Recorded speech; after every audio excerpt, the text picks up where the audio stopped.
Hello everybody, bonjour tout le monde, welcome back to Games and Gutenberg.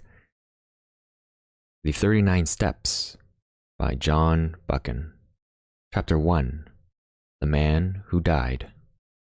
I returned from the city about 3 o'clock on that May afternoon, pretty well disgusted with life.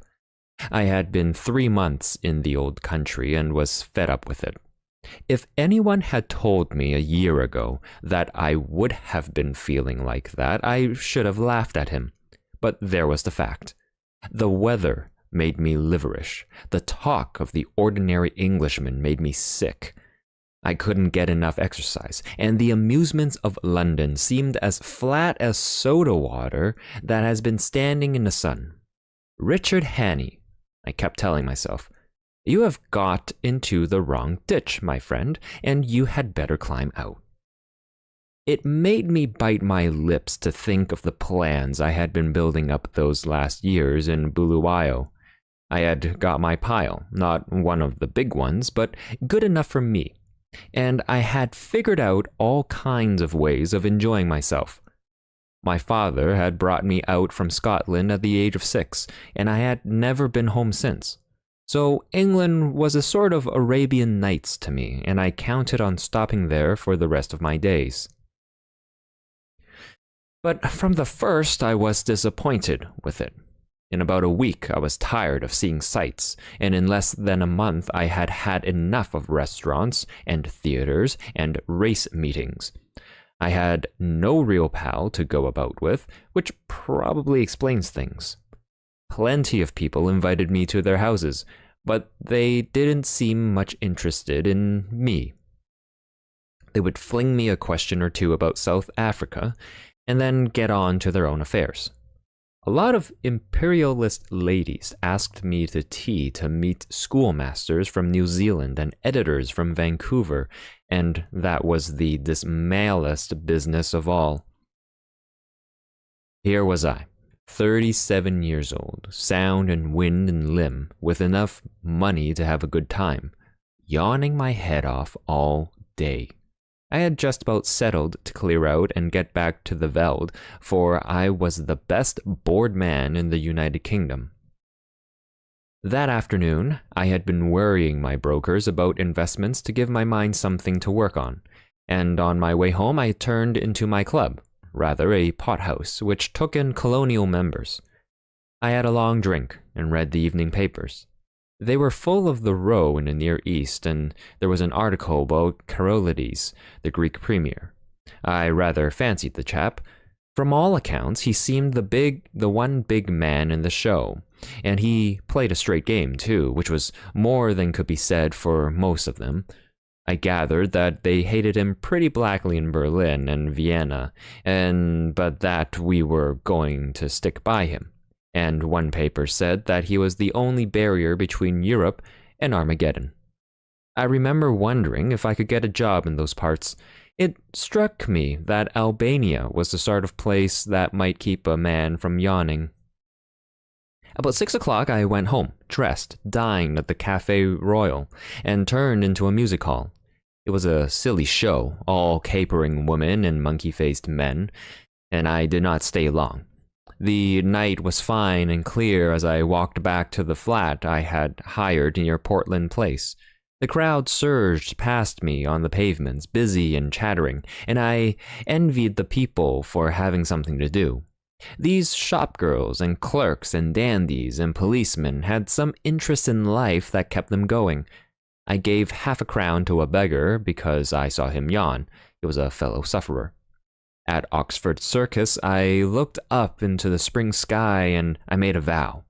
I would give the old country another day to fit me into something. If nothing happened, I would take the next boat for the Cape. My flat was the first floor in a new block behind Langham Place. There was a common staircase with a porter and a liftman at the entrance, but there was no restaurant or anything of that sort, and each flat was quite shut off from the others. I hate servants on the premises, so I had a fellow to look after me who came in by the day. He arrived before 8 o'clock every morning and used to depart at 7, for I never dined at home. I was just fitting my key into the door when I noticed a man at my elbow. I had not seen him approach, and the sudden appearance made me start. It was a slim man, with a short brown beard and small, gimlety blue eyes. I recognized him as the occupant of a flat on the top floor, with whom I had passed the time of day on the stairs. "Can I speak to you?" he said. "May I come in for a minute?" He was steadying his voice with an effort, and his hand was pawing my arm. I got my door open and motioned him in. No sooner was he over the threshold than he made a dash for my back room, where I used to smoke and write my letters. Then he bolted back. "Is the door locked?" he asked feverishly, and he fastened the chain with his own hand. "I'm very sorry," he said humbly. "It's a mighty liberty, but you looked the kind of man who would understand. I've had you in my mind all this week when things got troublesome. Say, will you do me a good turn?" "I'll listen to you," I said. "That's all I'll promise." I was getting worried by the antics of this nervous little chap. There was a tray of drinks on a table beside him, from which he filled himself a stiff whiskey and soda. He drank it off in 3 gulps, and cracked the glass as he sat it down. "Pardon," he said. "I'm a little rattled tonight. You see, I happen at this moment to be dead." I sat down in an armchair and lit my pipe. "What does it feel like?" I asked. I was pretty certain that I had to deal with a madman. A smile flickered over his drawn face. "I'm not mad yet." "Say, sir, I've been watching you, and I reckon you're a cool customer. I reckon, too, you're an honest man, and not afraid of playing a bold hand. I'm going to confide in you. I need help worse than any man ever needed it, and I want to know if I can count you in." "Get on with your yarn," I said, "and I'll tell you." He seemed to brace himself for a great effort, and then started on the queerest rigmarole. I didn't get hold of it at first, and I had to stop and ask him questions, but here is the gist of it. He was an American from Kentucky, and after college, being pretty well off, he had started out to see the world. He wrote a bit and acted as war correspondent for a Chicago paper, and spent a year or 2 in southeastern Europe. I gathered that he was a fine linguist and had got to know pretty well the society in those parts. He spoke familiarly of many names that I remembered to have seen in the newspapers. He had played about with politics, he told me, at first for the interest of them, and then because he couldn't help himself. I read him as a sharp, restless fellow who always wanted to get down to the roots of things. He got a little further down than he wanted. I'm giving you what he told me as well as I could make it out. Away behind all the governments and the armies, there was a big subterranean movement going on, engineered by very dangerous people. He had come on it by accident. It fascinated him. He went further, and then he got caught. I gathered that most of the people in it were the sort of educated anarchists that make revolutions, but that beside them there were financiers who were playing for money. A clever man can make big profits on a falling market, and it suited the book of both classes to set Europe by the ears. He told me some queer things that explained a lot that had puzzled me. Things that happened in the Balkan War, how one state suddenly came out on top, why alliances were made and broken, why certain men disappeared, and where the sinews of war came from. The aim of the whole conspiracy was to get Russia and Germany at loggerheads. When I asked why, he said that the anarchist lot thought it would give them their chance. Everything would be in the melting pot, and they looked to see a new world emerge. The capitalists would rake in the shekels and make fortunes by buying up wreckage. Capital, he said, had no conscience and no fatherland. Besides, the Jew was behind it, and the Jew hated Russia worse than hell. "Do you wonder?" he cried. "For 300 years they have been persecuted, and this is the return march for the pogroms. The Jew is everywhere. But you have to go far down the back stairs to find him. Take any big Teutonic business concern. If you have dealings with it, the first man you meet is Prince von und zu something, an elegant man who talks Eton and Harrow English. But he cuts no ice. If your business is big, you get behind him and find a prognathous Westphalian with a retreating brow and the manners of a hog. He is the German businessman that gives your English papers the shakes. But if you're on the biggest kind of job and are bound to get to the real boss, 10 to 1, you are brought up against a little white-faced Jew in a bath chair with an eye like a rattlesnake. Yes, sir, he is the man who's ruling the world just now, and he has his knife in the empire of the Tsar, because his aunt was outraged and his father flogged in some one-horse location on the Volga. I could not help saying that his Jew anarchists seem to have got left behind a little.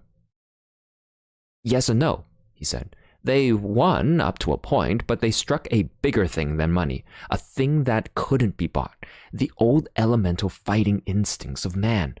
If you're going to be killed, you invent some kind of flag and country to fight for, and if you survive, you get to love the thing.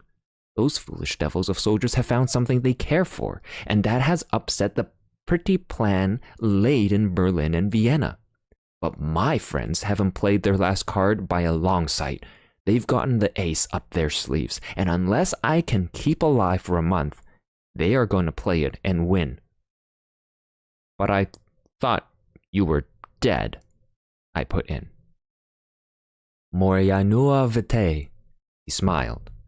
I recognized the quotation. It was about all the Latin I knew. I'm coming to that, but I've got to put you in wise about a lot of things first. If you read your newspaper, I guess you know the name of Constantine Karolides. I sat up at that, for I had been reading about him that very afternoon. He is the man that has wrecked all their games. He is the one big brain in the whole show, and he happens also to be an honest man. Therefore, he has been marked down these 12 months past. I found that out, not that it was difficult, for any fool could guess as much, but I found out the way they were going to get him, and that knowledge was deadly. That's why I have had to decease. He had another drink, and I mixed it for him myself, for I was getting interested in the beggar. They can't get him on his own land, for he has a bodyguard of Epirites that would skin their grandmothers. But on the 15th day of June, he is coming to this city. The British Foreign Office has taken to having international tea parties, and the biggest of them is due on that date. Now, Karolides is reckoned the principal guest, and if my friends have their way, he will never return to his admiring countrymen. That's simple enough, anyhow, I said. You can warn him and keep him at home. And play their game? He asked sharply. If he does not come, they win, for he's the only man that can straighten out the tangle. And if his government are warned, he won't come, for he does not know how big the stakes will be on June the 15th. What about the British government? I said. They're not going to let their guests be murdered. Tip them the wink and they'll take extra precautions. No good. They might stuff your city with plainclothes detectives and double the police, and Constantine would still be a doomed man. My friends are not playing this game for candy. They want a big occasion for the taking off, with the eyes of all Europe on it. He'll be murdered by an Austrian, and there'll be plenty of evidence to show the connivance of the big folk in Vienna and Berlin. It will all be an infernal lie, of course, but the case will look black enough to the world. I'm not talking hot air, my friend. I happen to know every detail of the hellish contrivance, and I can tell you it will be the most finished piece of blackguardsmanism since the Borgias. But it's not going to come off if there's a certain man who knows the wheels of the business alive right here in London on the 15th day of June. And that man is going to be your servant, Franklin P. Scudder. I was getting to like the little chap. He had his jaw had shut like a rat trap, and there was the fire of battle in his gimlety eyes. If he was spinning me a yarn, he could act up to it. Where did you find out this story? I asked. I got the first hint in an inn on the Acnes in Tyrol. That set me inquiring, and I collected my other clues in a fur shop in the Galician quarter of Buda, in a strangers' club in Vienna, and in a little bookshop off the Rakenstrasse in Leipzig. I completed my evidence 10 days ago in Paris. I can't tell you the details now, for it's something of a history. When I was quite sure in my own mind, I judged it my business to disappear, and I reached this city by a mighty queer circuit. I left Paris a dandified young French-American, and I sailed from Hamburg a Jew diamond merchant. In Norway, I was an English student of Ibsen collecting materials for lectures. But when I left Bergen, I was a cinema man with special ski films. And I came here, from Leith, with a lot of pulpwood propositions in my pocket to put before the London newspapers. Till yesterday, I thought I had muddied my trail some and was feeling pretty happy. Then the recollection seemed to upset him, and he gulped down some more whiskey. Then I saw a man standing in the street outside this block. I used to stay close in my room all day and only slip out after dark for an hour or two. I watched him for a bit from my window, and I thought I recognized him. He came in and spoke to the porter. When I came back from my walk last night, I found a card in my letter box. It bore the name of the man I want least to meet on God's earth. I think that the look in my companion's eyes, the sheer naked scare on his face, completed my conviction of his honesty. My own voice sharpened a bit as I asked him what he did next. I realized that I was bottled as sure as a pickled herring, and that there was only one way out. I had to die. If my pursuers knew I was dead, they would go to sleep again. How did you manage it? I told the man that valets me that I was feeling pretty bad, and I got myself up to look like death. It wasn't difficult, for I'm no slouch at disguises. Then I got a corpse. You can always get a body in London if you know where to go for it. I fetched it back in a trunk on the top of a four-wheeler, and I had to be assisted upstairs to my room. You see, I had to pile up some evidence for the inquest. I went to bed and got my man to mix me a sleeping draught, and then I told him to clear out. He wanted to fetch a doctor, but I swore some and said I couldn't abide leeches. When I was left alone, I started in to fake up that corpse. He was my size, and I judged had perished from too much alcohol, so I put some spirits handy about the place. The jaw was the weak point in the likeness, so I blew it away with a revolver. I dare say there will be somebody tomorrow to swear to having heard a shot, but there are no neighbors on my floor, and I guessed I could risk it. So I left the body in bed, dressed up in my pajamas with a revolver lying on the bedclothes with a considerable mess around. Then I got into a suit of clothes I had kept waiting for emergencies.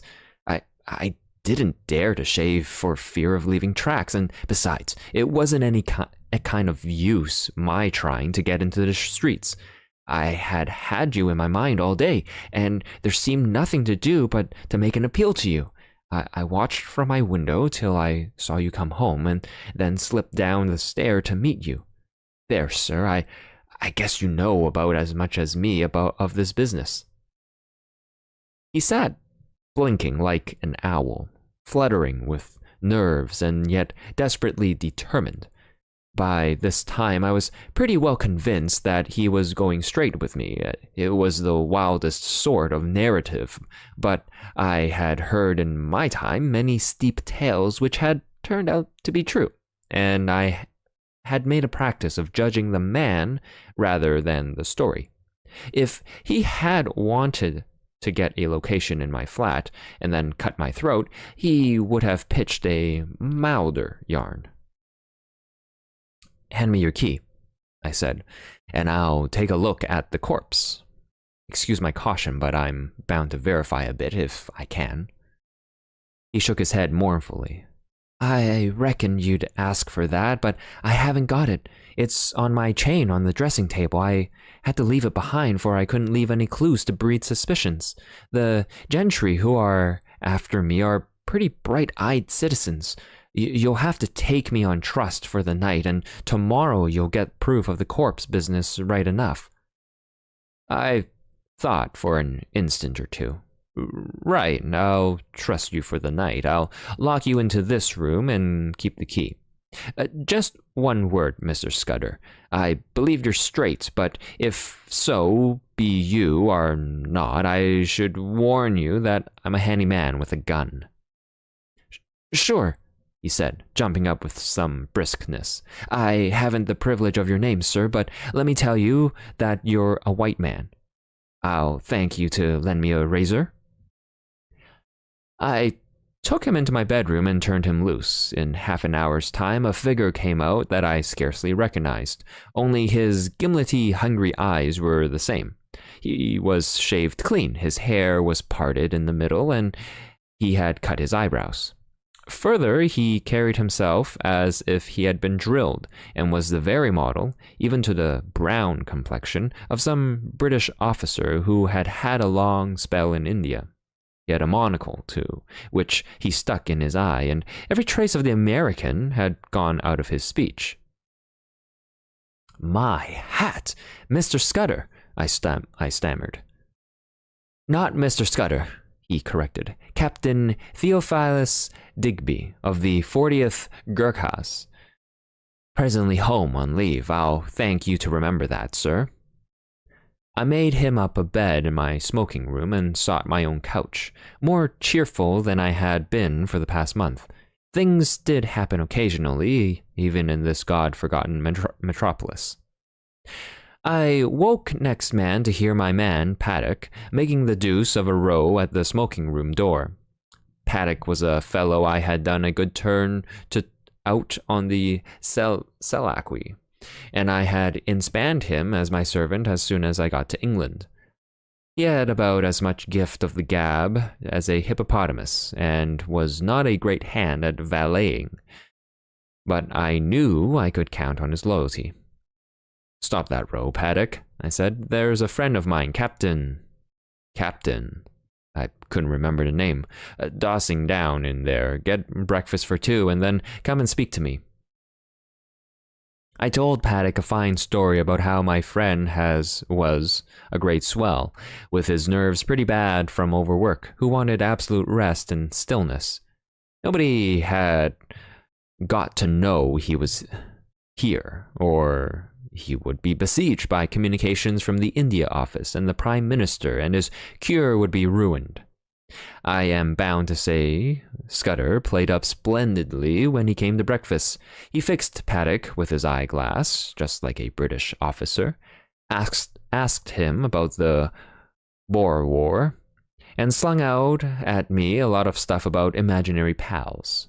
Paddock couldn't learn to call me sir, but he sirred Scudder as if his life depended on it. I left him with the newspaper and a box of cigars, and went down to the city till luncheon. When I got back, the liftman had an important face. "Nasty business 'ere this morning, sir. Gent in number 15 been and shot itself. They've just took 'em to the mortuary. The police are up there now." I ascended to number 15 and found a couple of bobbies and an inspector busy making an examination. I asked a few idiotic questions, and they soon kicked me out.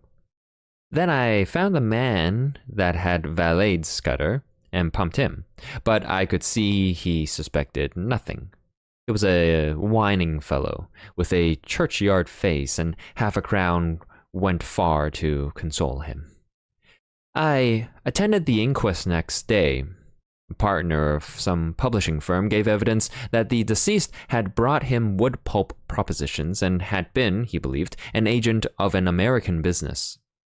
The jury found it a case of suicide while of unsound mind, and the full effects were handed over to the American counsel to deal with. I gave Scudder a full account of the affair, and it interested him greatly. He said he wished he could have attended the inquest, for he reckoned it would be about as spicy as to read one's own obituary notice. The first 2 days he stayed with me in that back room, he was very peaceful. He read and smoked a bit, and made a heap of jottings in a notebook, and every night we had a game of chess at which he beat me hollow. I think he was nursing his nerves back to health, for he had had a pretty trying time, but on the third day I could see he was beginning to get restless. He fixed up a list of the days till June 15th and ticked each off with a red pencil, making remarks in shorthand against them. I would find him sunk in a brown study, with his sharp eyes abstracted, and after those spells of meditation he was apt to be very despondent.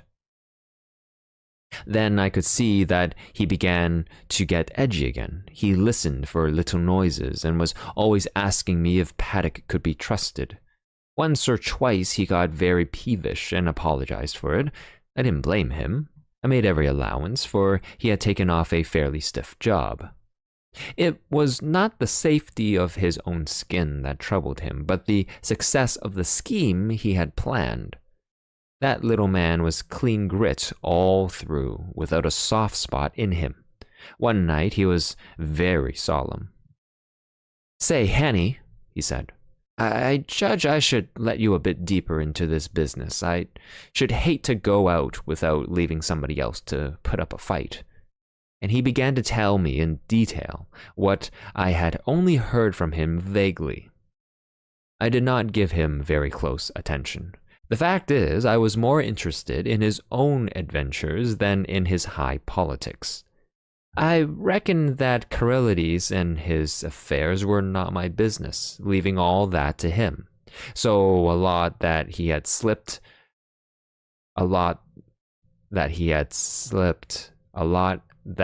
said slipped clean out of my memory.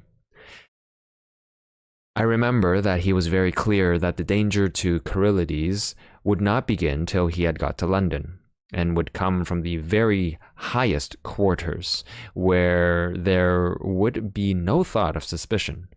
He mentioned the name of a woman, Julia Chechny, as having something to do with the danger.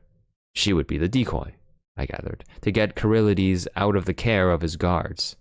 He talked, too, about a black stone and a man that lisped in his speech, and he described very particularly somebody that he never referred to without a shudder, an old man with a young voice who could hood his eyes like a hawk. He spoke a good deal about death, too. He was mortally anxious about winning through with his job, but he didn't care a rush for his life. I reckon it's like going to sleep when you are pretty well tired out, and waking to find a summer day with scent of hay coming in at the window. I used to thank God for such mornings way back in the blue grass country, and I guess I'll thank him when I wake up on the other side of Jordan. Next day, he was much more cheerful, and read the life of Stonewall Jackson much of the time. I went out to dinner with a mining engineer I had got to see on business, and came back about 10:30 in time for our game of chess before turning in. I had a cigar in my mouth, I remember, as I pushed open the smoking room door. The lights were not lit, which struck me as odd. I wondered if Scudder had turned in already. I snapped a switch, but there was nobody there. Then I saw something in the far corner which made me drop my cigar and fall into a cold sweat. My guest was lying, sprawled on his back. There was a long knife through his heart, which skewered him to the floor. End of Chapter 1. of the 39 Steps by John Buchan. Chapter 2. The Milkman Sets Out on His Travels. This book is available at Gutenberg.org. I sat down in an armchair and felt very sick. That lasted for maybe 5 minutes and was succeeded by a fit of the horrors. The man staring white-face on the floor was more than I could bear, and I managed to get a tablecloth and cover it. Then I staggered to a cupboard, found the brandy, and swallowed several mouthfuls. I had seen men die violently before. Indeed, I had killed a few myself in the Matabele War, but this cold-blooded indoor business was different. Still, I managed to pull myself together. I looked at my watch and saw that it was 10:30. An idea seized me, and I went over the flat with a small tooth comb. There was nobody there, nor any trace of anybody, but I shuttered and bolted all the windows and put the chain on the door. By this time, my wits were coming back to me, and I could think again. It took me about an hour to figure the thing out, and I did not hurry, for, unless the murderer came back, I had till about 6 o'clock in the morning for my cogitations. I was in the soup, that was pretty clear. Any shadow of a doubt I might have had about the truth of Scudder's tale was now gone. The proof of it was lying under the tablecloth. The men who knew that he knew what he knew had found him, and had taken the best way to make certain of his silence. Yes, but he had been in my rooms 4 days, and his enemies must have reckoned that he had confided in me. So I would be the next to go. It might be that very night, or next day, or the day after, but my number was up all right. Then I suddenly thought of another probability. Supposing I went out now and called in the police, or went to bed and let Paddock find the body and call them in the morning. What kind of a story was I to tell about Scudder? I had lied to Paddock about him, and the whole thing looked desperately fishy. If I made a clean breast of it and told the police everything he had told me, they would simply laugh at me. The odds were 1,000 to 1 that I would be charged with the murder, and the circumstantial evidence was strong enough to hang me. Few people knew me in England. I had no real pal who could come forward and swear to my character. Perhaps that was what those secret enemies were playing for. They were clever enough for anything, and an English prison was as good a way of getting rid of me till after June 15th as a knife in my chest. Besides, if I told the whole story, and by any miracle was believed, I would be playing their game. Coralides would stay at home, which was what they wanted. Somehow or other, the sight of Scudder's dead face had made me a passionate believer in his scheme. He was gone, but he had taken me into his confidence, and I was pretty well bound to carry on his work. You may think this ridiculous for a man in danger of his life, but that was the way I looked at it. I am an ordinary sort of fellow, not braver than other people, but I hate to see a good man downed, and that long knife would not be the end of Scudder if I could play the game in his place. It took me an hour or two to think this out, and by that time I had come to a decision. I must vanish somehow, and keep vanished till the end of the 2nd week in June. Then I must somehow find a way to get in touch with the government people and tell them what Scudder had told me. I wished to heaven he had told me more, and that I had listened more carefully to the little he had told me. I knew nothing but the barest facts. There was a big risk that, even if I weathered the other dangers, I would not be believed in the end. I must take my chance of that, and hope that something might happen which would confirm my tale in the eyes of the government. My first job was to keep going for the next 3 weeks. It was now the 24th day of May, and that meant 20 days of hiding before I could venture to approach the powers that be. I reckoned that 2 sets of people would be looking for me.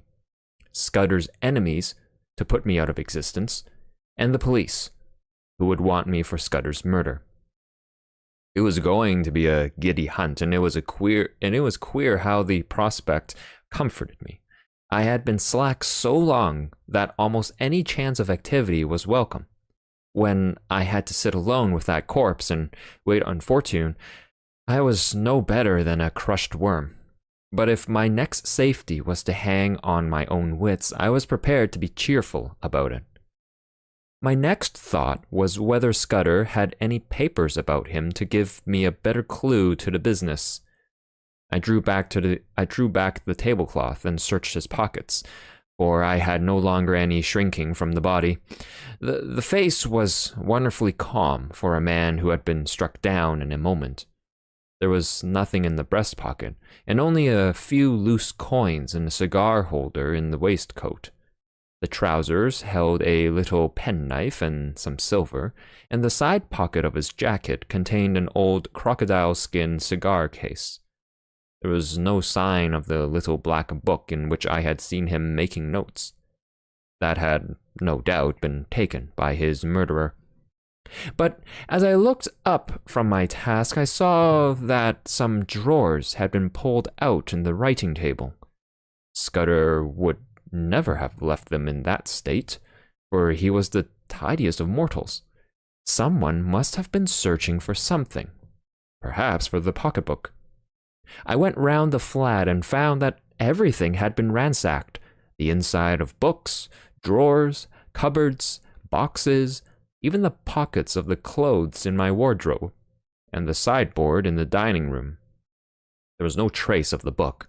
Most likely the enemy had found it, but they had not found it on Scudder's body. Then I got out an atlas and looked at a big map of the British Isles. My notion was to get off to some wild district, where my Veldcraft would be of some use to me, for I would be like a trapped rat in a city, and considered that Scotland would be best, for my people were Scotch, and I could pass anywhere as an ordinary Scotsman. I had half an idea at first to be a German tourist, for my father had German partners, and I had been brought up to speak the tongue pretty fluently, not to mention having put in 3 years prospecting for copper in German Damaraland. But I calculated that it would be less conspicuous to be a Scot, and less in a line with what the police might know of my past. I fixed on Galloway as the best place to go. It was the nearest wild part of Scotland, so far as I could figure it out, and from the look of the map was not over thick with population. A search in Bradshaw informed me that a train left St. Pancras at 7:10, which would land me at any Galloway station in the late afternoon. That was well enough, but a more important matter was how I was to make my way to St. Pancras, for I was pretty certain that Scudder's friends would be watching outside.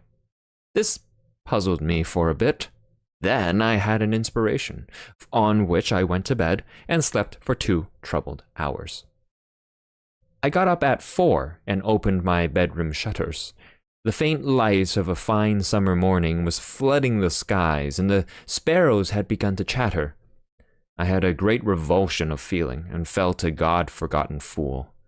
My inclination was to let things slide, and trust to the British police taking a reasonable view of my case. But as I reviewed the situation, I could find no arguments to bring against my decision of the previous night. So with a wry mouth, I resolved to go on with my plan. I was not feeling in any particular funk, only disinclined to go looking for trouble, if you understand me. I handed out a well-used tweed suit, a pair of strong-nailed boots, and a flannel shirt with a collar. Into my pockets I stuffed a spare shirt, a cloth cap, some handkerchiefs, and a toothbrush. I had drawn a good sum in gold from the bank 2 days before, in case Scudder should want money, and I took 50 pounds of it in sovereigns in a belt which I had brought back from Rhodesia. That was about all I wanted. Then I had a bath and cut my mustache, which was long and drooping, into a short, stubbly fringe. Now came the next step. Paddock used to arrive punctually at 7:30 and let himself in with a latchkey. But about 20 minutes to 7, as I knew from bitter experience, the milkman turned up with a great clatter of cans and deposited my share outside the door. I had seen that milkman sometimes when I had gone out for an early ride. He was a young man about my own height, with a ill-nourished mustache, and he wore a white overall. On him, I staked all my chances. I went into the darkened smoking room, where the rays of morning light were beginning to creep through the shutters. There, I breakfasted off a whiskey and soda and some biscuits from the cupboard. By this time, it was getting on for 6 o'clock. I put a pipe in my pocket and filled my pouch from the tobacco jar on the table by the fireplace. As I poked into the tobacco, my fingers touched something hard, and I drew out Scudder's little black pocketbook. That seemed to me a good omen. I lifted the cloth from the body and was amazed at the peace and dignity of the dead face. "Goodbye, old chap," I said. "I am going to do my best for you. Wish me well, wherever you are." Then I hung about in the hall, waiting for the milkman. That was the worst part of the business, for I was fairly choking to get out of doors. 6:30 passed, then 6:40, but still he did not come. The fool had chosen this day of all days to be late. At 1 minute after the 6:45, I heard the rattle of the cans outside. I opened the front door, and there was my man, singling out my cans from a bunch he carried and whistling through his teeth. He jumped a bit at the sight of me. "Come in here for a moment," I said. "I want a word with you." And I led him into the dining room. "I reckon you're a bit of a sportsman," I said, "and I want you to do me a service. Lend me your cap and overall for 10 minutes, and here's a sovereign for you." His eyes opened at the sight of the gold, and he grinned broadly. "What's the game?" he asked. "A bet," I said. "I haven't time to explain, but to win it, I've got to be a milkman for the next 10 minutes. All you've got to do is to stay here till I come back. You'll be a bit late, but nobody will complain, and you'll have that quid for yourself." "Righto," he said cheerily. "I ain't the man to spoil a bit of sport. Here's the rig, governor." I stuck on his flat blue hat and his white overall, picked up the cans, banged my door, and went whistling downstairs. The porter at the foot told me to shut my jaw, which sounded as if my makeup was adequate. At first, I thought there was nobody in the street. Then I caught sight of a policeman 100 yards down and a loafer shuffling past on the other side. Some impulse made me raise my eyes to the house opposite, and there at a first-floor window was a face. As the loafer passed, he looked up, and I fancied a signal was exchanged. I crossed the street, whistling gaily and imitating the jaunty swing of the milkman. Then I took the first side street and went up a left-hand turning, which led past a bit of vacant ground. There was no one in the little street, so I dropped the milk cans inside the hoarding and sent the cap and overall after them. I had only just put on my cloth cap when a postman came round the corner. I gave him good morning, and he answered me unsuspiciously. At the moment, the clock of the neighboring church struck the hour of 7. There was not a second to spare. As soon as I got to Euston Road, I took to my heels and ran. The clock at Euston Station showed 5 minutes past the hour. At St. Pancras, I had no time to take a ticket, let alone that I had not settled upon my destination. A porter told me the platform, and as I entered it, I saw the train already in motion. 2 station officials blocked the way, but I dodged them and clambered into the last carriage. 3 minutes later, as we were roaring through the northern tunnels, an irate guard interviewed me. He wrote out for me a ticket to Newton Stewart, a name which had suddenly come back to my memory, and he conducted me from the first-class compartment where I had ensconced myself to a third-class smoker, occupied by a sailor and a stout woman with a child. He went off grumbling, and as I mopped my brow, I observed to my companions in my broadest Scots that it was a sore job catching trains. I had already entered upon my part. "The impudence of that god," said the lady bitterly. "He needed a Scotch tongue to put him in his place. He was complaining of his weaner having a ticket and her no far till August 12th, and he was objecting to this gentleman spitting." The sailor morosely agreed, and I started my new life in an atmosphere of protest against authority. I reminded myself that a week ago I had been finding the world dull. Chapter 3: The Adventure of the Literary Innkeeper. I had a solemn time traveling north that day. It was fine May weather, with the hawthorn flowering on every edge, and I asked myself why, when I was still a free man, I had stayed on in London and not got the good of this heavenly country. Welcome back to Games and Gutenberg. The 39 Steps by John Buchan. Chapter 3: The Adventure of the Literary Innkeeper. I had a solemn time traveling north that day.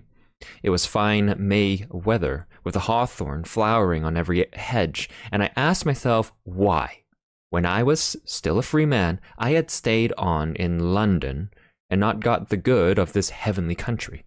I didn't dare face the restaurant car, but I got a luncheon basket at Leeds and shared it with the fat woman. Also, I got the morning's papers, with news about starters for the Derby and the beginning of the cricket season, and some paragraphs about how Buchan affairs were settling down and a British squadron was going to Kiel. When I had done with them, I got out Scudder's little black pocketbook and studied it. It was pretty well filled with jottings, chiefly figures, though now and then a name was printed in. For example, I found the words Hofgaard, Loonville, and avocado pretty often, and especially the word Pavia. Now, I was certain that Scudder never did anything without a reason, and I was pretty sure that there was a cipher in all this. That is a subject which has always interested me, and I did a bit at it myself once as intelligence officer at Delgoa Bay during the Boer War. I have a head for things like chess and puzzles, and I used to reckon myself pretty good at finding out ciphers. This one looked like a numerical kind, where sets of figures correspond to the letters of the alphabet, but any fairly shrewd man can find the clue to that sort after an hour or two's work, and I didn't think Scudder would have been content with anything so easy. So I fastened on the printed words, for you can make a pretty good numerical cipher if you have a keyword, which gives you the sequence of the letters. I tried for hours, but none of the words answered. Then I fell asleep and woke at Dumfries just in time to bundle out and get into the slow Galloway train. There was a man on the platform whose looks I didn't like, but he never glanced at me, and when I saw sight of myself in the mirror of an automatic machine, I didn't wonder. With my brown face, my old tweeds, and my slouch, I was the very model of one of the hill farmers who were crowding into third-class carriages. I traveled with half a dozen in an atmosphere of shag and clay pipes. They had come from the weekly market, and their mouths were full of prices. I heard accounts of how the lambing had gone up the Cairn and the Duke and a dozen other mysterious waters. Above half the men had lunched heavily and were highly flavored with whiskey, so they took no notice of me. We rumbled slowly into a land of little wooded glens and then to a great wide moorland place gleaming with lochs, with high blue hills showing northwards. About 5 o'clock, the carriage had emptied, and I was left alone as I had hoped. I got out at the next station, a little place whose name I scarcely noted, set right in the heart of a bog. It reminded me of one of those forgotten little stations in the Karoo. An old station master was digging in his garden, and with his spade over his shoulder sauntered into the train, took charge of a parcel, and went back to his potatoes. A child of 10 received my ticket, and I emerged on a white road that straggled over the brown moor. It was a gorgeous spring evening, with every hill showing as clear as a cut amethyst. The air had the queer, rooty smell of bogs, but it was as fresh as mid-ocean, and it had the strangest effect on my spirits. I actually felt light-hearted. I might have been a boy out of a spring holiday tramp, instead of a man of 37 very much wanted by the police. I felt just as I used to feel when I was starting for a big trek on a frosty morning on the High Veld. If you believe me, I swung along that road, whistling. There was no plan of campaign in my head, only just to go on in this blessed, honest-smelling hill country, for every mile put me in a better humor with myself. In a roadside planting, I cut a walking stick of hazel, and presently struck off the highway up a bypath which followed the glen of a brawling stream. I reckoned that I was still far ahead of any pursuit, and for that night might please myself. It was some hours since I had tasted food, and I was getting very hungry when I came to a herd's cottage set in a nook beside a waterfall. A brown-faced woman was standing by the door and greeted me with the kindly shyness of moorland places. When I asked for a night's lodging, she said I was welcome to bed in the loft, and very soon she set before me a hearty meal of ham and eggs, scones, and thick, sweet milk. At the darkening, her man came in from the hills, a lean giant, who in one step covered as much ground as 3 paces of ordinary mortals. They asked me no questions, for they had the perfect breeding of all dwellers in the wilds, but I could see they set me down as a kind of dealer, and I took some trouble to confirm their view. I spoke a lot of cattle, of which my host knew little, and I picked up from him a good deal about the local Galloway markets, which I tucked away in my memory for future use. At 10, I was nodding in my chair, and the bed in the loft received a weary man who never opened his eyes till 5 o'clock set the little homestead a-going once more. They refused any payment, and by 6, I had breakfasted and was striding southwards again. My notion was to return to the railway line a station or 2 farther than the place where I had alighted yesterday, and to double back. I reckoned that was the safest way, for the police would naturally assume that I was always making farther than London in the direction of some western port. I thought I had still a good bit of a start, for, as I reasoned, it would take some hours to fix the blame on me, and several more to identify the fellow who got on board the train at St. Pancras. It was the same jolly, clear spring weather, and I simply could not contrive to feel careworn. Indeed, I was in better spirits than I had been for months. Over a long ridge of moorland, I took my road, skirting the side of a high hill which the herd had called Cairnsmore of Fleet. Nesting curlews and plovers were crying everywhere, and the links of green pasture by the streams were dotted with young lambs. All the slackness of the past months was slipping from my bones, and I stepped out like a 4-year-old. By and by, I came to a swell of moorland which dipped to the vale of a little river, and a mile away in the heather I saw the smoke of a train. The station, when I reached it, proved to be ideal for my purpose. The moor surged up around it and left room only for the single line.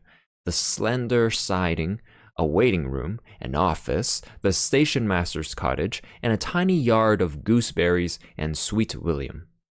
There seemed no road to it from anywhere, and to increase the desolation, the waves of a tarn lapped on their gray granite beach half a mile away. I waited in the deep heather till I saw the smoke of an east-going train on the horizon. Then I approached the tiny booking office and took a ticket for Dumfries. The only occupants of the carriage were an old shepherd and his dog, a wall-eyed brute that I mistrusted.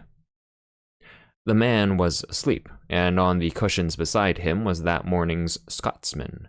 Eagerly I seized on it, for I fancied it would tell me something. There were 2 columns about the Portland Place murder, as it was called. My man Paddock had given the alarm and had the milkman arrested. Poor devil, it looked as if the latter had earned his sovereign hardly. But for me, he had been cheap at the price, for he seemed to have occupied the police for the better part of the day. In the latest news, I found a further installment of the story. The milkman had been released, I read, and the true criminal, about whose identity the police were reticent, was believed to have got away from London by one of the northern lines. There was a short note about me as the owner of the flat. I guessed the police had stuck that in as a clumsy contrivance to persuade me that I was unsuspected. There was nothing else in the paper, nothing about foreign politics or choralities or the things that had interested Scudder. I laid it down and found that we were approaching the station at which I had got out yesterday. The potato-digging station master had been gingered up into some activity, for the west-going train was waiting to let us pass, and from it had descended 3 men who were asking him questions. I supposed that they were the local police, who had been stirred up by Scotland Yard, and had traced me as far as this one-horse siding. Sitting well back in the shadow, I watched them carefully. One of them had a book and took notes. The old potato digger seemed to have turned peevish, but the child who had collected my ticket was talking volubly. All the party looked out across the moor where the white road departed. I hoped they were going to take up my tracks there. As we moved away from that station, my companion woke up. He fixed me a wandering glance, kicked his dog viciously, and inquired where he was. Clearly, he was drunk. "That's what comes of being a teetotaler," he observed in bitter regret. I expressed my surprise that in him I should have met a blue-ribbon stalwart. But I'm a strong teetotaler," he said pugnaciously. "I took the pledge last Martinmas, and I haven't touched a drop of whiskey since then. Not even at Hogmanay, though I was there tempted." He swung his heels up on the seat and burrowed a frowsy head into the cushions. "And that's all I got," he moaned. "I ate better than hellfire, and 'tween looking different ways for Sabbath." "What did it?" I asked. "I drank the cup brandy. Being a teetotaler, I keep it off the whiskey, but I was nipping away at this brandy, and I doubt I'll no be well for a fortnight." His voice died away into a splutter, and sleep once more laid its heavy hand on him. My plan had been to get out at some station down the line, but the train suddenly gave me a better chance, for it came to a standstill at the end of a culvert which spanned a brawling porter-colored river. I looked out and saw that every carriage window was closed and no human figure appeared in the landscape. So I opened the door and dropped quickly into the tangle of hazels which edged the line. It would have been all right but for that infernal dog.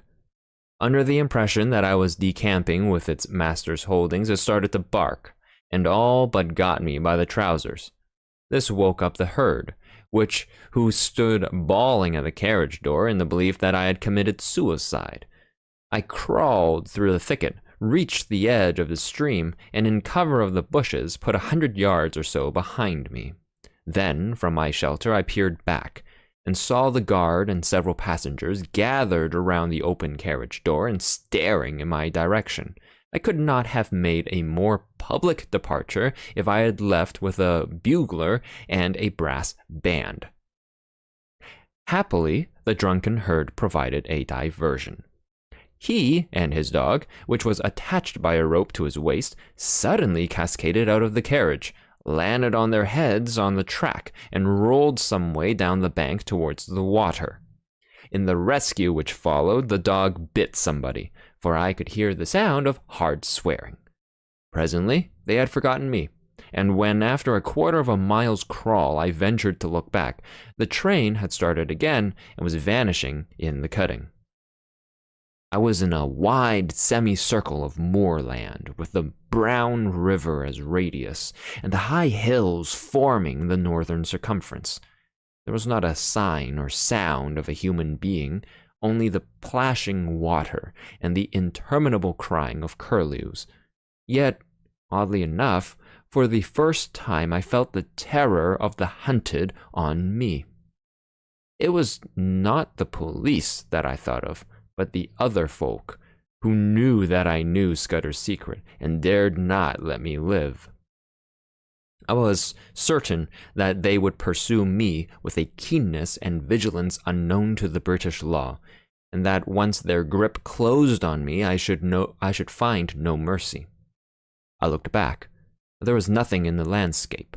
The sun glinted on the metals of the line and the wet stones in the stream, and you could not have found a more peaceful sight in the world. Nevertheless, I started to run. Crouching low in the runnels of the bog, I ran till the sweat blinded my eyes. The mood did not leave me till I had reached the rim of mountain and flung myself panting on a ridge high above the young waters of the brown river.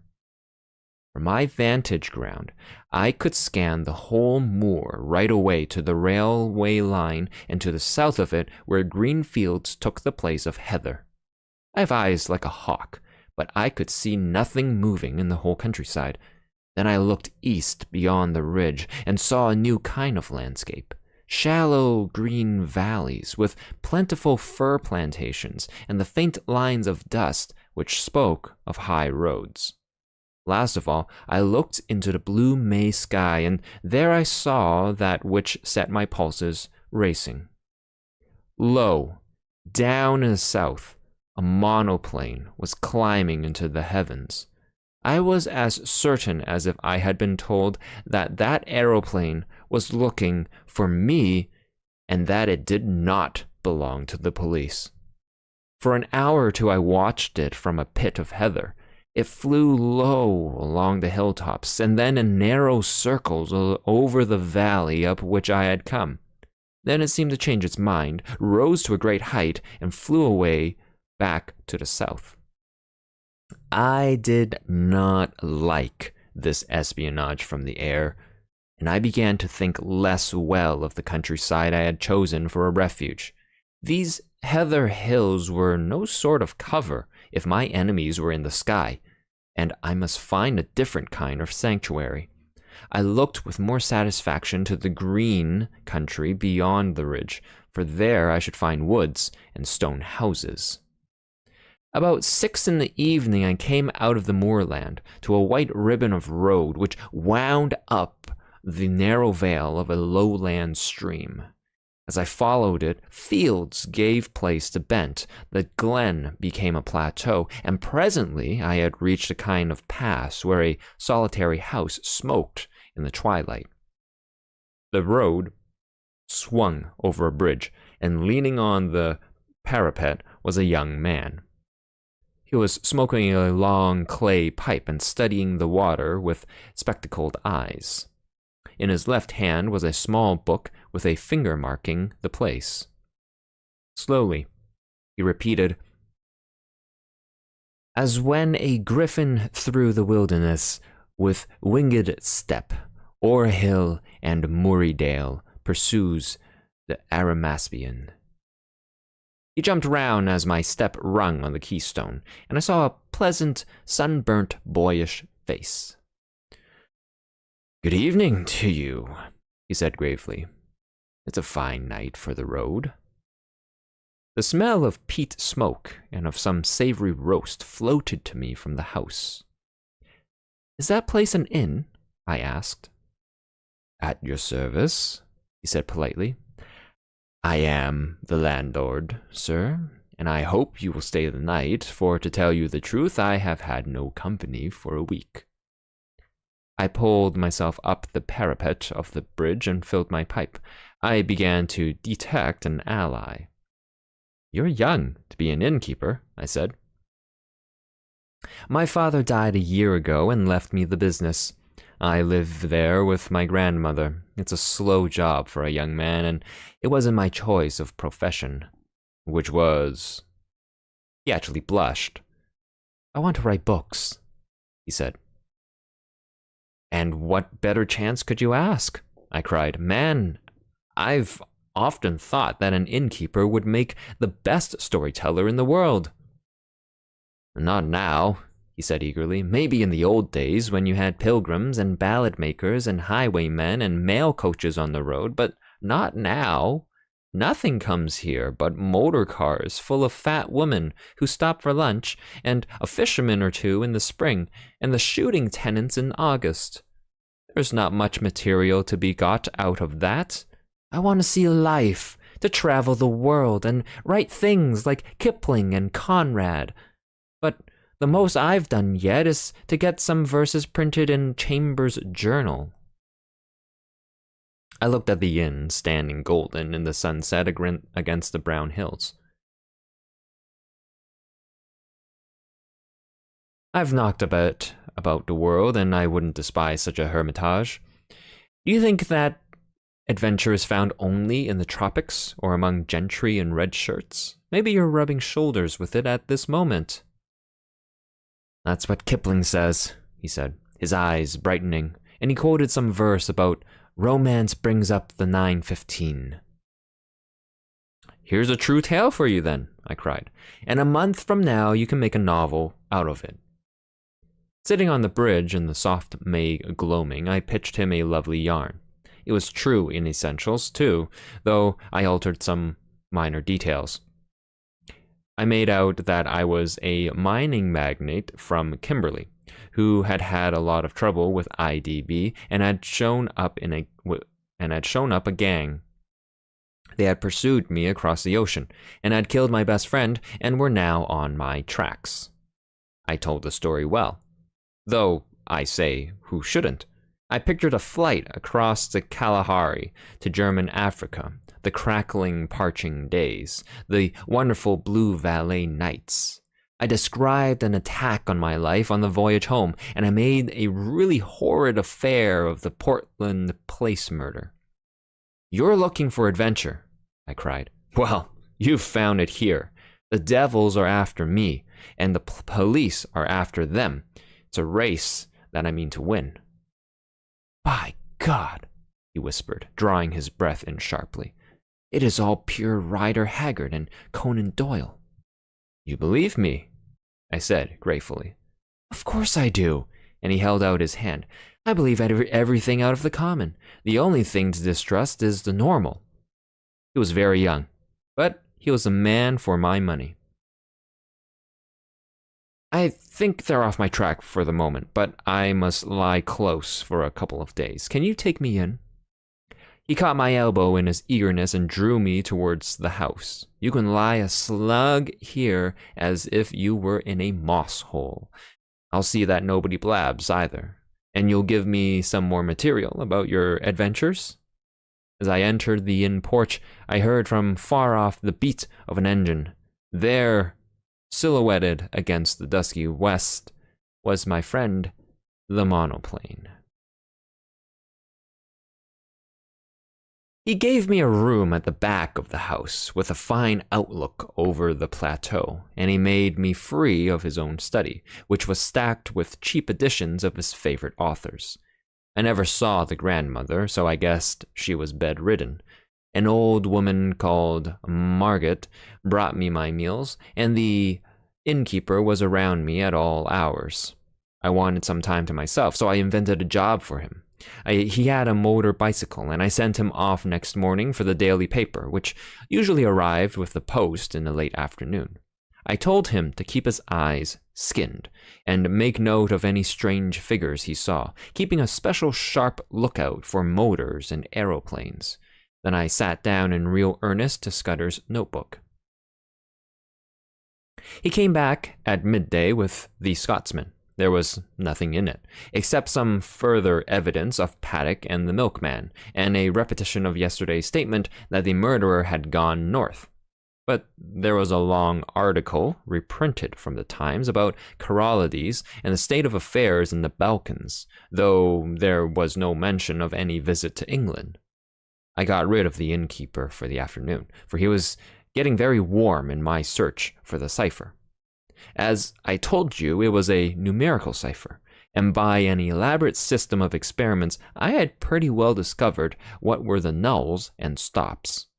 The trouble was the key word, and when I thought of the odd million words he might have used, I felt pretty hopeless. But about 3 o'clock, I had a sudden inspiration. The name Julia Checheny flashed across my memory.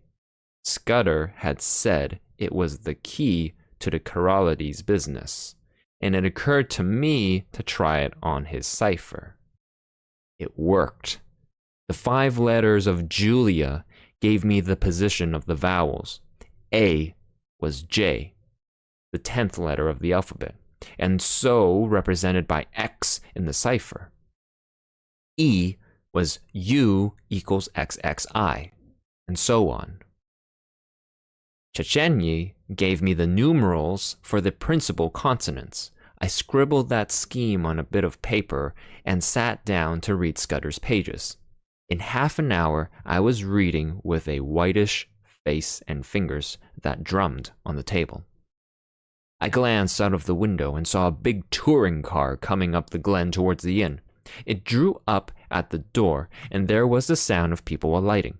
There seemed to be 2 of them, men in aquascutums and tweed caps. 10 minutes later, the innkeeper slipped into the room, his eyes bright with excitement.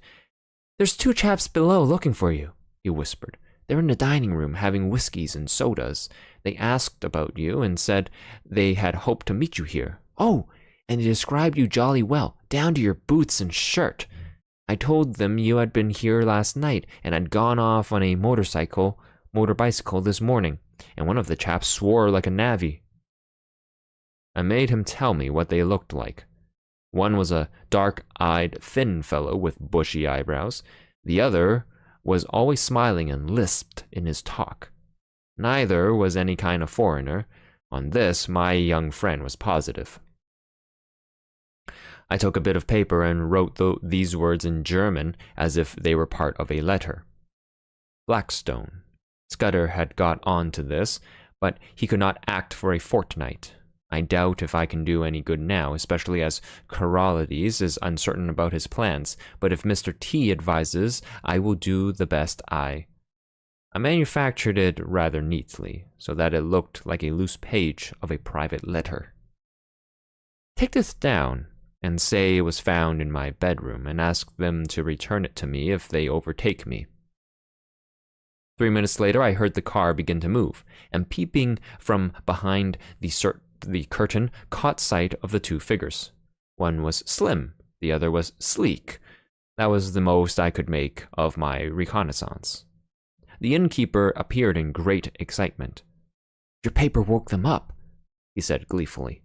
"The dark fellow went as white as death and cursed like blazes, and the fat one whistled and looked ugly. They paid for their drinks with half a sovereign and wouldn't wait for change." "Now, I'll tell you what I want you to do," I said. "Get on your bicycle and go off to Newton Stewart to the chief constable. Describe the two men and say you suspect them of having had something to do with the London murder. You can invent reasons. The two will come back, never fear. Not tonight, for they'll follow me 40 miles along the road, but first thing tomorrow morning. Tell the police to be here bright and early." He set off like a docile child while I worked at Scudder's notes. When he came back, we dined together, and in common decency, I had to let him pump me. I gave him a lot of stuff about lion hunts and the Matabele War, thinking all the while what tame businesses these were compared to this I was now engaged in. When he went to bed, I sat up and finished Scudder. I smoked in a chair till daylight, for I could not sleep. About 8 next morning, I witnessed the arrival of 2 constables and a sergeant. They put their car in a coach house under the innkeeper's instructions and entered the house. 20 minutes later, I saw from my window a second car come across the plateau from the opposite direction. It did not come up to the inn, but stopped 200 yards off in the shelter of a patch of wood. I noticed that its occupants carefully reversed it before leaving it. A minute or two later, I heard their steps on the gravel outside the window. My plan had been to lie hid in my bedroom and see what happened. I had a notion that if I could bring the police and my other more dangerous pursuers together, something might work out of it to my advantage. But now I had a better idea. I scribbled a line of thanks to my host, opened the window, and dropped quietly into a gooseberry bush. Unobserved, I crossed the dike, crawled down the side of a tributary burn, and won the high road on the far side of the patch of trees. There stood the car, very spick and span in the morning sunlight, but with the dust of her on her, which told of a long journey. I started her, jumped into the chauffeur's seat, and stole gently out onto the plateau. Almost at once, the road dipped so that I lost sight of the inn, but the wind seemed to bring me the sound of angry voices. Chapter 4. The Adventure of the Radical Candidate. You may picture me driving that 40 horsepower car for all she was worth over the crisp moor roads on that shining May morning, glancing back at first over my shoulder and looking anxiously to the next turning, then driving with a vague eye, just wide enough awake to keep on the highway, for I was thinking desperately of what I had found in Scudder's pocketbook. The little man had told me a pack of lies, all his yarns about the Balkans and the Jew anarchists and the Foreign Office Conference were eyewash, and so was Karolides. And yet not quite, as you shall hear. I had staked everything on my belief in his story, and had been let down. Here was his book telling me a different tale, and instead of being once bitten, twice shy, I believed it absolutely. Why? I don't know. It rang desperately true, and the first yarn, if you understand me, had been in a queer way true also in spirit. The 15th day of June was going to be a day of destiny, a bigger destiny than the killing of a Dago. It was so big that I didn't blame Scudder for keeping me out of the game and wanting to play a lone hand. That, I was pretty clear, was his intention. He had told me something which sounded big enough, but the real thing was so immortally big that he, the man who had found it out, wanted it all for himself. I didn't blame him. It was risk, after all, that he was chiefly greedy about. The whole story was in the notes, with gaps, you understand, which he would have filled up from his memory. He stuck down his authorities too, and had an odd trick of giving them all a numerical value and then striking a balance, which stood for the reliability of each stage in the yarn. The 4 names he had printed were authorities, and there was a man, Ducrosny, who got 5 out of a possible 5, and another fellow, Amersfoort, who got 3. The bare bones of the tale were all that was in the book. These, and one queer phrase which occurred half a dozen times inside brackets. 39 steps was the phrase, and at its last time of use it ran 39 steps. I counted them. High tide, 10:17 p.m. I could make nothing of that. The first thing I learned was that it was no question of preventing a war. That was coming, as sure as Christmas. Had been arranged, said Scudder, ever since February 1912. Karolides was going to be the occasion. He was booked all right and was to hand in his checks on June 14th, 2 weeks and 4 days from that May morning. I gathered from Scudder's notes that nothing on earth could prevent that. His talk of Epirote guards that would skin their own grandmothers was all billy-o. The second thing was that this war was going to come as a mighty surprise to Britain. Karolides' death would set the Balkans by the ears, and then Vienna would chip in with an ultimatum. Russia wouldn't like that, and there would be high words. But Berlin would play the peacemaker and pour oil on the waters, till suddenly she would find a good cause for a quarrel, pick it up, and in 5 hours let it fly at us. That was the idea, and a pretty good one too. Honey and fair speeches, and then a stroke in the dark. While we were talking about the goodwill and the good intentions of Germany, our coast would be silently ringed with mines, and submarines would be waiting for every battleship. But all this depended upon the third thing, which was due to happen on June 15th. I would never have grasped this if I hadn't once happened to meet a French staff officer coming back from West Africa who had told me a lot of things. One was that, in spite of all the nonsense talked in Parliament, there was a real working alliance between France and Britain, and that the 2 general staffs met every now and then, and made plans for joint action in case of war. Well, in June, a very great swell was coming over from Paris, and he was going to get nothing less than a statement of the disposition of the British Home Fleet on mobilization. At least I gathered it was something like that. Anyhow, it was something uncommonly important. But on the 15th day of June, there were to be others in London. Others at whom I could only guess. Scudder was content to call them collectively the Black Stone. They represented not our allies, but our deadly foes, and the information, destined for France, was to be diverted to their pockets. And it was to be used, remember, used a week or 2 later, with great guns and swift torpedoes, suddenly in the darkness of a summer night. This was the story I had been deciphering in a back room of a country inn, overlooking a cabbage garden. This was the story that hummed in my brain as I swung in the big touring car from glen to glen. My first impulse had been to write a letter to the Prime Minister, but a little reflection convinced me that that would be useless. Who would believe my tale? I must show a sign, some token in proof, and heaven knew what that could be. Above all, I must keep going myself, ready to act when things got riper, and that was going to be no light job with the police of the British Isles in full cry after me, and the watchers of the Black Stone running silently and swiftly on my trail.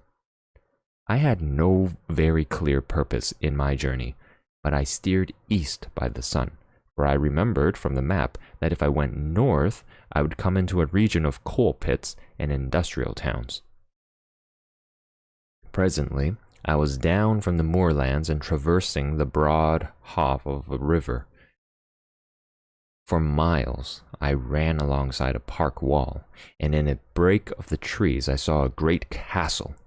I swung through little old thatched villages and over peaceful lowland streams, and past gardens blazing with hawthorn and yellow laburnum.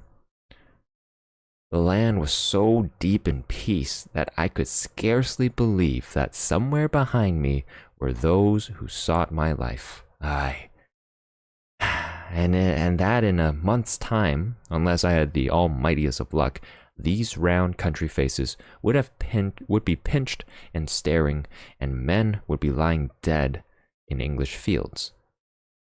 About midday, I entered a long, straggling village, and had a mind to stop and eat. Halfway down was the post office, and on the steps of it stood the post mistress and a policeman hard at work conning a telegram. When they saw me, they wakened up, and the policeman advanced with raised hand and cried on me to stop. I nearly was fool enough to obey. Then it flashed upon me that the wire had to do with me, that my friends at the inn had come to an understanding and were united in desiring to see more of me, and that it had been easy enough for them to wire the description of me and the car to 30 villages through which I might pass. I released the brakes just in time. As it was, a policeman made a claw at the hood and only dropped off when he got my left in his eye. I saw that main roads were no place for me, and turned into the byways. It wasn't an easy job without a map, for there was the risk of getting onto a farm road and ending in a duck pond or a stable yard, and I couldn't afford that kind of delay. I began to see what an ass I had been to steal the car. The big green brute would be the safest kind of clue to me over the breadth of Scotland. If I left it and took to my feet, it would be discovered in an hour or two, and I would get no start in the race. The immediate thing to do was to get to the loneliest roads. These I soon found when I struck up a tributary of the big river, and got into a glen with steep hills all about me, and a corkscrew road at the end which climbed over a pass. Here I met nobody, but it was taking me too far north, so I slewed east along a bad track and finally struck a big double-line railway. Away from me, I saw another broadish valley, and it occurred to me that if I crossed it, I might find some remote inn to pass the night. The evening was now drawing in, and I was furiously hungry, for I had eaten nothing since breakfast except a couple of buns I had bought from a baker's cart. Just then I heard a noise in the sky, and lo and behold, there was that infernal aeroplane, flying low about a dozen miles to the south and rapidly coming towards me. I had the sense to remember that on a bare moor I was at the aeroplane's mercy, and that my only chance was to get to the leafy cover of the valley.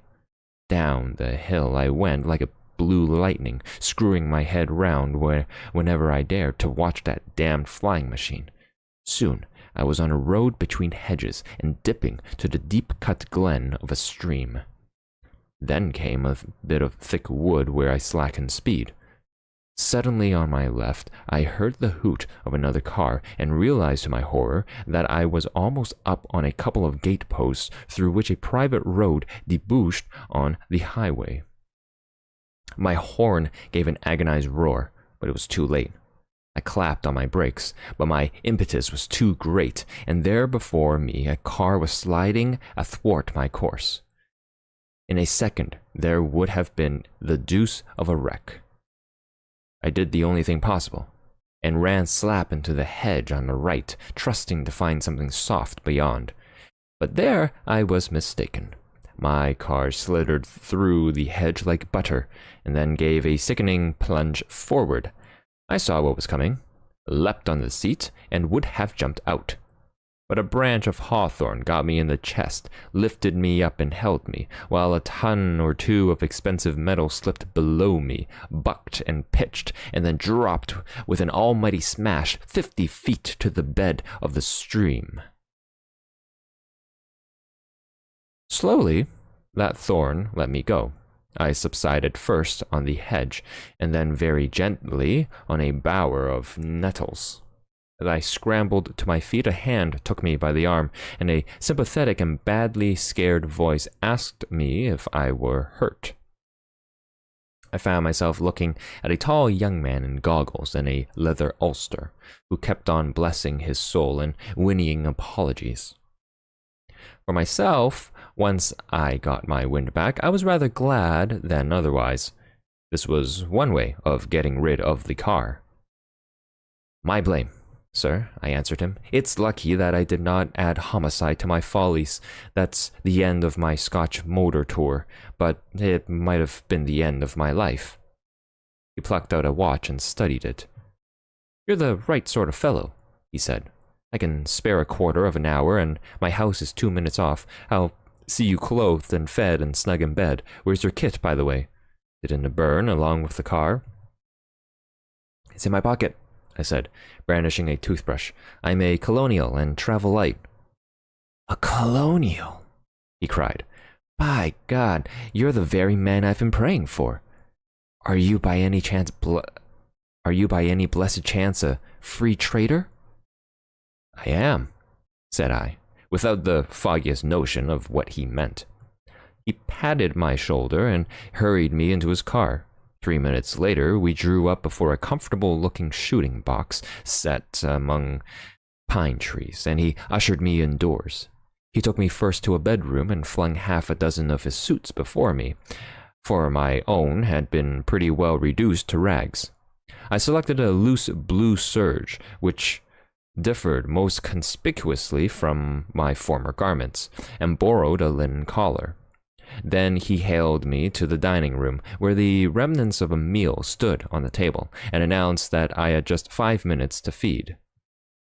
"You can take a snack in your pocket, and we'll have supper when we get back. I've got to be at the Masonic Hall at 8 o'clock, or my agent will comb my hair." I had a cup of coffee and some ham, some cold ham, while he yarned away on the hearthrug. "You find me in the deuce of a mess, Mr. By the way, you haven't told me your name. Twisden? Any relation of old Tommy Twisden of the 60th? No? Well, you see, I'm a Liberal candidate for this part of the world, and I had a meeting on tonight at Brattleboro. That's my chief town, and an infernal Tory stronghold. I had got the colonial ex-premier fellow, Crumpleton, coming to speak for me tonight, and had the thing tremendously billed, and the whole place ground-baited. This afternoon I had a wire from the ruffian saying he had got influenza at Blackpool, and here am I, left to do the whole thing myself. I had meant to speak for 10 minutes, and must now go on for 40. And though I've been racking my brains for 3 hours to think of something, I simply cannot last the course. Now, you've got to be a good chap and help me. You're a free trader and can tell our people what a wash-out protection is in the colonies. All you fellows have the gift of gab. I wish to heaven I had it. I'll be forevermore in your debt." I had very few notions about free trade, one way or the other, but I saw no other chance to get what I wanted. My young gentleman was far too absorbed in his own difficulties to think how odd it was to ask a stranger who had just missed death by an ace and had lost a 1,000 guinea car to address a meeting for him on the spur of the moment.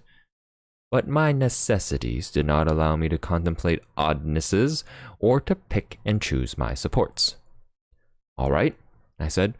"I'm not much good as a speaker, but I'll tell them a bit about Australia."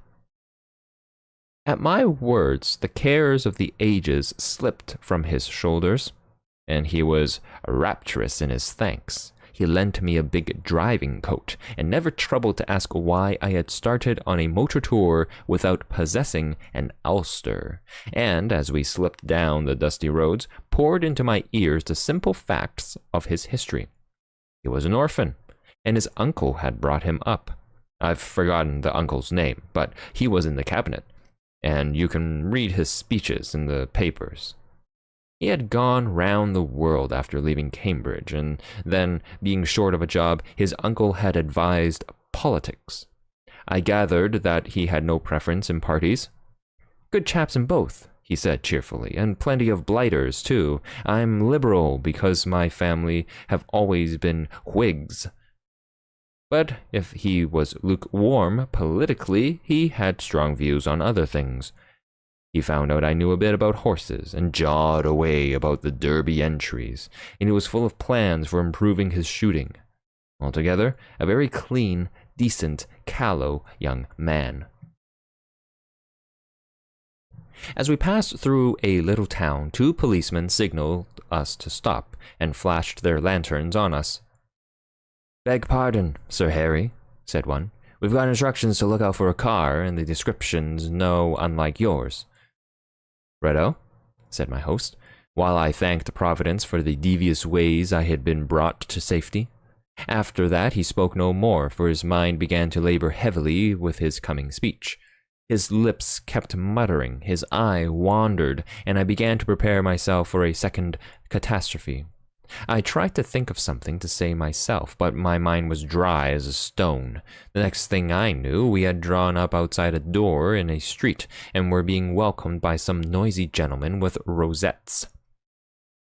The hall had about 500 in it, women mostly, a lot of bald heads, and a dozen or 2 young men. The chairman, a Weasley minister with a reddish nose, lamented Crumpleton's absence, soliloquized on his influenza, and gave me a certificate as a trusted leader of Australian thought. There were 2 policemen at the door, and I hoped they took note of that testimonial. Then Sir Harry started. I never heard anything like it. He didn't begin to know how to talk. He had about a bushel of notes from which he read, and when he let go of them, he fell into one prolonged stutter. Every now and then he remembered a phrase he had learned by heart, straightened his back, and gave it off like Henry Irving, and the next moment he was bent double and crooning over his papers. It was the most appalling rot, too. He talked about the German menace, and said it was all a Tory invention to cheat the poor of their rights and keep back the great flood of social reform, but that organized labor realized this and laughed the Tories to scorn. He was all for reducing our navy as a proof of our good faith, and then sending Germany an ultimatum telling her to do the same, or we would knock her into a cocked hat. He said that. But, for the Tories, Germany and Britain would be fellow workers in peace and reform. I thought of the little black book in my pocket. A goody lot Scudder's friends cared for peace and reform. Yet, in a queer way, I liked the speech. You could see the niceness of the chap shining out behind the muck with which he had been spoon-fed. Also, it took a load off my mind. I mightn't be much of an orator, but I was 1,000% better than Sir Harry.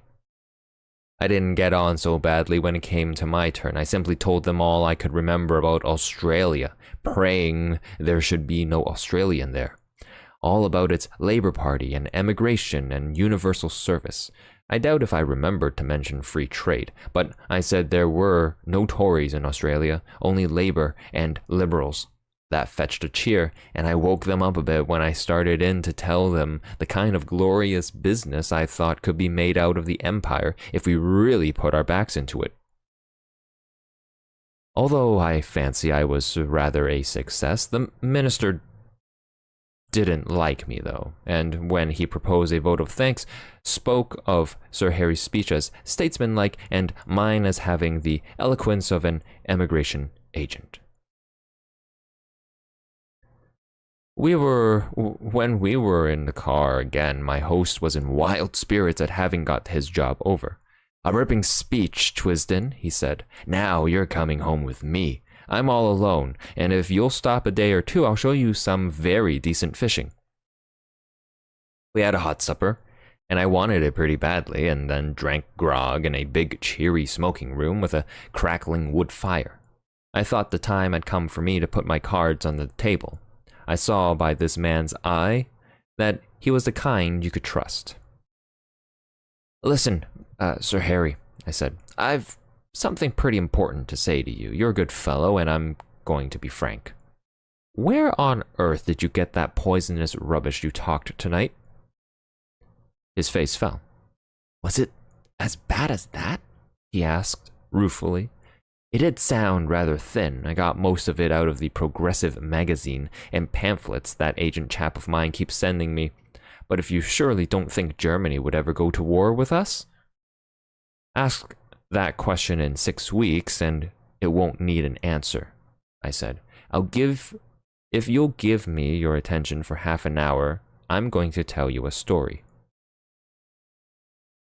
I can see yet that bright room with the deer's heads and the old prints on the walls, Sir Harry standing restlessly on the stone curb of the hearth, and myself lying back in an armchair speaking. I seemed to be another person, standing aside and listening to my own voice and judging carefully the reliability of my tale. It was the first time I had ever told anyone the exact truth, so far as I understood it, and it did me no end of good, for it straightened out the thing in my own mind. I blinked no detail. He heard all about Scudder, and the milkman, and the notebook, and my doings in Galloway. Presently, he got very excited and walked up and down the hearthrug. "So you see," I concluded, "you have got here in your house the man that is wanted for the Portland Place murder. Your duty is to send your car for the police and give me up. I don't think I'll get very far. There will be an accident, and I'll have a knife in my ribs an hour or so after arrest. Nevertheless, it's your duty as a law-abiding citizen. Perhaps in a month's time you'll be sorry, but you have no cause to think of that." He was looking at me with bright, steady eyes.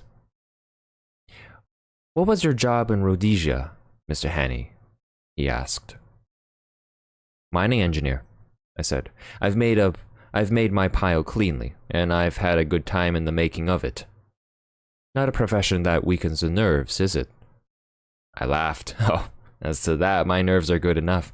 I took down a hunting knife from a stand on the wall and did the old Mashona trick of tossing it and catching it in my lips. That wants a pretty steady heart." He watched me with a smile. "I don't want proofs. I may be an ass on the platform, but I can size up a man. You're no murderer and you're no fool, and I believe you are speaking the truth. I'm going to back you up. Now, what can I do?" "First, I want you to write a letter to your uncle. I've got to get in touch with the government people sometime before the 15th of June. He pulled his mustache. "That won't help you. This is Foreign Office business, and my uncle would have nothing to do with it. Besides, you'd never convince him. No, I'll go one better. I'll write to the permanent secretary at the Foreign Office. He's my godfather, and one of the best going. What do you want?" He sat down at a table and wrote to my dictation. The gist of it was that if a man called Twisden, I thought I had better stick to that name, turned up before June 15th, he was to entreat him kindly. He said Twisden would prove his bona fides by passing the word Blackstone and whistling Annie Laurie. "Good," said Sir Harry. "That's the proper style. By the way, you'll find my godfather, his name's Sir Walter Bullivant, down in his country cottage for Whitsuntide. It's close to Artonswell on the Kennet. That's done. Now, what's the next thing?" "You're about my height. Lend me the oldest tweed suit you've got. Anything will do, so long as the color is the opposite of the clothes I destroyed this afternoon. Then, show me a map of the neighborhood and explain to me the lie of the land. Lastly, if the police come seeking me, just show them the car in the glen. If the other lot turn up, tell them I caught the South Express after your meeting." He did, or promised to do, all these things. I shaved off the remnants of my mustache and got inside an ancient suit of what I believe is called heather mixture.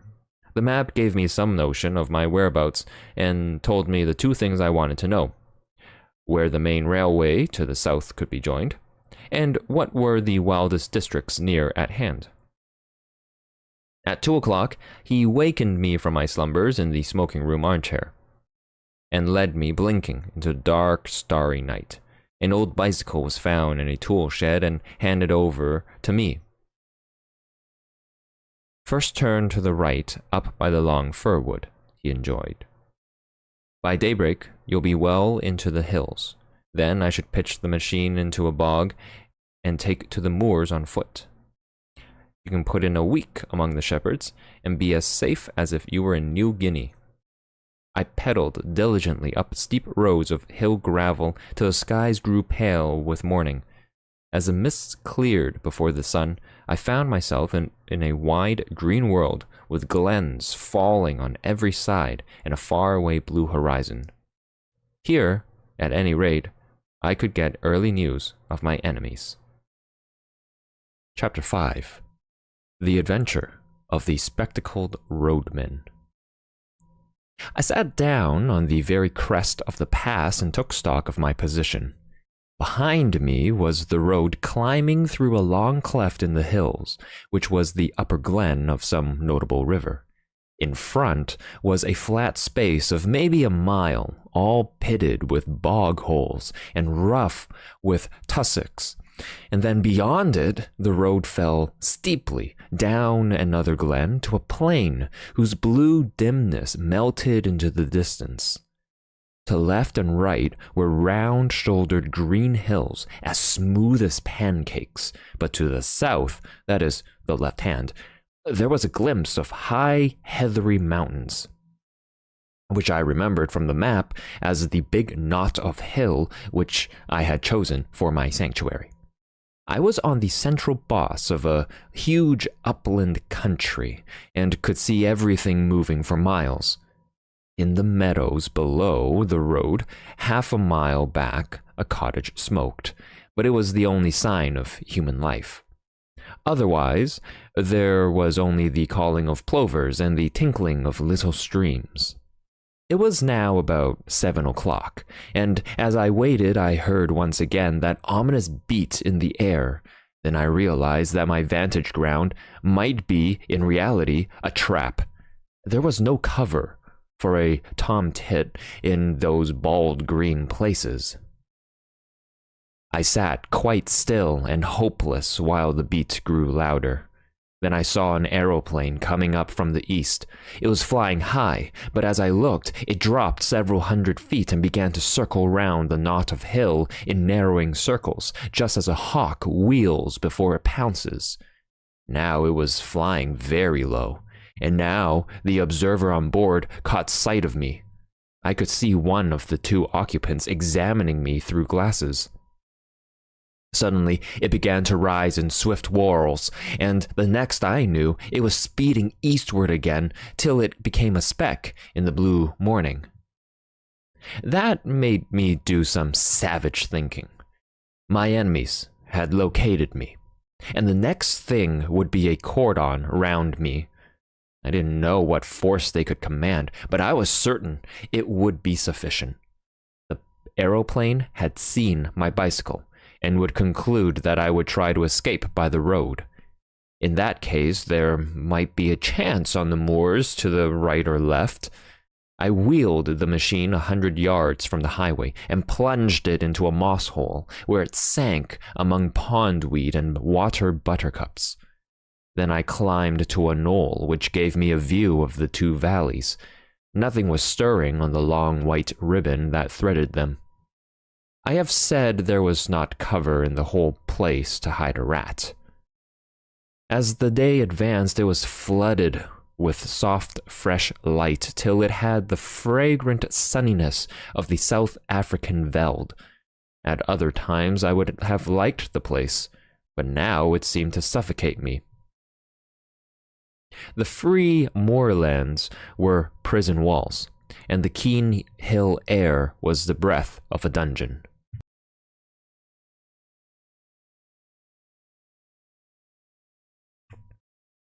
I tossed a coin.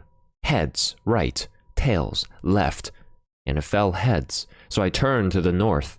In a little I came to the brow of the ridge, which was the containing wall of the pass. I saw the high road for maybe 10 miles, and far down that was moving, and that I took to be a motor car.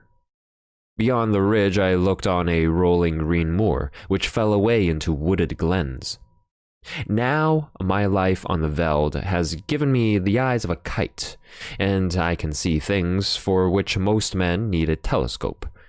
Away down the slope, a couple of miles away, several men were advancing, like a row of beaters at a shoot.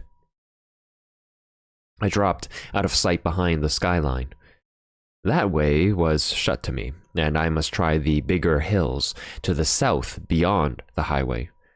The car I had noticed was getting nearer, but it was still a long way off, with some very steep gradients before it. I ran hard, crouching low except in the hollows, and as I ran I kept scanning the brow of the hill before me. Was it imagination, or did I see figures? 1, 2, perhaps more, moving in a glen beyond a stream? If you are hemmed in on all sides in a patch of land, there is only one chance of escape.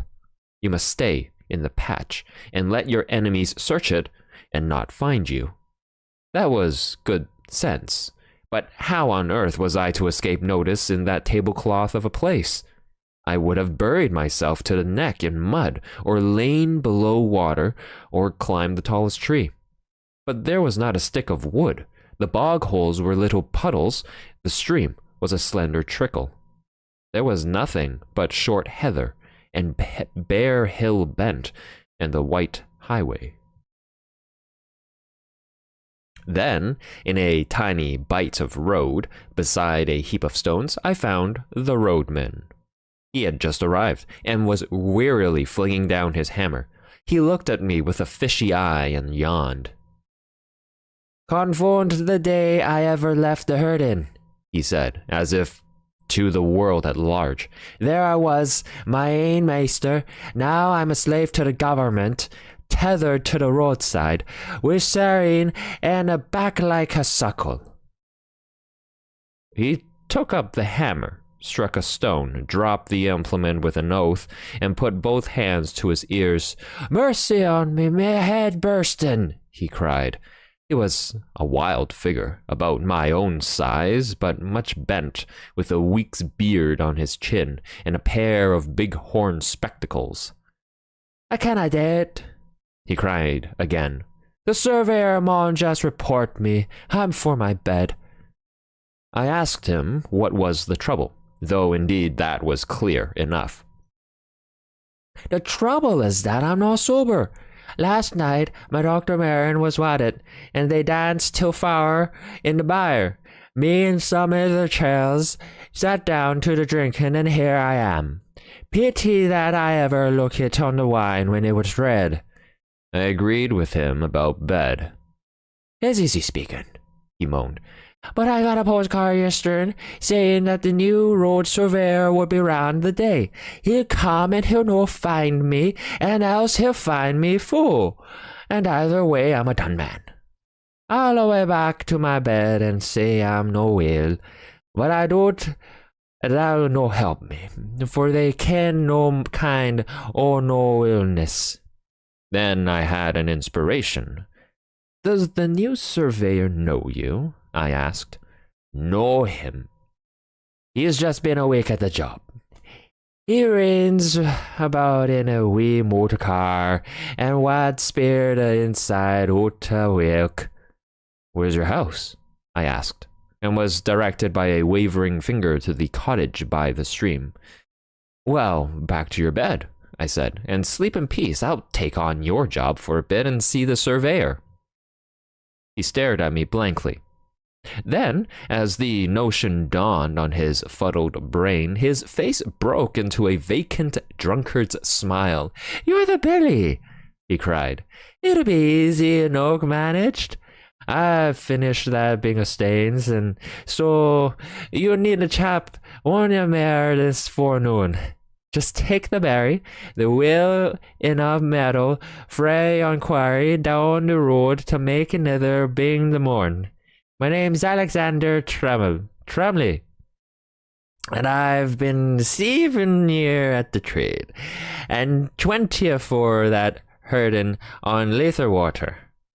Me friends call me Ecky, and while Specky, for I wear glasses, being awake at sight. Just you speak to Sir very fair, and call him Sir, and he'll be well pleased. I'll be back, or midday."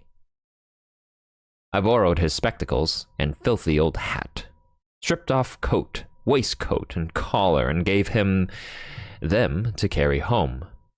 Borrowed, too, the foul stump of a clay pipe as an extra property. He indicated my simple tasks, and without more ado set off at an amble bedwards. Bed may have been his chief object, but I think there was also something left in the foot of a bottle. I prayed that he might be safe under cover before my friends arrived on the scene. Then I set to work to dress for the part. I opened the collar of my shirt. It was a vulgar blue and white check, such as plowmen wear, and revealed a neck as brown as any tinker's. I rolled up my sleeves, and there was a forearm which might have been a blacksmith's, sunburnt and rough with old scars. I got my boots and trouser legs all white from the dust of the road, and hitched up my trousers, tying them with string below the knee. Then I set to work on my face. With a handful of dust, I made a watermark round my neck, the place where Mr. Turnbull's Sunday ablutions might be expected to stop. I rubbed a good deal of dirt also into the sunburn of my cheeks. A roadman's eyes would no doubt be a little inflamed, so I contrived to get some dust in both of mine, and by dint of vigorous rubbing produced a bleary effect. The sandwiches Sir Harry had given me had gone off with my coat, but the roadman's lunch, tied up in a red handkerchief, was at my disposal. I ate with great relish several of the thick slabs of scone and cheese, and drank a little of the cold tea. In the handkerchief was a local paper tied with string and addressed to Mr. Turnbull, obviously meant to solace his midday leisure. I did up the bundle again, and put the paper conspicuously behind it. My boots did not satisfy me, but by dint of kicking among the stones, I reduced them to the granite-like surface which marks a roadman's foot-gear. Then I bit and scraped my fingernails till the edges were all cracked and uneven. The man I was matched against would miss no detail. I broke one of the bootlaces and retied it in a clumsy knot, and loosed the other so that my thick gray socks bulged over the uppers. Still, no sign of anything on the road. The motor I had observed half an hour ago must have gone home. My toilet complete, I took up the barrow and began my journeys to and from the quarry 100 yards off.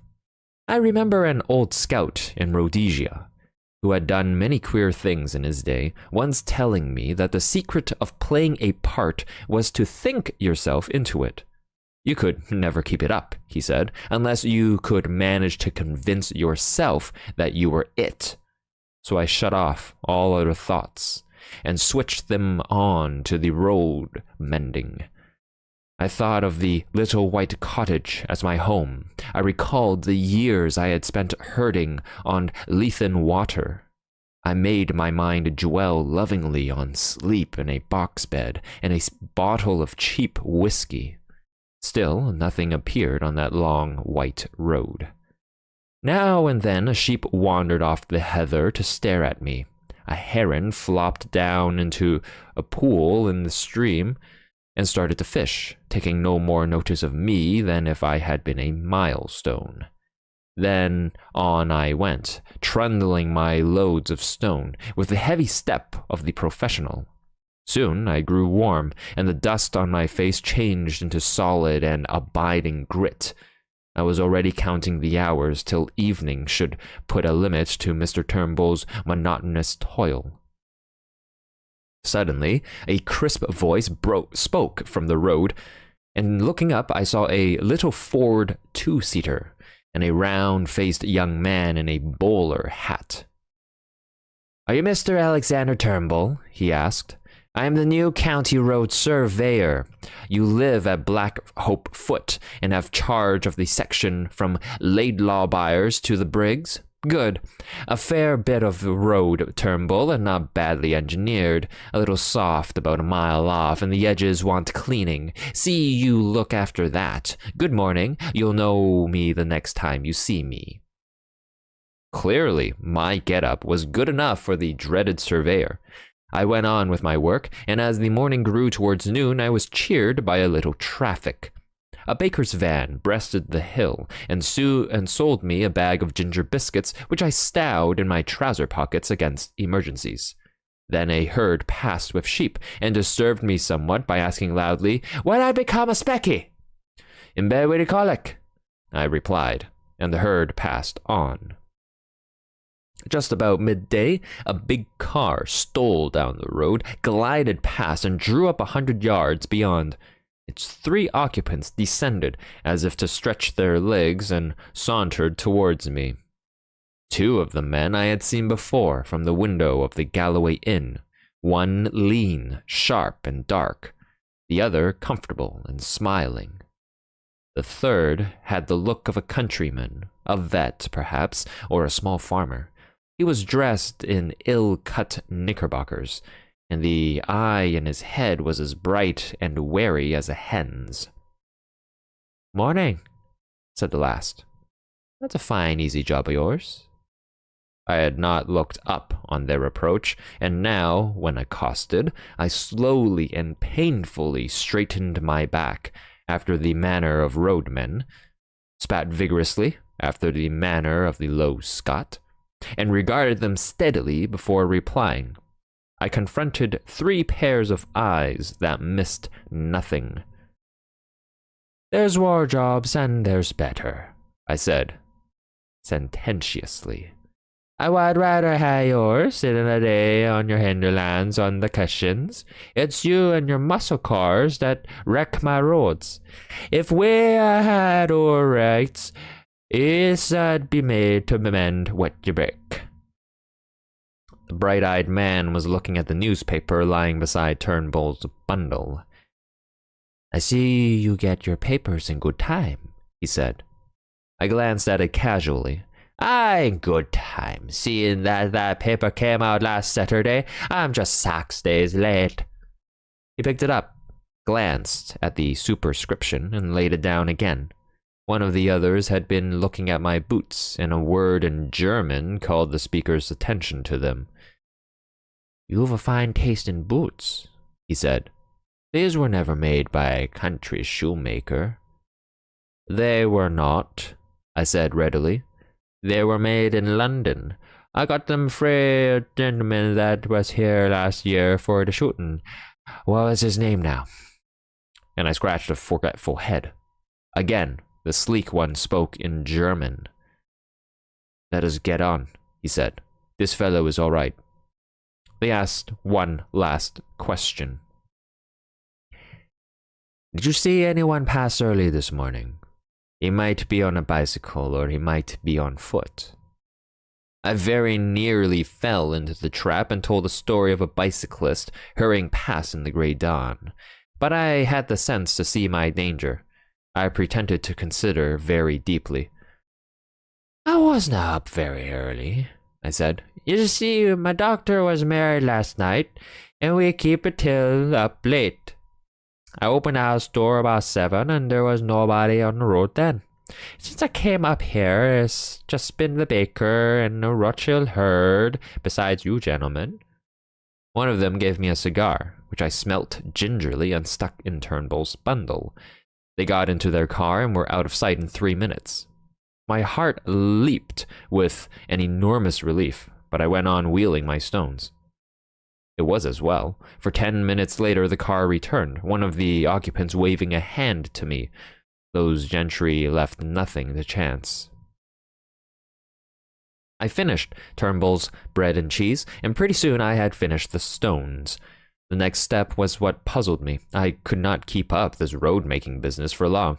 A merciful providence had kept Mr. Turnbull indoors, but if he appeared on the scene, there would be trouble. I had a notion that the cordon was still tight around the glen, and that if I walked in any direction, I should meet with questioners. But get out I must. No man's nerve could stand more than a day of being spied on. I stayed at my post till 5 o'clock. By that time, I had resolved to go down to Turnbull's cottage at nightfall and take my chance of getting over the hills in the darkness. But suddenly, a new car came up the road and slowed down a yard or two from me. A fresh wind had risen, and the occupant wanted to light a cigarette. It was a touring car, with the tonneau full of assortment of baggage.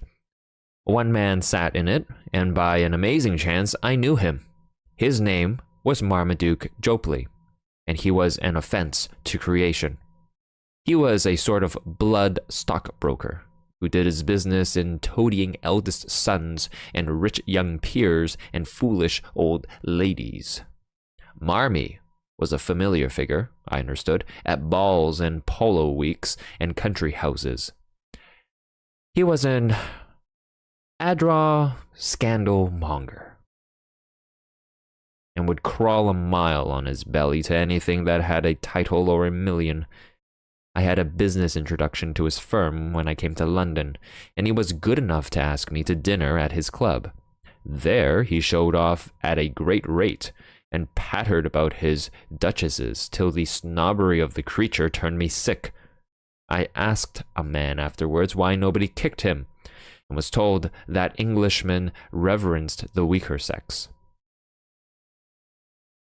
Anyhow, there he was now, nattily dressed, in a fine new car, obviously on his way to visit some of his smart friends. A sudden daftness took me, and in a second I had jumped into the tonneau and had him by the shoulder. "Hello, Jopley," I sang out. "Well met, my lad." He got a horrid fright. His chin dropped as he stared at me. "Who the devil are you?" he gasped. "My name's Hattie," I said. "From Rhodesia, you remember." "Good God, the murderer," he choked. "Just so, and there will be a second murder, my dear, if you don't do as I tell you. Give me that coat of yours, that cap, too." He did as he was bid, for he was blind with terror. Over my dirty trousers and vulgar shirt, I put on his smart driving coat, which buttoned high at the top and thereby hid the deficiencies of my collar. I stuck the cap on my head and added his gloves to my get-up. The dusty roadman in a minute was transformed into one of the neatest motorists in Scotland. On Mr. Jopley's head, I clapped Turnbull's unspeakable hat and told him to keep it there. Then, with some difficulty, I turned the car. My plan was to go back the road he had come, for the watchers, having seen it before, would probably let it pass unremarked, and Marmy's figure was in no way like mine. "Now, my child," I said, "sit quite still and be a good boy. I mean you no harm. I'm only borrowing your car for an hour or two, but if you play any tricks, and above all, if you open your mouth, as sure as there's a God above me, I'll wring your neck. Savez?" I enjoyed that evening's ride. We ran 8 miles down the valley, through a village or two, and I could not help noticing several strange-looking folk lounging by the roadside. These were the watchers, who would have had much to say to me if I had come in other garb or company. As it was, they looked incuriously on. One touched his cap in salute, and I responded graciously. As the dark fell, I turned up a side glen which, as I remember from the map, led into an unfrequented corner of the hills. Soon the villages were left behind, then the farms, and then even the wayside cottage. Presently, we came to a lonely moor, where the night was blackened, the sunset gleam in the bog pools. Here we stopped, and I obligingly reversed the car and restored to Mr. Jopley his belongings. "1,000 thanks," I said. "There's more use in you than I thought. I'll be off and find the police." As I sat on the hillside, watching the tail light dwindle, I reflected on the various kinds of crime I had now sampled. Contrary to general belief, I was not a murderer, but I had become an unholy liar, a shameless impostor, and a highwayman with a marked taste for expensive motor cars. Chapter 6. The Adventure of the Bald Archaeologist. This book is available at Gutenberg.org. I spent the night on a shelf of the hillside, in the lee of a boulder where the heather grew long and soft. It was a cold business, for I had neither coat nor waistcoat. These were in Mr. Turnbull's keeping, as was Scudder's little book, my watch, and, worst of all, my pipe and tobacco pouch. Only my money accompanied me in my belt, and about half a pound of ginger biscuits in my trousers pocket. I supped off half those biscuits, and by worming myself deep into the heather, got some kind of warmth. My spirits had risen, and I was beginning to enjoy this crazy game of hide-and-seek. So far, I had been miraculously lucky.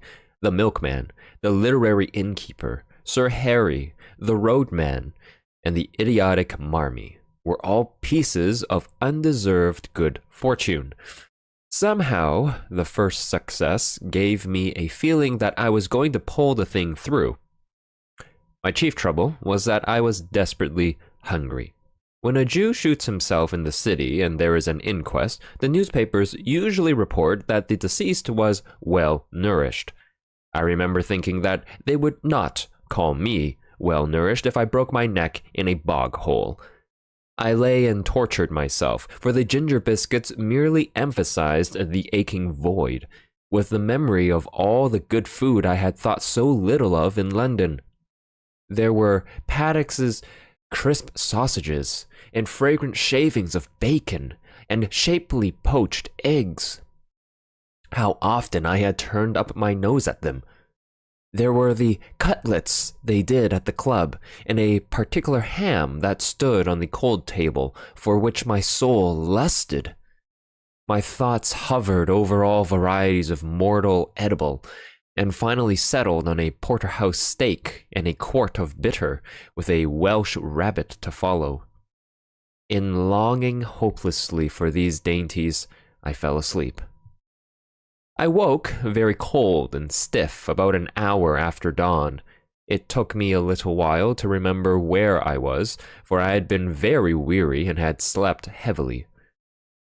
I saw first the pale blue sky through a net of heather, then a big shoulder of hill, and then my own boots placed neatly in a blaeberry bush. I raised myself on my arms and looked down into the valley, and that one look set me lacing up my boots in mad haste.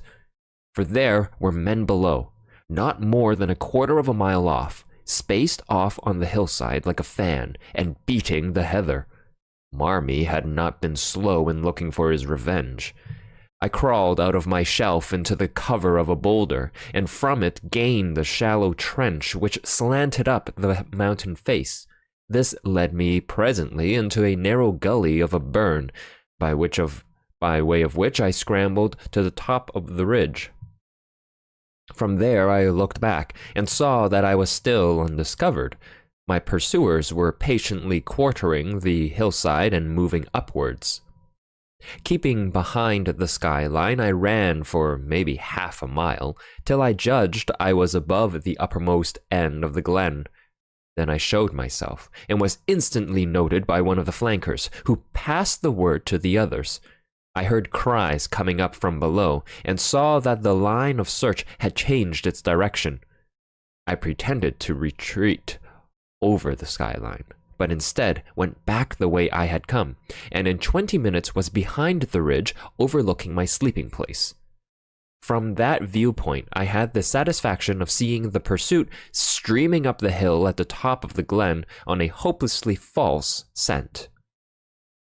I had before me a choice of routes, and I chose a ridge which made an angle with the one I was on, so would soon put a deep glen between me and my enemies. The exercise had warmed my blood, and I was beginning to enjoy myself amazingly. As I went, I breakfasted on the dusty remnants of the ginger biscuits. I knew very little about the country, and I hadn't a notion what I was going to do. I trusted to the strength of my legs, but I was well aware that those behind me would be familiar with the lie of the land, and that my ignorance would be a heavy handicap. I saw in front of me a sea of hills, rising very high towards the south, but northwards breaking down into broad ridges which separated wide and shallow dales. The ridge I had chosen seemed to sink after a mile or two to a moor which lay like a pocket in the uplands. That seemed as good a direction to take as any other. My stratagem had given me a fair start, call it 20 minutes, and I had the width of a glen behind me before I saw the first heads of the pursuers. The police had evidently called in local talent to their aid, and the men I could see had the appearance of herds or gamekeepers. They hallooed at the sight of me, and I waved my hand. 2 dived into the glen and began to climb my ridge, while the others kept their own side of the hill. I felt as if I were taking part in a schoolboy game of hare and hounds. But very soon, it began to seem less of a game. Those fellows behind were hefty men on their native heath. Looking back, I saw that only 3 were following direct, and I guessed that the others had fetched a circuit to cut me off. My lack of local knowledge might very well be my undoing, and I resolved to get out of this tangle of glens to the pocket of moor I had seen from the tops. I must so increase my distance as to get clear away from them, and I believed I could do this if I could find the right ground for it. If there had been cover, I would have tried a bit of stalking, but on these bare slopes you could see a fly a mile off. My hope must be in the length of my legs and the soundness of my wind, but I needed easier ground for that, for I was not bred a mountaineer. How I longed for a good Afrikander pony. I put on a great spurt and got off my ridge and down into the moor before any figures appeared on the skyline behind me. I crossed the burn and came out on a high road which made a pass between 2 glens. All in front of me was a big field of heather, sloping up to a crest which was crowned with an odd feather of trees. In the dike by the roadside was a gate, from which a grass-grown track led over the first wave of the moor. I jumped the dike and followed it, and after a few hundred yards, as soon as it was out of sight of the highway, the grass stopped, and it became a very respectable road, which was evidently kept with some care. Clearly, it ran to a house, and I began to think of doing the same. Hitherto, my luck had held, and it might be that my best chance would be found in this remote dwelling. Anyhow, there were trees there, and that meant cover. I did not follow the road, but the burn side which flanked it on the right, where the bracken grew deep and the high banks made a tolerable screen. It was well I did so, for no sooner had I gained the hollow than, looking back, I saw the pursuit topping the ridge from which I had descended. After that I did not look back. I had no time.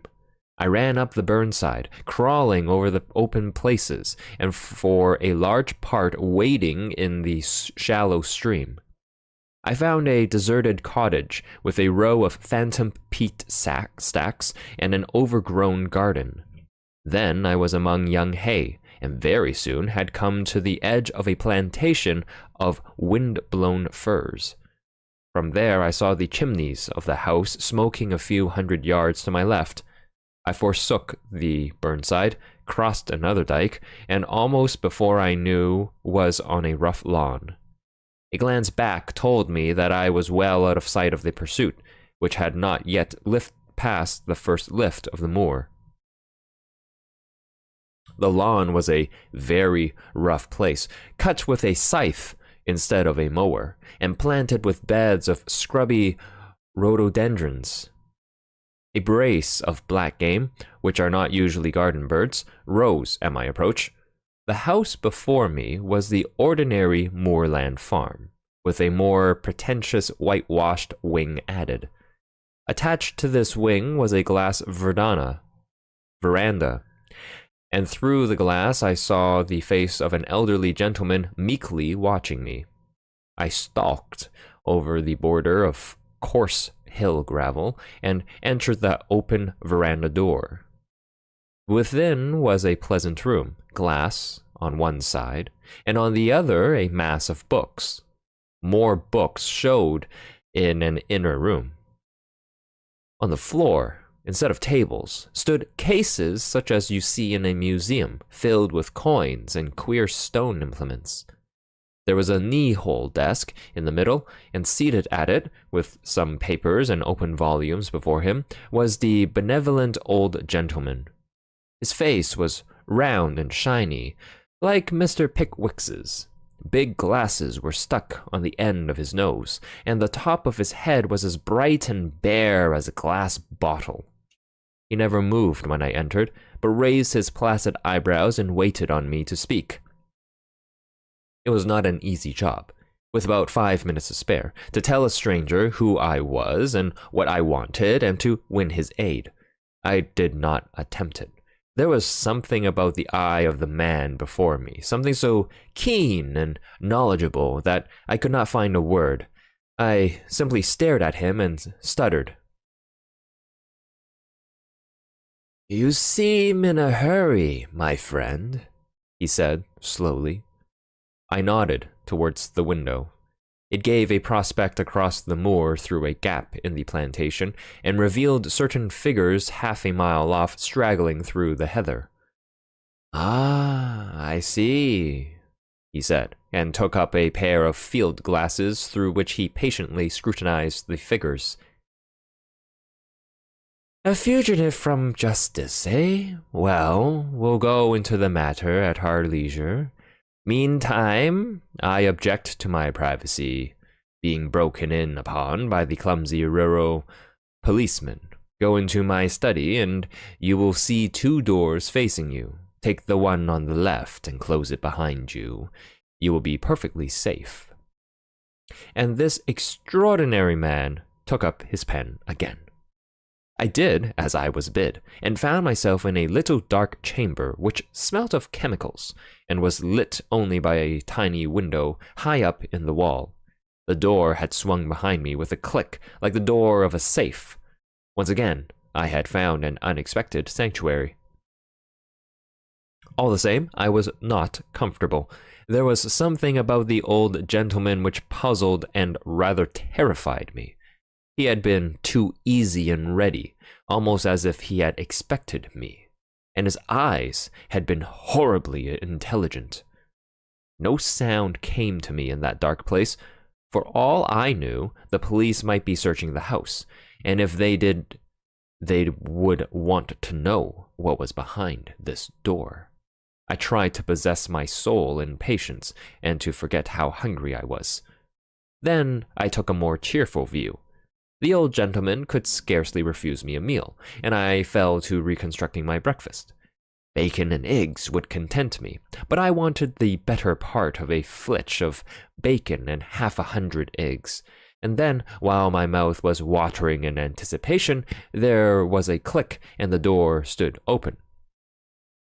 I emerged into the sunlight to find the master of the house sitting in a deep armchair in the room he called his study, and regarding me with curious eyes. "Have they gone?" I asked. "They have gone," I convinced them that you had crossed the hill. I do not choose that the police should come between me and the one whom I am delighted to honor. This is a lucky morning for you, Mr. Richard Hanny." As he spoke, his eyelids seemed to tremble and to fall a little over his keen gray eyes.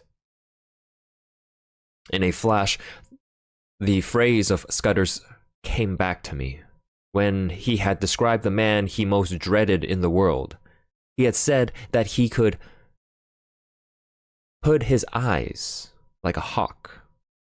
Then I saw that I had walked straight into the enemy's headquarters. My first impulse was to throttle the old ruffian and make for the open air. He seemed to anticipate my intention, for he smiled gently and nodded to the door behind me. I turned and saw two menservants who had me covered with pistols. He knew my name, but he had never seen me before, and as the reflection darted across my mind, I saw a slender chance. "I don't know what you mean," I said roughly. "And who are you calling Richard Hanny? My name's Ainsley." "So?" he said, still smiling. "But of course you have others. We won't quarrel about a name." I was pulling myself together now, and I reflected that my garb, lacking coat and waistcoat and collar, would at any rate not betray me. I put on my surliest face and shrugged my shoulders. "I suppose you're going to give me up after all, and I call it a damn dirty trick. My God, I wish I had never seen that cursed motor car. Here's the money, and be damned to you." And I flung 4 sovereigns on the table. He opened his eyes a little. "Oh no, I shall not give you up. My friends and I will have a little private settlement with you, that is all. You know a little too much, Mr. Hanny. You are a clever actor, but not quite clever enough." He spoke with assurance, but I could see the dawning of a doubt in his mind. "Oh, for God's sake, stop jawing," I cried. "Everything's against me. I haven't had a bit of luck since I came on shore at Leith. What's the harm in a poor devil with an empty stomach picking up some money he finds in a bust-up motor car?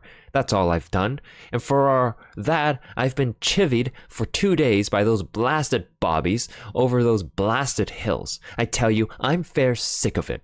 You can do what you like, old boy. Ned Ainsley's got no fight left in him." I could see that the doubt was gaining. "Will you oblige me with the story of your recent doings?" he asked. "I can't, governor," I said in a real beggar's whine. "I've not had a bite to eat for 2 days. Give me a mouthful of food, and then you'll hear God's truth." I must have showed my hunger in my face, for he signaled to one of the men in the doorway. A bit of cold pie was brought and a glass of beer, and I wolfed them down like a pig, or rather like Ned Ainsley, for I was keeping up my character. In the middle of my meal, he spoke suddenly to me in German, but I turned on him a face as blank as a stone wall. Then I told him my story, how I had come off an Archangel ship at Leith a week ago, and was making my way overland to my brother at Wigtown. I had run short of cash. I hinted vaguely at a spree, and I was pretty well on my uppers when I had come on a hole in the hedge, and, looking through, had seen a big motor car lying in the burn. I had poked about to see what had happened, and had found 3 sovereigns lying on the seat, and 1 on the floor. There was nobody there, or any sign of an owner, so I had pocketed the cash. But somehow the law had got after me. When I had tried to change a sovereign in a baker's shop, the woman had cried on the police, and a little later, when I was washing my face in a burn, I had been nearly gripped, and had only got away by leaving my coat and waistcoat behind me. "They can have the money back," I cried. For a fat lot of good it's done me. Those perishers are all down on a poor man. Now, if it had been you, governor, that had found the quids, nobody would have troubled you. You're a good liar, Hanny, he said. I flew into a rage. Stop fooling, damn you! I tell you, my name's Ainsley, and I never heard of anyone called Hanny in my born days. I'd sooner have the police than you with your Hannies and your monkey-faced pistol tricks. No, governor, I beg pardon, I don't mean that. I'm much obliged to you for the grub, and I'll thank you to let me go now the coast's clear. It was obvious that he was badly puzzled. You see, he had never seen me, and my appearance must have altered considerably from the photographs, if he had got one of them. I was pretty smart and well dressed in London, and now I was a regular tramp. I do not propose to let you go. If you are what you say you are, you'll soon have a chance of clearing yourself. If you are what I believe you are, I do not think you will see the light much longer. He rang a bell, and a third servant appeared from the veranda. I want the Lanchester in 5 minutes, he said. There will be 3 to luncheon. Then he looked steadily at me, and that was the hardest ordeal of all. There was something weird and devilish in those eyes, cold, malignant, unearthly, and most hellishly clever. They fascinated me like the bright eyes of a snake. I had a strong impulse to throw myself on his mercy and offer to join his side, and if you consider the way I felt about the whole thing, you will see that that impulse must have been purely physical. The weakness of a brain mesmerized and mastered by a stronger spirit, but I managed to stick it out and even to grin. You'll know me next time, governor, I said. Karl, he spoke in German to one of the men in the doorway. You will put this fellow in the storeroom till I return, and you will be answerable to me for his keeping. I was marched out of the room with a pistol at each ear. The storeroom was a damp chamber in what had been the old farmhouse. There was no carpet on the uneven floor, and nothing to sit down on but a school form. It was pitch as black.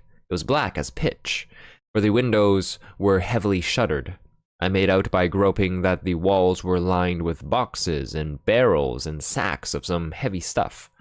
The whole place smelt of mold and disuse. My jailers turned the key in the door, and I could hear them shifting their feet as they stood on guard outside. I sat down in that chilly darkness in a very miserable frame of mind. The old boy had gone off in a motor to collect the 2 ruffians who had interviewed me yesterday. Now they had seen me as the roadman, and they would remember me, for I was in the same rig. What was a roadman doing 20 miles from his beat, pursued by the police? A question or 2 would put them on the track. Probably they had seen Mr. Turnbull, probably Marmee too. Most likely they could link me up with Sir Harry, and then the whole thing would be crystal clear. What chance had I in this moorland house with 3 desperadoes and their armed servants?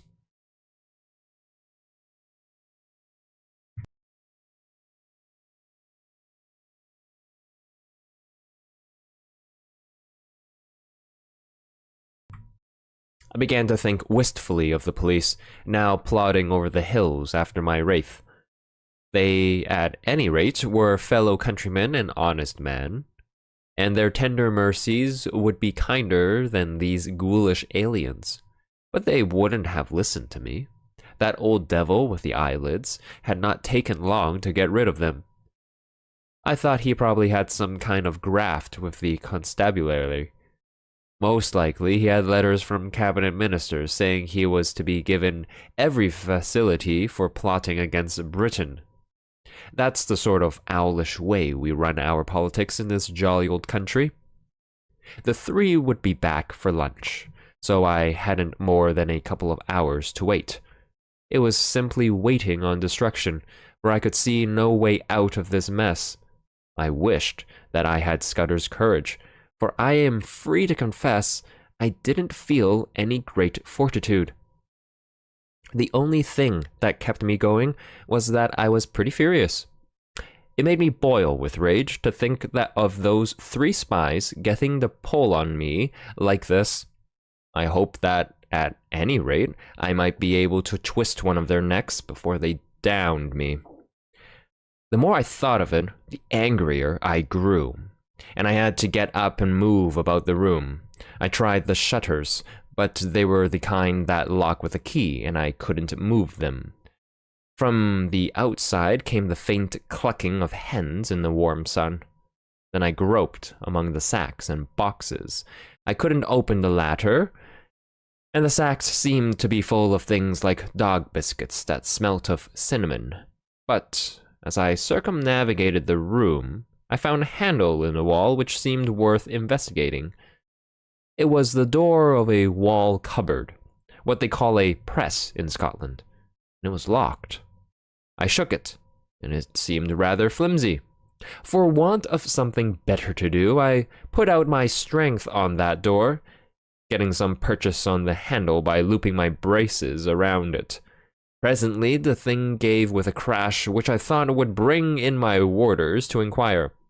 I waited for a bit, and then started to explore the cupboard shelves. There was a multitude of queer things there. I found an odd vesta or two in my trouser pockets and struck a light. It was out in a second, but it showed me one thing. There was a little stock of electric torches on one shelf. I picked one up and found it was in working order. With the torch to help me, I investigated further. There were bottles and cases of queer-smelling stuffs, chemicals, no doubt, for experiments, and there were coils of fine copper wire and yanks of thin, oiled silk.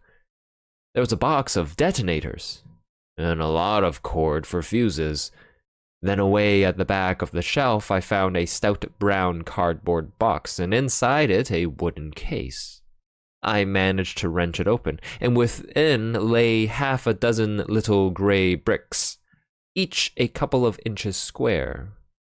I took one up and found that it crumbled easily in my hand. Then I smelt it and put my tongue to it. After that, I sat down to think. I hadn't been a mining engineer for nothing, and I knew letonite when I saw it. With one of these bricks, I could blow the house to smithereens. I had used the stuff in Rhodesia and knew its power, but the trouble was that my knowledge wasn't exact. I had forgotten the proper charge and the right way of preparing it, and I wasn't sure about the timing. I had only a vague notion, too, as to its power, for though I had used it, I had not handled it with my own fingers. But it was a chance, the only possible chance. It was a mighty risk, but against it was an absolute black certainty. If I used it, the odds were, as I reckoned, about 5 to 1 in favor of my blowing myself into the treetops. But if I didn't, I should very likely be occupying a 6-foot hole in the garden by the evening. That was the way I had to look at it. The prospect was pretty dark either way, but anyhow there was a chance, both for myself and for my country. The remembrance of little Scudder decided me. It was about the beastliest moment of my life, for I'm no good at these cold-blooded resolutions. Still, I managed to rake up the pluck to set my teeth and choke back the horrid doubts that flooded in on me. I simply shut off my mind and pretended I was doing an experiment as simple as Guy Fawkes fireworks. I got a detonator and fixed it to a couple of feet of fuse. Then I took a quarter of the letonite brick and buried it near the door below one of the sacks in a crack of the door, fixing the detonator in it. For all I knew, half those boxes might be dynamite. If the cupboard held such deadly explosives, why not the boxes? In that case, there would be a glorious skyward journey for me and the German servants, and about an acre of surrounding country. There was also the risk that the detonation might set off the other bricks in the cupboard, for I had forgotten most that I knew about lentonite. But it didn't do to begin thinking about the possibilities. The odds were horrible, but I had to take them. I ensconced myself just below the sill of the window and lit the fuse. Then I waited for a moment or two. There was dead silence, only a shuffle of heavy boots in the passage and the peaceful cluck of hens from the warm out of doors. I commended my soul to my Maker and wondered where I would be in 5 seconds.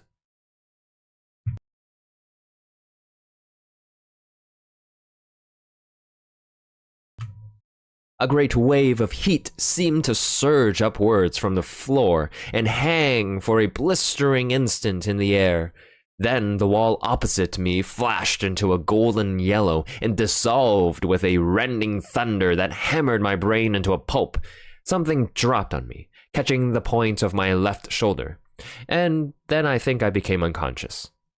My stupor can scarcely have lasted beyond a few seconds. I felt myself being choked by thick yellow fumes and struggled out of the debris to my feet.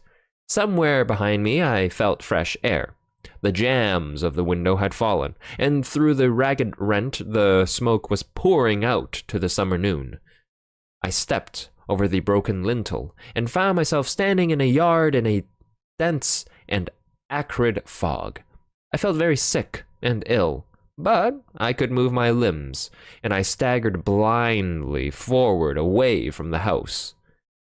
A small mill lade ran in a wooden aqueduct at the other side of the yard, and into this I fell. The cool water revived me, and I had just enough wits left to think of escape. I squirmed up the lade among the slippery green slime till I reached the mill wheel. Then I wriggled through the axle hole into the old mill and stumbled onto a bed of chaff. A nail caught the seat of my trousers, and I left a wisp of heather mixture behind me. The mill had been long out of use. The ladders were rotten with age, and in the loft the rats had gnawed great holes in the floor. Nausea shook me, and a wheel in my head kept turning, while my left shoulder and arm seemed to be stricken with the palsy. I looked out of the window and saw a fog still hanging over the house and smoke escaping from an upper window. Please God, I had set the place on fire, for I could hear confused cries coming from the other side. But I had no time to linger, since this mill was obviously a bad hiding place. Anyone looking for me would naturally follow the lade, and I made certain the search would begin as soon as they found that my body was not in the storeroom. From another window I saw that on the far side of the mill stood an old stove dovecote. If I could get there without leaving tracks, I might find a hiding place, for I argued that my enemies, if they thought I could move, would conclude I had made for open country, and would go seeking me on the moor. I crawled down the broken ladder, scattering chaff behind me to cover my footsteps. I did the same on the mill floor and on the threshold where the door hung on broken hinges. Peeping out, I saw that between me and the dovecot was a piece of bare cobbled ground, where no footmarks would show. Also, it was mercifully hid by the mill buildings from any view from the house. I slipped across the space, got to the back of the dovecot, and prospected a way of ascent.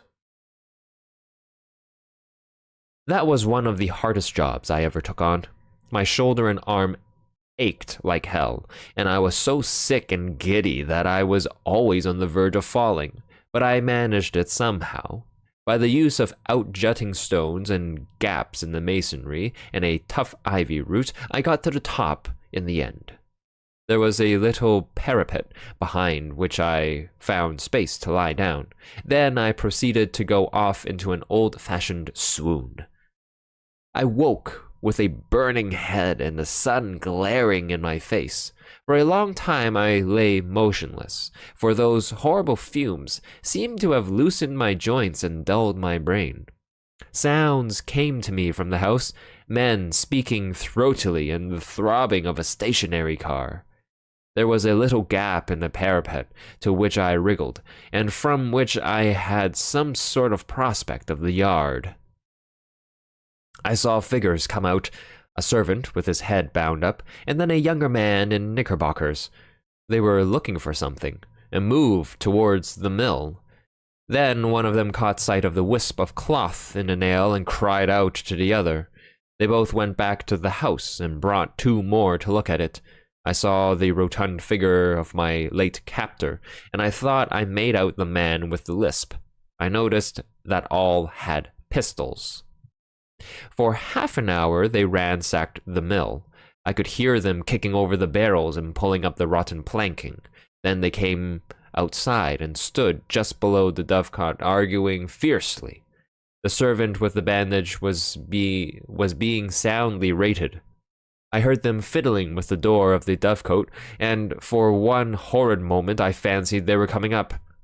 Then they thought better of it and went back to the house.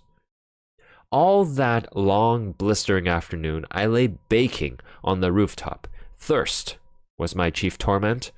My tongue was like a stick, and to make it worse, I could hear the cool drip of water from the mill lade. I watched the course of the little stream as it came in from the moor, and my fancy followed it to the top of the glen, where it must issue from an icy fountain fringed with cool ferns and mosses. I would have given £1,000 to plunge my face into that. I had a fine prospect of the whole ring of moorland. I saw the car speed away with two occupants and a man on a hill pony riding east. I judged they were looking for me, and I wished them joy of their quest.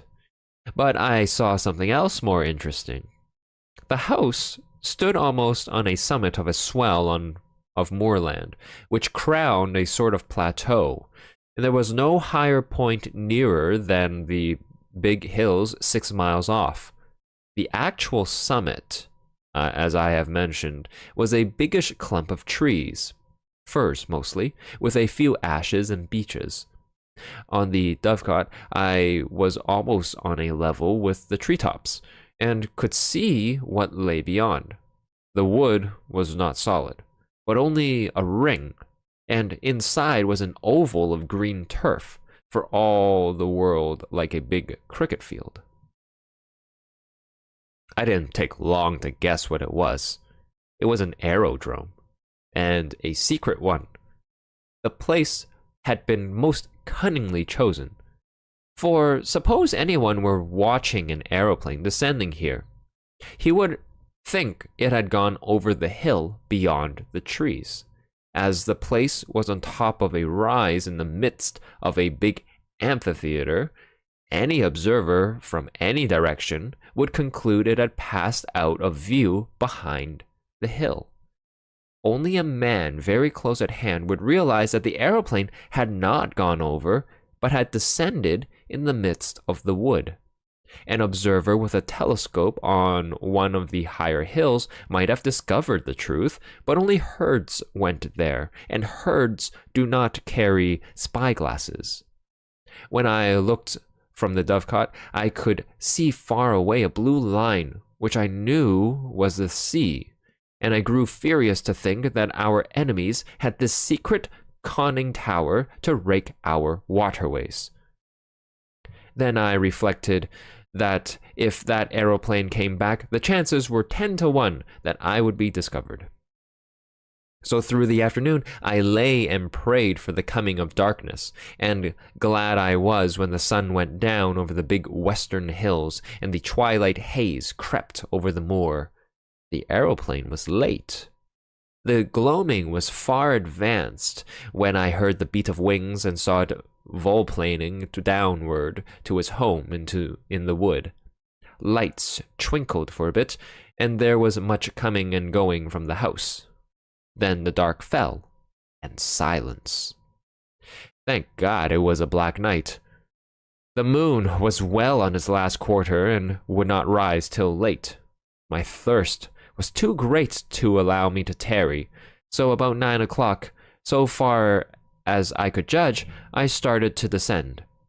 It wasn't easy, and halfway down I heard the back door of the house open and saw the gleam of a lantern against the mill wall. For some agonizing minutes I hung by the ivy and prayed that whoever it was would not come round by the dovecot.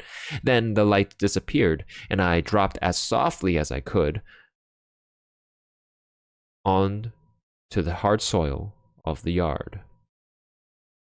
I crawled on my belly in the lee of a stone dike till I reached the fringe of trees which surrounded the house. If I had known how to do it, I would have tried to put that aeroplane out of action, but I realized that any attempt would probably be futile. I was pretty certain that there would be some kind of defense round the house, so I went through the wood on hands and knees, feeling carefully every inch before me. It was as well, for presently I came on a wire about 2 feet from the ground. If I had tripped over that, it would doubtless have rung some bell in the house, and I would have been captured. 100 yards farther on, I found another wire cunningly placed on the edge of a small stream. Beyond that lay the moor, and in 5 minutes I was deep in bracken and heather. Soon I was round the shoulder of the rise, in the little glen from which the mill lade flowed. 10 minutes later my face was in the spring, and I was soaking down pints of the blessed water. But I did not stop till I had put half a dozen miles between me and that accursed dwelling. Chapter 7. The Dry Fly Fisherman. This book is available at Gutenberg.org. I sat down on a hilltop and took stock of my position. I wasn't feeling very happy, for my natural thankfulness at my escape was clouded by my severe bodily discomfort. Those lentonite fumes had fairly poisoned me, and the baking hours on the dovecot hadn't helped matters. I had a crushing headache and felt as sick as a cat. Also, my shoulder was in a bad way. At first, I thought it was only a bruise, but it seemed to be swelling, and I had no use of my left arm. My plan was to seek Mr. Turnbull's cottage, recover my garments, and especially Scudder's notebook, and then make for the main line and get back to the south. It seemed to me that the sooner I got in touch with the Foreign Office man, Sir Walter Bullivant, the better. I didn't see how I could get more proof than I had got already. He must just take or leave my story, and anyway, with him I would be in better hands than those devilish Germans. I had begun to feel quite kindly towards the British police. It was a wonderful starry night, and I had not much difficulty about the road. Sir Harry's map had given me the lie of the land, and all I had to do was to steer a point or two west of southwest to come to the stream where I had met the roadman. In all these travels, I never knew the names of the places, but I believe this stream was no less than the upper waters of the River Tweed. I calculated I must be about 18 miles distant, and that meant I could not get there before morning. So I must lie up a day somewhere, for I was too outrageous a figure to be seen in the sunlight. I had neither coat, waistcoat, collar, nor hat. My trousers were badly torn, and my face and hands were black with the explosion. I dare say I had other beauties, for my eyes felt as if they were furiously bloodshot. Altogether, I was no spectacle for God-fearing citizens to see on a high road. Very soon after daybreak, I made an attempt to clean myself in a hill burn, and then approached a herd's cottage, for I was feeling the need of food.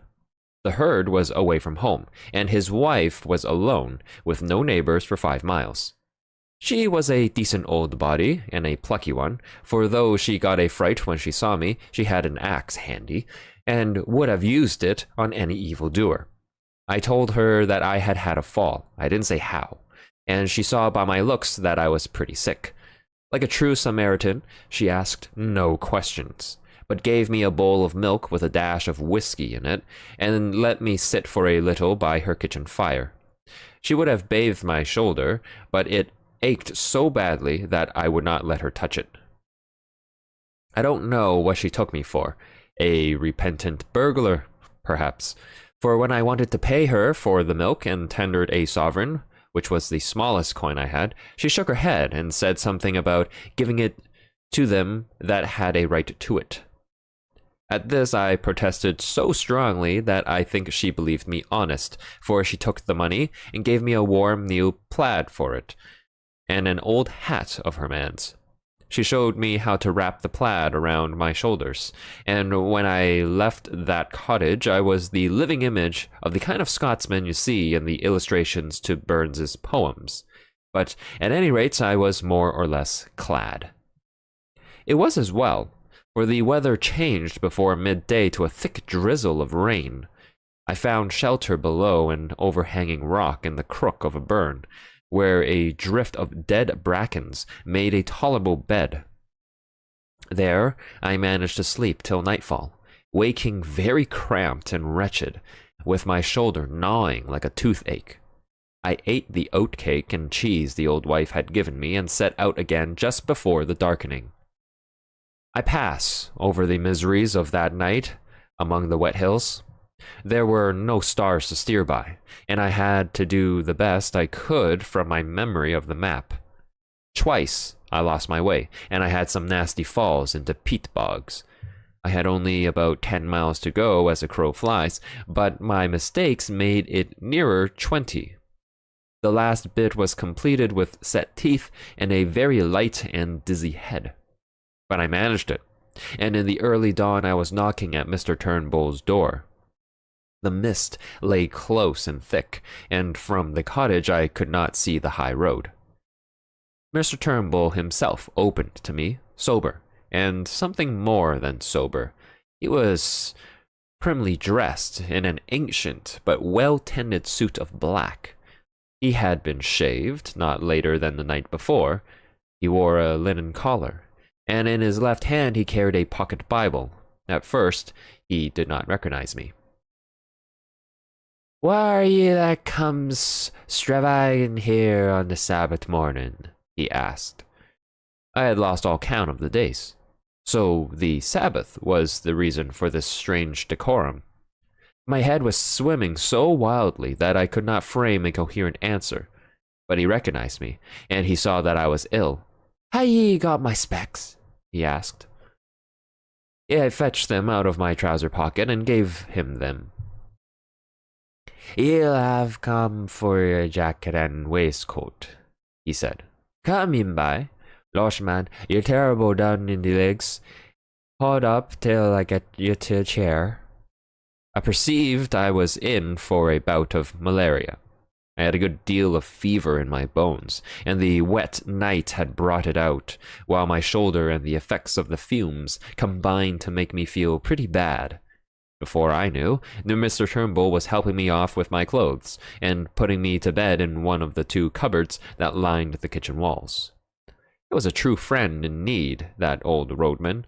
His wife was dead years ago, and since his daughter's marriage he lived alone. For the better part of 10 days, he did all the rough nursing I needed. I simply wanted to be left in peace while the fever took its course. And when my skin was cool again, I found that the bout had more or less cured my shoulder. But it was a baddish go, and though I was out of bed in 5 days, it took me some time to get my legs again. He went out each morning, leaving me milk for the day, and locking the door behind him. and came in the evening to sit silent in the chimney corner.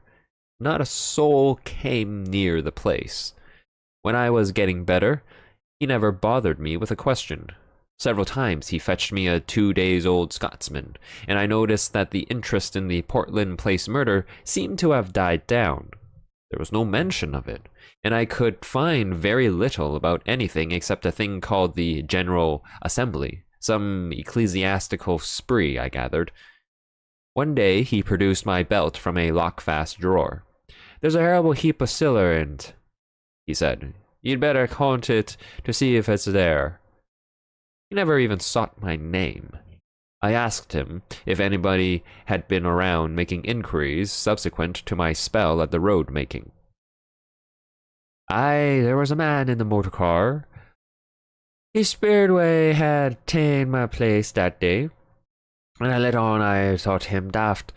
But he kept on at me, and syne I said, he maun be thinking o' my good brother frae the clutch that was lent me a hone. He was a worse-looking soul, and I couldn't understand half his English tongue." I was getting restless those last days, and as soon as I felt myself fit, I decided to be off. That was not till the 12th day of June, and as luck would have it, a drover went past that morning, taking some cattle to Moffat. It was a man named Hislop, a friend of Turnbull's, and he came in to his breakfast with us, and offered to take me with him. I made Turnbull accept £5 for my lodging, and a hard job I had of it. There never was a more independent being. He grew positively rude when I pressed him, and shy and red, and took the money at last without a thank you. When I told him how much I owed him, he grunted something about a good turn deserving and to live. You would have thought from our leave-taking that we had parted in disgust. Hislop was a cheery soul, who chattered all the way over the pass and down the sunny vale of Annan. I talked of Galloway markets and sheep prices, and he made up his mind I was a pack shepherd from those parts, whatever that may be. My plaid and my old hat, as I have said, gave me a fine theatrical Scots look. But driving cattle is a mortally slow job, and we took the better part of the day to cover a dozen miles. If I had not had such an anxious heart, I would have enjoyed that time. It was shining blue weather, with a constantly changing prospect of brown hills and far green meadows, and a continual sound of larks and curlews and falling streams. But I had no mind for the summer, and little for Hislop's conversation, for as the fateful 15th of June drew near, I was overweighed with the hopeless difficulties of my enterprise. I got some dinner in a humble Moffat public house, and walked the 2 miles to the junction on the main line. The night express for the south was not due till near midnight, and to fill up the time I went up on the hillside and fell asleep, for the walk had tired me. I all but slept too long, and had to run to the station and catch the train with 2 minutes to spare. The feel of the hard third-class cushions and the smell of stale tobacco cheered me up wonderfully. At any rate, I felt now that I was getting to grips with my job. I was decanted at Crewe in the small hours, and had to wait till 6 to get a train for Birmingham. In the afternoon I got to Reading, and changed into a local train which journeyed into the deeps of Berkshire. Presently I was in a land of lush water meadows and slow reedy streams. About 8 o'clock in the evening, a weary and travel-stained being, a cross between a farm labourer and a vet, with a checked black and white plaid over his arm, for I did not dare to wear it south of the border, descended at the little station of Archenswell. There were several people on the platform, and I thought I had better wait to ask my way till I was clear of the place. The road led through a wood of great beeches and then into a shallow valley. with the green backs of downs peeping over the distant trees. After Scotland, the air smelt heavy and flat, but infinitely sweet, for the limes and chestnuts and lilac bushes were domes of blossom. Presently I came to a bridge, below which a clear, slow stream flowed between snowy beds of water buttercups. A little above it was a mill, and the lasher made a pleasant, cool sound in the scented dusk. Somehow, the place soothed me and put me at my ease. I fell to whistling as I looked into the green depths, and the tune which came to my lips was Annie Laurie. A fisherman came up from the waterside, and as he neared me, he too began to whistle. The tune was infectious, for he followed my suit. He was a huge man in untidy old flannels and a wide-brimmed hat, with a canvas bag slung over his shoulder. He nodded to me, and I thought I had never seen a shrewder or better-tempered face. He leaned his delicate 10-foot split-cane rod against the bridge and looked with me at the water. "Clear, isn't it?" he said pleasantly. "I back our Kennett any day against the test. Look at that big fellow. 4 pounds if he's an ounce, but the evening rise is over and you can't tempt him." "I don't see him," said I. "Look, there! A yard from the reeds just above the stickle." "I've got him now. You might swear he was a Blackstone." "So," he said, and whistled another bar of Annie Laurie. "Twiston's the name, isn't it?" he said over his shoulder, his eyes still fixed on the stream. "No," I said. "I mean to say yes." I had forgotten all about my alias. "It's a wise conspirator that knows his own name," he observed, grinning broadly at a moorhen that emerged from the bridge's shadow. I stood up and looked at him, at the square, cleft jaw and broad-lined brow and the firm folds of cheek, and began to think that here at last was an ally worth having. His whimsical blue eyes seemed to go very deep. Suddenly, he frowned. "I call it disgraceful," he said, raising his voice. "Disgraceful that an able-bodied man like you should dare to beg. You can get a meal from my kitchen, but you'll get no money from me." A dog cart was passing, driven by a young man who raised his whip to salute the fisherman. When he had gone, he picked up his rod. "That's my house," he said, pointing to a white gate 100 yards on. "Wait 5 minutes, and then go round to the back door." And with that, he left me. I did as I was bidden. I found a pretty cottage with a lawn running down to the stream, and a perfect jungle of guelder rose and lilac flanking the path. The back door stood open, and a grave butler was awaiting me. "Come this way, sir," he said, and led me along a passage and up a back staircase to a pleasant bedroom looking towards the river. There, I found a complete outfit laid out for me. Dress clothes with all the fixings, a brown flannel shirt, a brown flannel suit, shirts, collars, ties, shaving things and hair brushes, even a pair of patent shoes. "Sir Walter thought as how Mr. Reggie's things would fit you, sir," said the butler. "He keeps some things here, for he comes regular on the week-ends. There's a bathroom next door, and I've prepared a hot bath. Dinner in half an hour, sir. You'll hear the gong."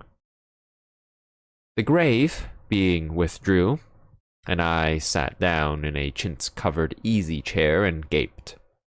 It was like a pantomime to come suddenly out of beggardom into this orderly comfort. Obviously, Sir Walter believed in me, though why he did I could not guess. I looked at myself in the mirror and saw a wild, haggard brown fellow with a fortnight's ragged beard and dust in ears and eyes, collarless, vulgarly shirted, with shapeless old tweed clothes and boots that had not been cleaned for the better part of a month.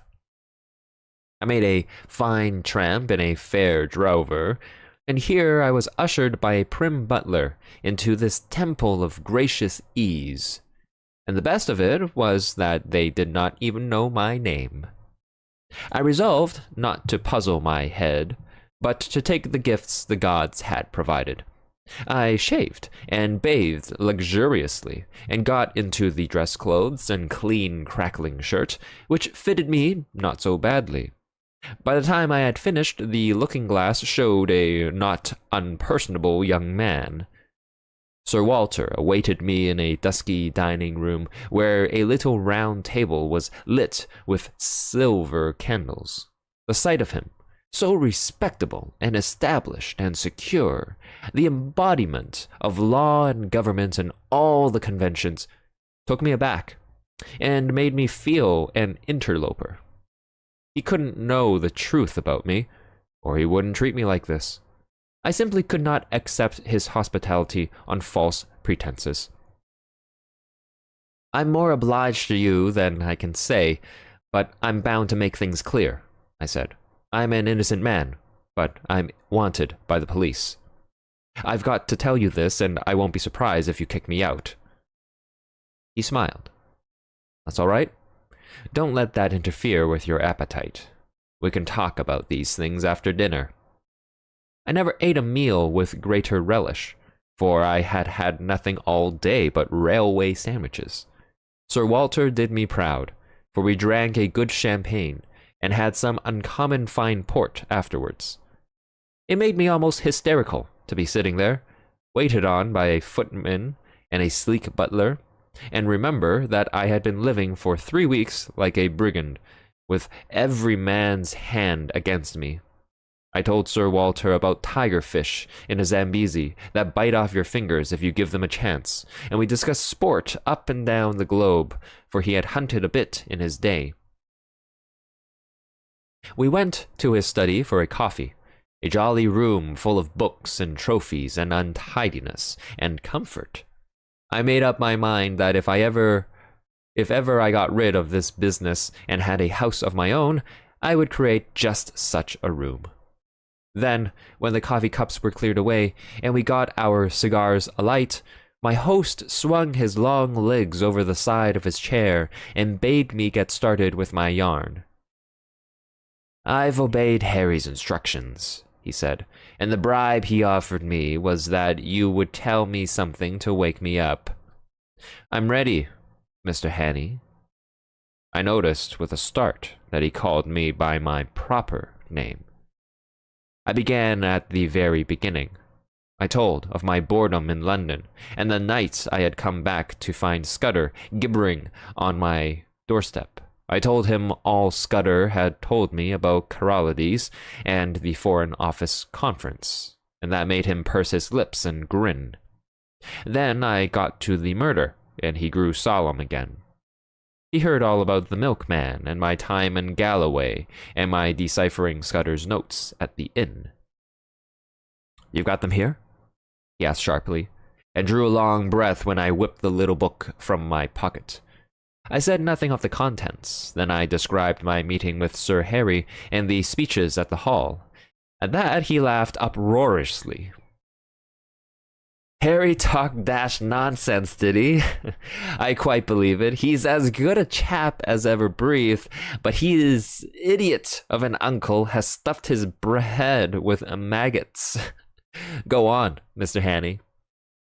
My day as roadman excited him a bit. He made me describe the two fellows in the car very closely, and seemed to be raking back in his memory. He grew merry again when he heard of the fate of that ass Jopley. But the old man in the moorland house solemnized him. Again I had to describe every detail of his appearance. Bland and bald-headed and hooded his eyes like a bird. He sounds a sinister wild fowl, and you dynamited his hermitage after he had saved you from the police. Spirited piece of work, that. Presently, I reached the end of my wanderings. He got up slowly and looked down at me from the hearthrug. You may dismiss the police from your mind, he said. You're in no danger from the law of this land. Great Scott, I cried. Have they got the murderer? No, but for the last fortnight they have dropped you from the list of possibles. Why? I asked in amazement. Principally because I received a letter from Scudder. I knew something of the man, and he did several jobs for me. He was half crank, half genius, but he was wholly honest. The trouble about him was his partiality for playing a lone hand. That made him pretty well useless in any secret service, a pity, for he had uncommon gifts. I think he was the bravest man in the world, for he was always shivering with fright, and yet nothing would choke him off. I had a letter from him on the 31st of May. But he had been dead a week by then. The letter was written and posted on the 23rd. He evidently did not anticipate an immediate decease. His communications usually took a week to reach me, for they were sent under cover to Spain and then to Newcastle. He had a mania, you know, for concealing his tracks. What did he say? I stammered. Nothing. Merely that he was in danger, but had found shelter with a good friend, and that I would hear from him before the 15th of June. He gave me no address, but said he was living near Portland Place. I think his object was to clear you if anything happened. When I got it, I went to Scotland Yard, went over the details of the inquest, and concluded that you were the friend. We made inquiries about you, Mr. Hanny, and found you were respectable. I thought I knew the motives for your disappearance. Not only the police, the other one too. And when I got Harry's scrawl, I guessed at the rest. I've been expecting you any time this past week. You can imagine what a load this took off my mind. I felt a free man once more, for I was now up against my country's enemies only, and not my country's law. Now, let us have the little notebook, said Sir Walter. It took us a good hour to work through it. I explained the cipher, and he was jolly quick at picking it up. He amended my reading of it on several points, but I had been fairly correct on the whole. His face was very grave before he had finished, and he sat silent for a while.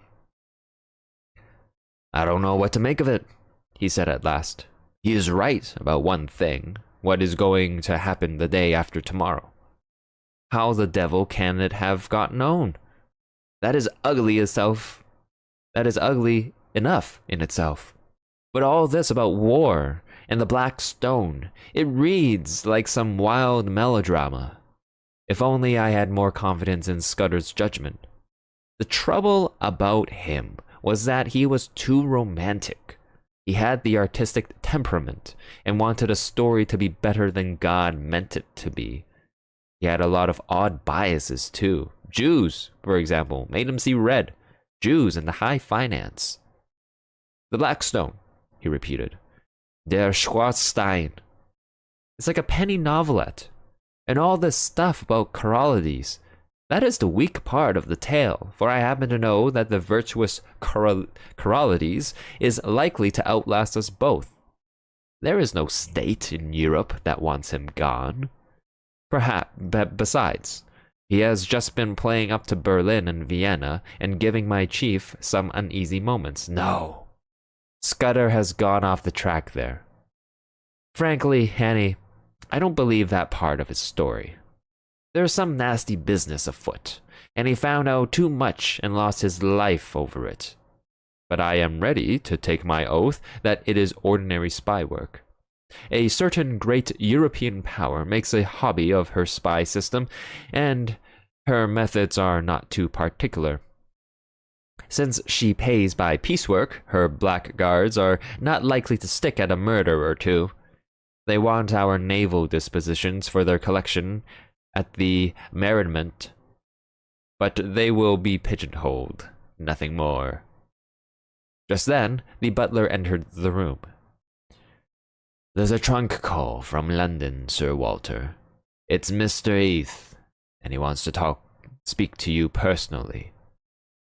My host went off to the telephone.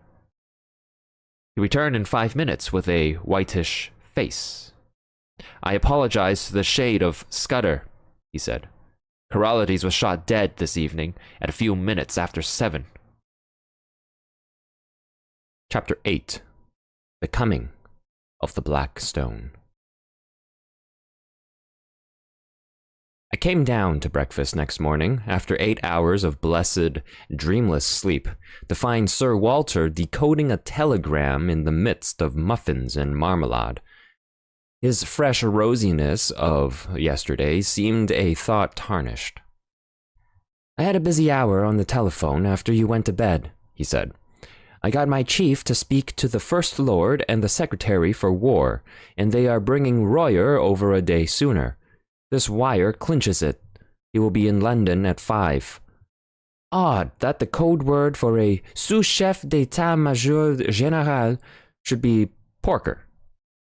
He directed me to the hot dishes and went on. "Not that I think it will do much good. If your friends were clever enough to find out the first arrangement, they are clever enough to discover the change. I would give my head to know where the leak is.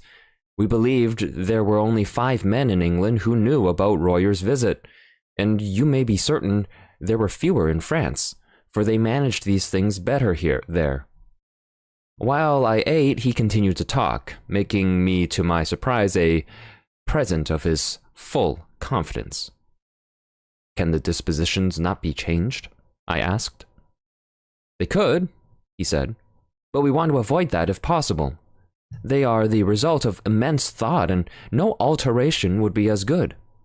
Besides, on 1 or 2 points change is simply impossible.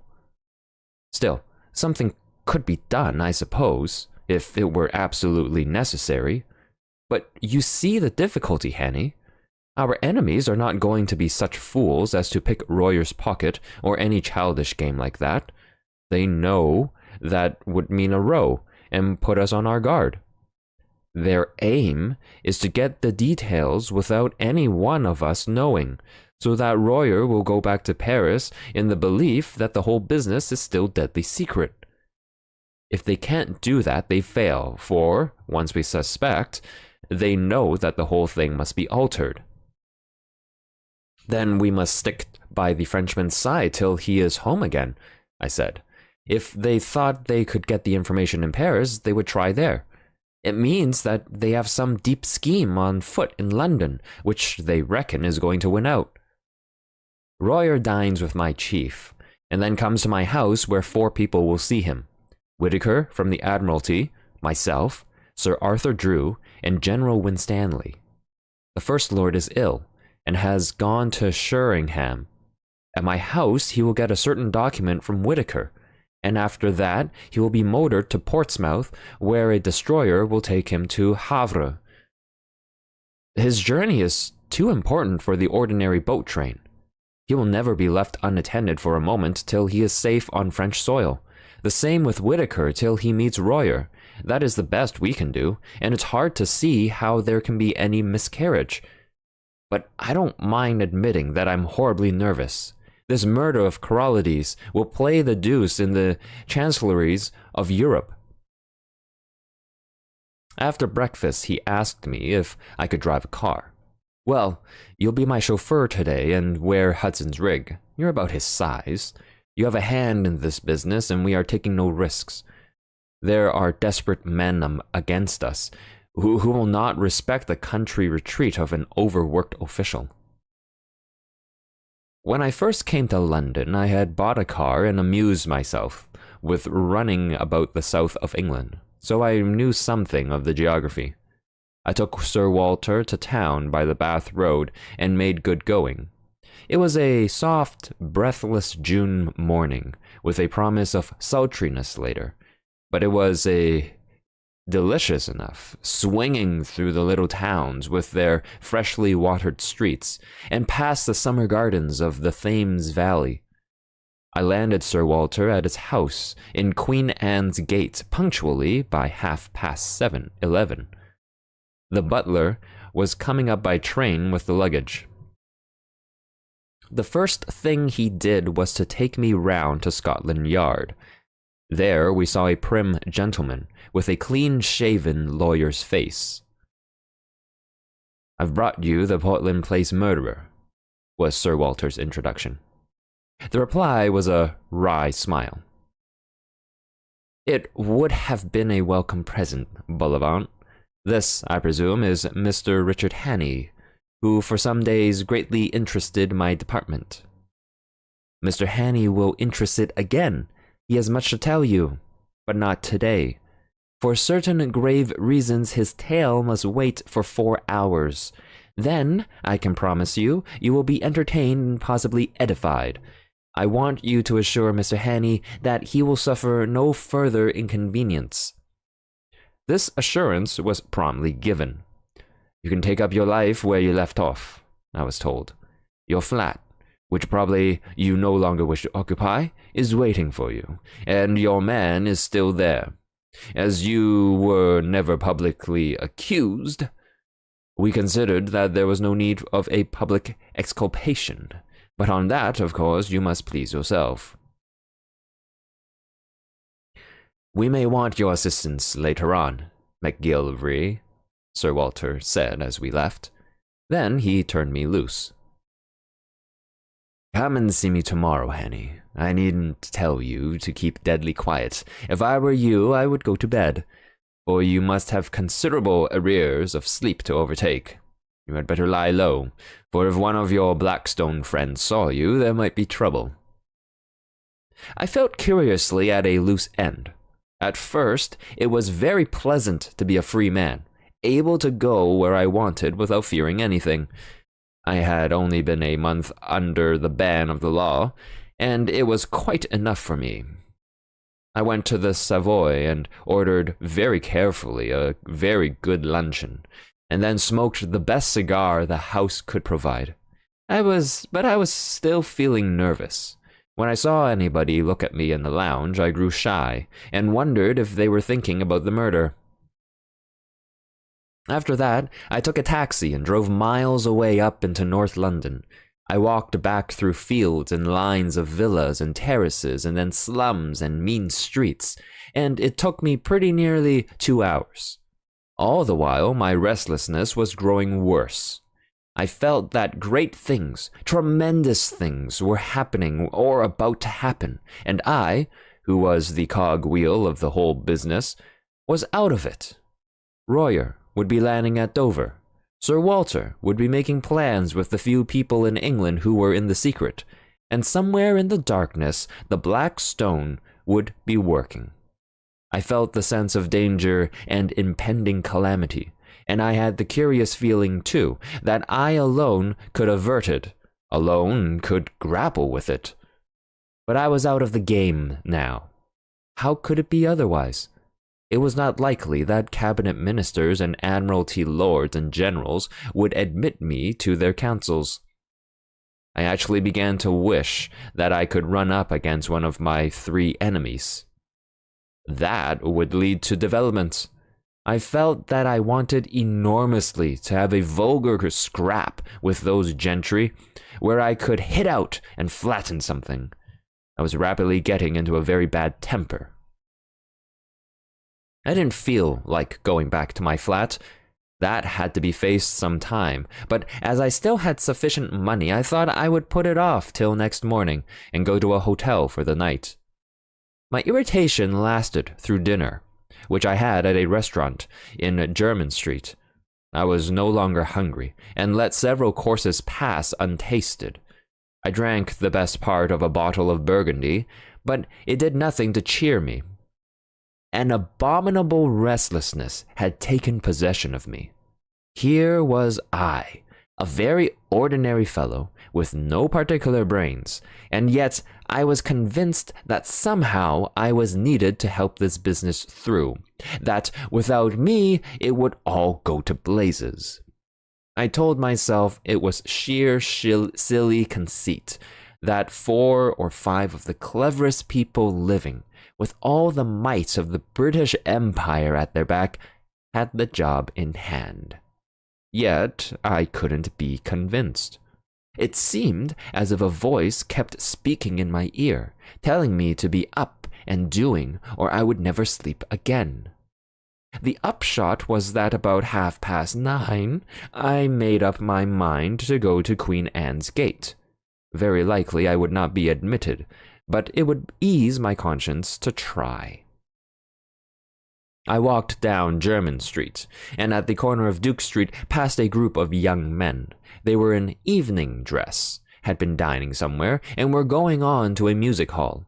One of them was Mr. Marmaduke Jopley. He saw me and stopped short. "By God, the murderer!" he cried. "Here, you fellows, hold him! That's Hanny, the man who did the Portland Place murder."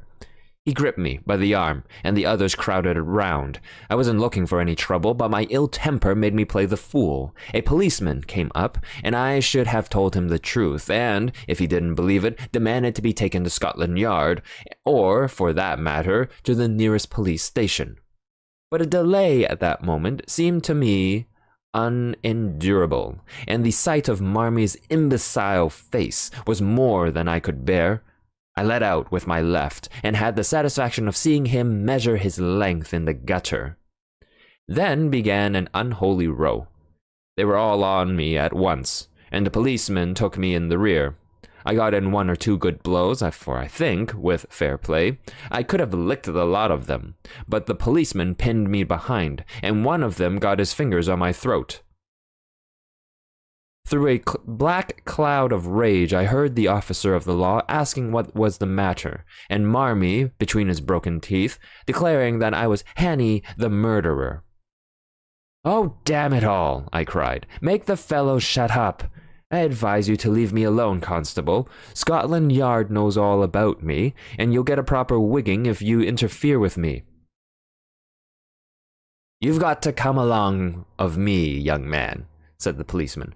"I saw you strike that gentleman cruellard. You began it too, for he wasn't doing nothing. I seen you. Best go quietly, or I'll have to fix you up." Exasperation and an overwhelming sense that at no cost must I delay gave me the strength of a bull elephant. I fairly wrenched the constable off his feet, floored the man who was gripping my collar, and set off at my best pace down Duke Street. I heard a whistle being blown, and the rush of men behind me. I have a very fair turn of speed, and that night I had wings. In a jiffy, I was in Pall Mall, and had turned down towards St. James's Park. I dodged the policeman at the palace gates, dived through a press of carriages at the entrance to the mall, and was making for the bridge before my pursuers had crossed the roadway. In the open ways of the park I put on a spurt. Happily, there were few people about and no one tried to stop me. I was staking all on getting to Queen Anne's Gate. When I entered that quiet thoroughfare, it seemed deserted. Sir Walter's house was in the narrow part, and outside it 3 or 4 motor cars were drawn up. I slackened speed some yards off and walked briskly up to the door. If the butler refused me admission, or if he even delayed to open the door, I was done. He didn't delay. I had scarcely rung before the door opened. "I must see Sir Walter," I panted. "My business is desperately important." That butler was a great man. Without moving a muscle, he held the door open, and then shut it behind me. "Sir Walter is engaged, sir, and I have orders to admit no one. Perhaps you will wait." The house was of the old-fashioned kind, with a wide hall and rooms on both sides of it. At the far end was an alcove with a telephone and a couple of chairs, and there the butler offered me a seat. "See here," I whispered. "There's trouble about and I'm in it, but Sir Walter knows, and I'm working for him. If anyone comes and asks if I am here, tell him a lie." He nodded, and presently there was a noise of voices in the street and a furious ringing at the bell. I never admired a man more than the butler. He opened the door, and with a face of graven image waited to be questioned. Then he gave them it. He told them whose house it was, and what his orders were, and simply froze them off the doorstep. I could see it all from my alcove, and it was better than any play.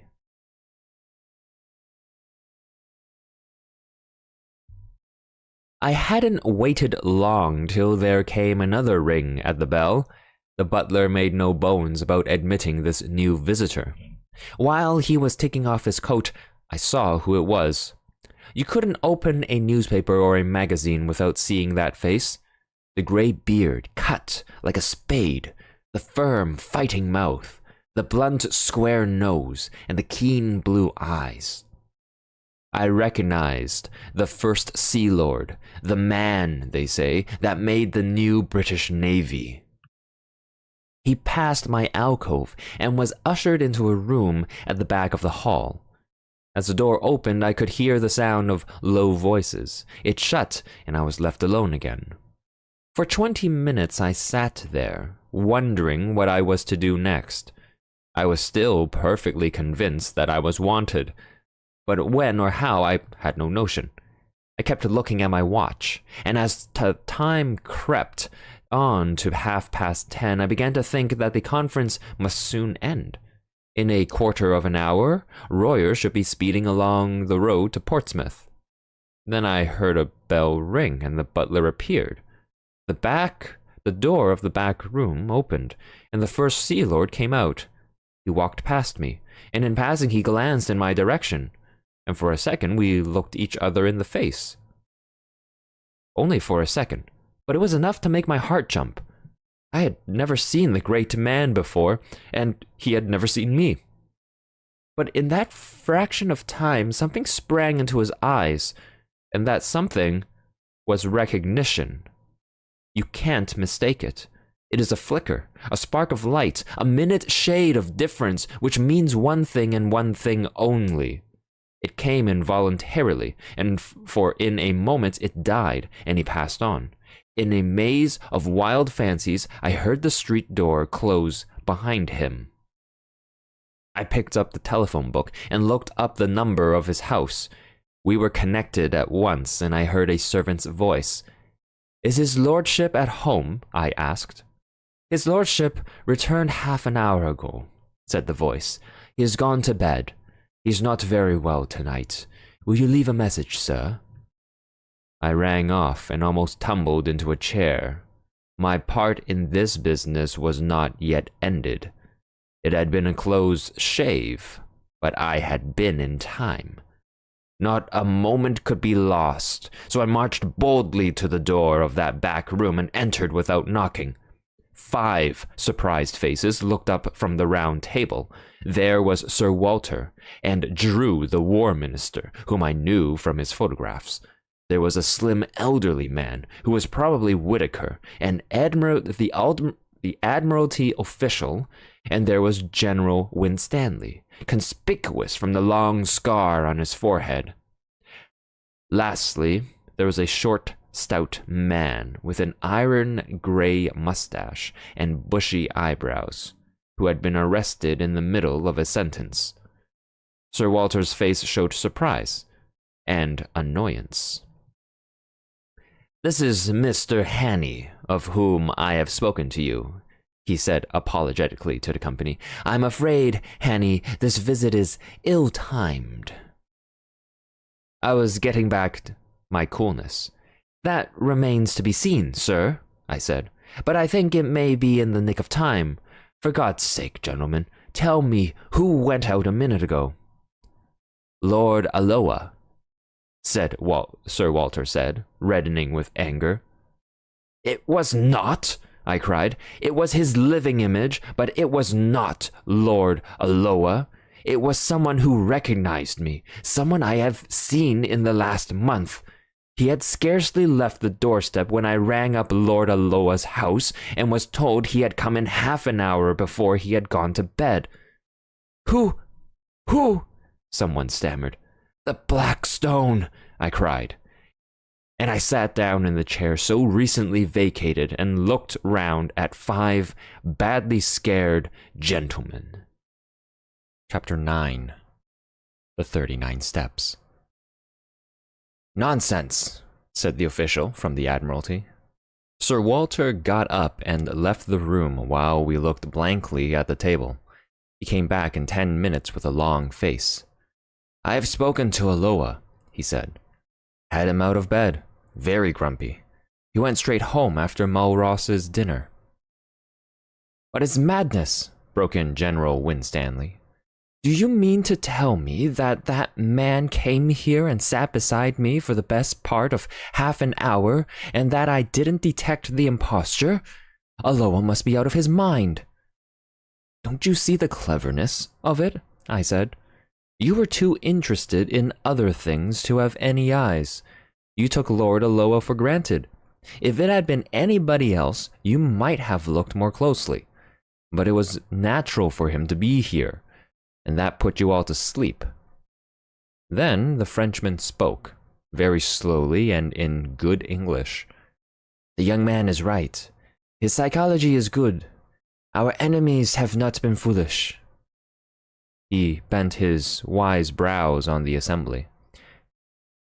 I will tell you a tale, he said.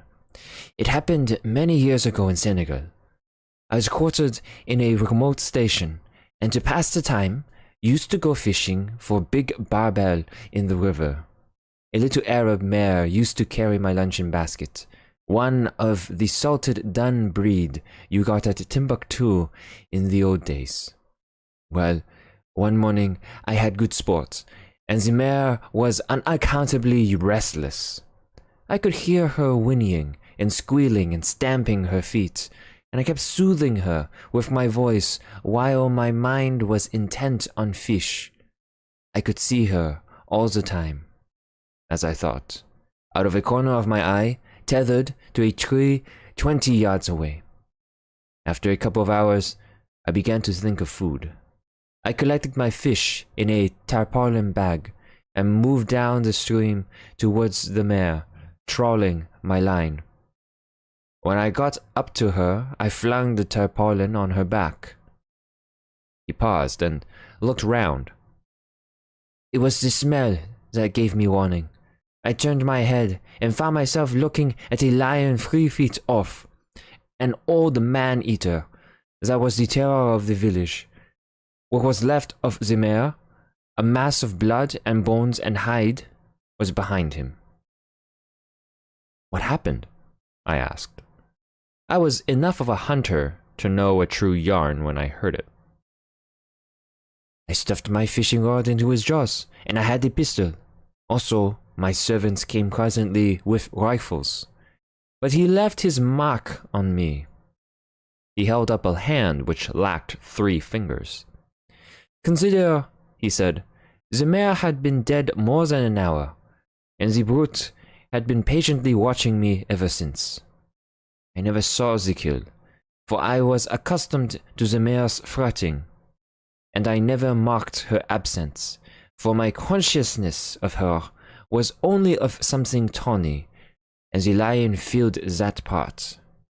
If I could blunder thus, gentlemen, in a land where men's senses are keen, why should we busy preoccupied urban folk not err also? Sir Walter nodded. No one was ready to gainsay him. But I don't see, went on Winstanley. Their object was to get these dispositions without our knowing it. Now it only required one of us to mention to Aloa our meeting tonight for the whole fraud to be exposed. Sir Walter laughed dryly. The selection of Aloa shows their acumen. Which of us was likely to speak to him about tonight? Or was he likely to open the subject? I remember the First Sea Lord's reputation for taciturnity and shortness of temper. The one thing that puzzles me, said the general, is what good his visit here would do that spy fellow. He could not carry away several pages of figures and strange names in his head. It is not as difficult, the Frenchman replied. A good spy is trained to have a photographic memory, like your own Macaulay. You noticed he said nothing, but went through these papers again and again. I think we may assume that he has every detail stamped on his mind. When I was younger, I could do the same trick. Well, I suppose there is nothing for it but to change the plans, said Sir Walter ruefully. Whitaker was looking very glum. Did you tell Lord Alloa what has happened? He asked. No? Well, I can't speak with absolute assurance, but I'm nearly certain we can't make any serious change unless we alter the geography of England. Another thing must be said. It was Royer who spoke. I talked freely when that man was here. I told something of the military plans of my government. I was permitted to say so much, but that information would be worth many millions to our enemies. No, my friends, I see no other way. The man who came here and his confederates must be taken, and taken at once. Good God, I cried, and we have not a rag of a clue. Besides, said Whitaker, there is the post. By this time the news will be on its way. No, said the Frenchman. You do not understand the habits of the spy. He receives personally his reward, and he delivers personally his intelligence. We in France know something of the breed. There is still a chance, mes amis. These men must cross the sea, and there are ships to be searched and ports to be watched. Believe me, the need is desperate for both France and Britain.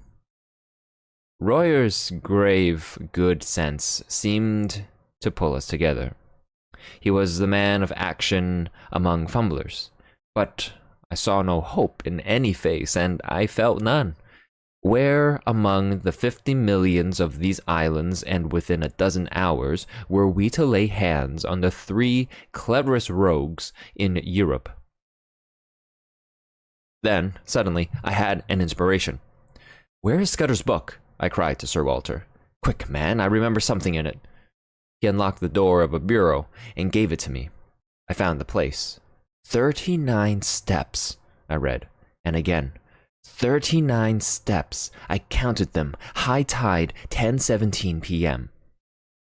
The Admiralty man was looking at me as if he thought I had gone mad. Don't you see it's a clue? I shouted. Scudder knew where these fellows laired. He knew where they were going to leave the country, though he kept the name to himself. Tomorrow was the day, and it was some place where high tide was at 10:17. They may have gone tonight, someone said. Not they. They have their own snug secret way, and they won't be hurried. I know Germans, and they are mad about working to a plan. Where the devil can I get a book of tide tables? Whitaker brightened up. It's a chance, he said. Let's go over to the Admiralty.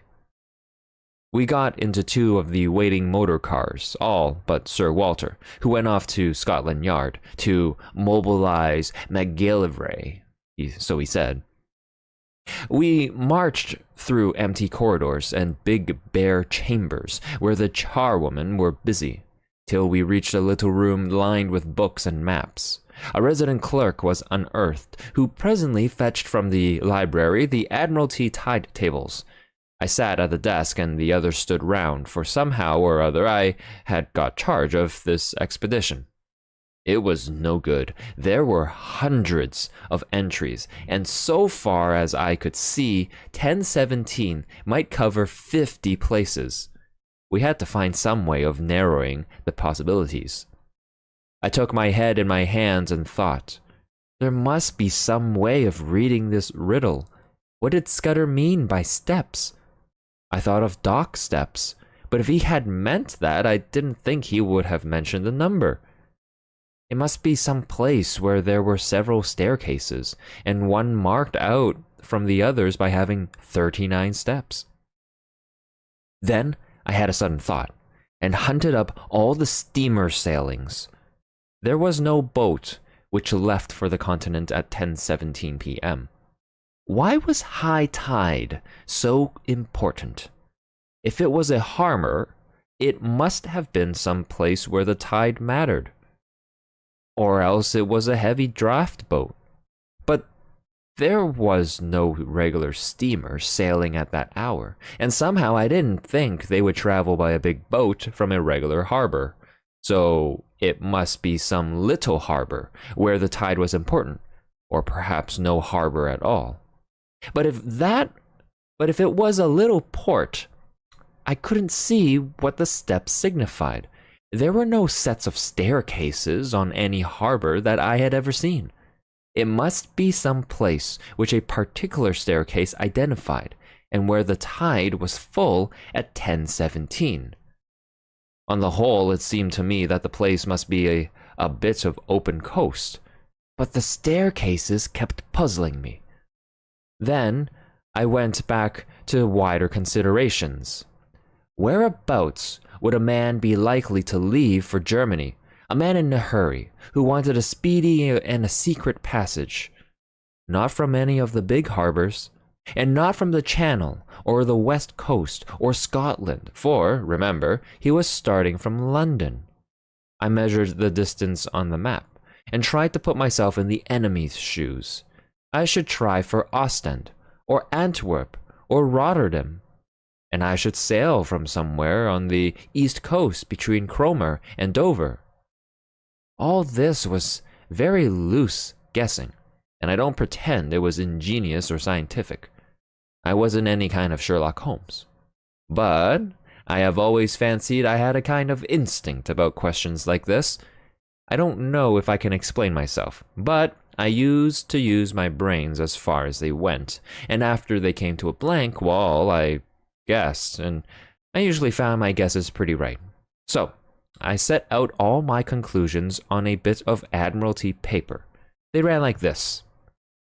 Fairly certain. 1. Place where there are several sets of stairs, one that matters distinguished by having 39 steps. 2. Full tide at 10:17 p.m., leaving shore only possible at full tide. 3. Steps, not dock steps, and so place probably not a harbor. 4. No regular night steamer at 10:17. Means of transport must be tramp, unlikely, yacht, or fishing boat. There, my reasoning stopped. I made another list, which I headed guessed. But I was just as sure of the one as the other. Guessed. 1. Place, not harbor, but open coast. 2. Boat, small, trawler, yacht, or launch. 3.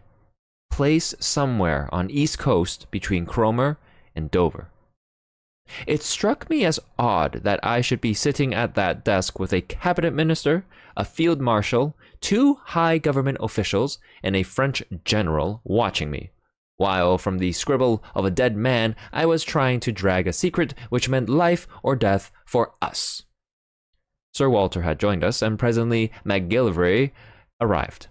He had sent out instructions to watch the ports and railway stations for the 3 men whom I had described to Sir Walter. Not that he or anybody else thought that that would do much good. Here's the most I can make of it, I said. We have got to find a place where there are several staircases down to the beach, one of which has 39 steps. I think it's a piece of open coast with biggish cliffs, somewhere between the Wash and the Channel. Also, it's a place where full tide is at 10:17 tomorrow night. Then, an idea struck me. Is there no inspector of Coast Guards or some fellow like that who knows the East Coast? Whitaker said there was, and that he lived in Clapham. He went off in a car to fetch him, and the rest of us sat about the little room and talked of anything that came into our heads. I lit a pipe and went over the whole thing again till my brain grew weary. About 1 in the morning, the Coast Guard man arrived. He was a fine old fellow, with the look of a naval officer, and was desperately respectful to the company. I left the war minister to cross-examine him, for I felt he would think it cheek in me to talk. "We want you to tell us the places you know on the east coast where there are cliffs, and where several sets of steps run down to the beach." He thought for a bit. "What kind of steps do you mean, sir? There are plenty of places with roads cut down through the cliffs, and most roads have a step or two in them.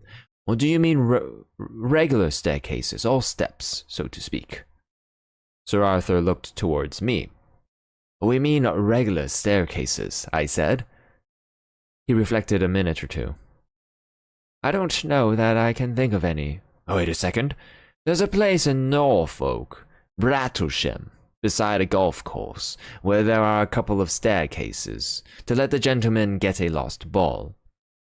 "That's not it," I said. Then there are plenty of marine parades, if that's what you mean. Every seaside resort has them." I shook my head.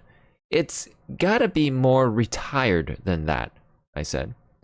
"Oh, well, gentlemen, I can't think of anywhere else. Of course, there's the Rough." "What's that?" I asked. "The big chalk headland in Kent, close to Bradgate. It's got a lot of villas on the top, and some of the houses have staircases down to a private beach. It's a very high-toned sort of place, and the residents there like to keep by themselves." I tore open the tide tables and found Bradgate. High tide there was at 10:27 p.m. on the 15th of June. "We're on the scent at last," I cried excitedly. "How can I find out what is the tide at the Rough?" "I can tell you that, sir," said the Coast Guard man. "I once was lent a house there in this very month, and I used to go out at night to the deep sea fishing. The tide's 10 minutes before Bradgate." I closed the book and looked around at the company. "If one of those staircases has 39 steps, we have solved the mystery, gentlemen," I said. "I want the loan of your car, Sir Walter, and a map of the roads. If Mr. McGillivray will spare me 10 minutes, I think we can prepare something for tomorrow." It was ridiculous in me to take charge of the business like this, but they didn't seem to mind. And after all, I had been in the show from the start. Besides, I was used to rough jobs, and these eminent gentlemen were too clever not to see it. It was General Royer who gave me my commission. "I, for one," he said, "am content to leave the matter in Mr. Annie's hands." By 3:30, I was tearing past the moonlit hedgerows of Kent, with McGillivray's best man on the seat beside me. Chapter 10. Various Parties Converging on the Sea. This book is available at Gutenberg.org. A pink and blue June morning found me at Bradgate, looking from the Griffin Hotel over a smooth sea to the lightship on the Cock Sands, which seemed the size of a bellbuoy. A couple of miles farther south, and much nearer the shore, a small destroyer was anchored. Scaife, McGillivray's man, who had been in the Navy, knew the boat, and told me her name and her commander's. So I set off a wire to Sir Walter. After breakfast, Scaife got from a house agent a key for the gates of the staircases on the Rough. I walked with him along the sands and sat down in a nook of the cliffs while he investigated the half-dozen of them. I didn't want to be seen, but the place at this hour was quite deserted, and all the time I was on that beach I saw nothing but the seagulls. It took him more than an hour to do the job, and when I saw him coming towards me, conning a bit of paper, I can tell you my heart was in my mouth. everything depended, you see, on my guess proving right. He read aloud the number of steps in the different stairs. 34, 35, 39, 42, 47, and 21, where the cliffs grew lower. I almost got up and shouted. We hurried back to the town and sent a wire to McGillivray. I wanted half a dozen men, and I directed them to divide themselves among different specified hotels.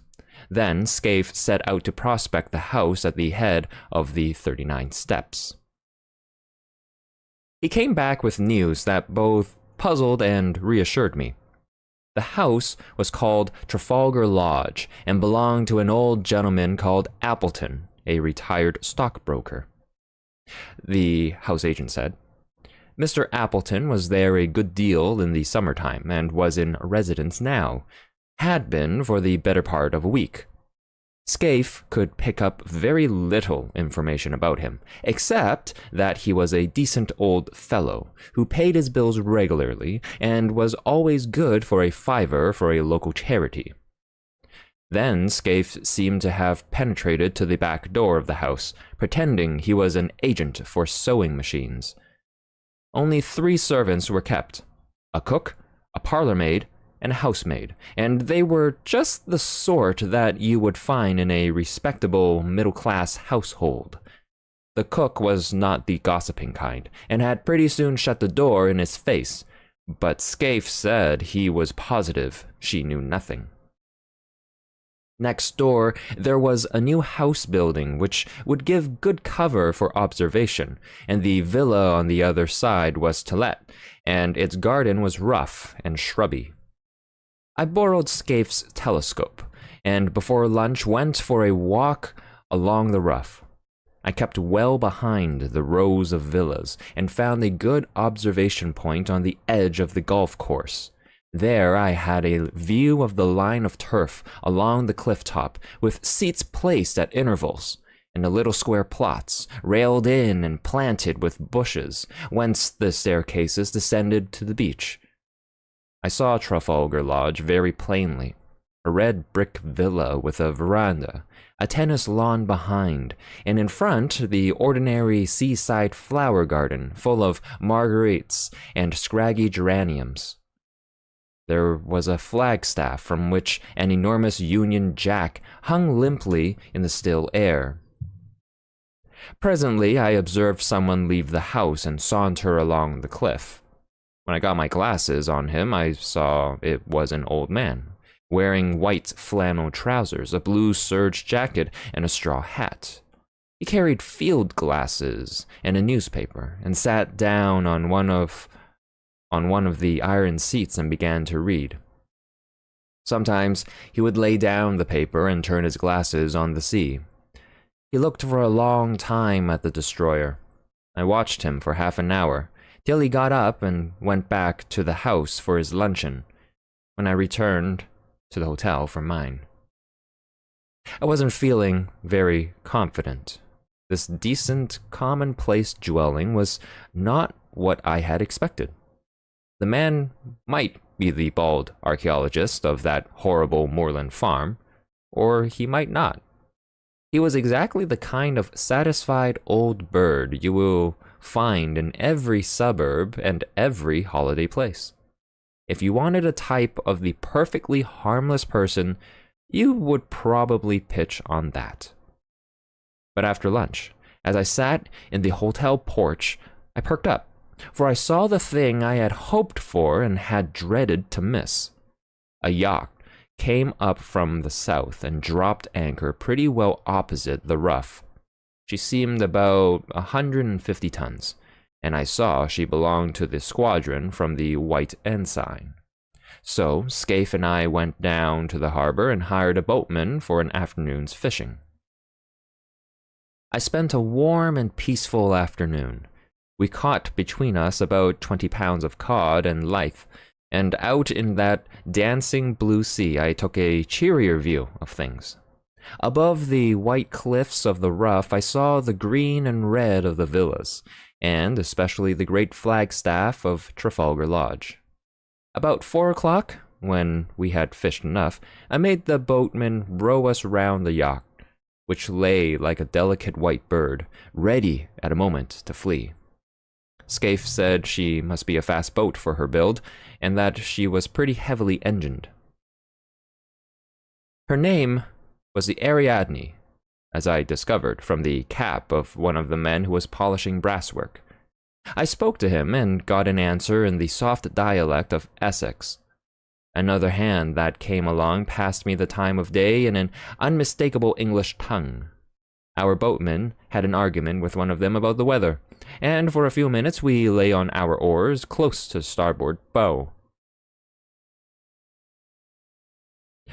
Then the men suddenly disregarded us and bent their heads to their work as an officer came along the deck.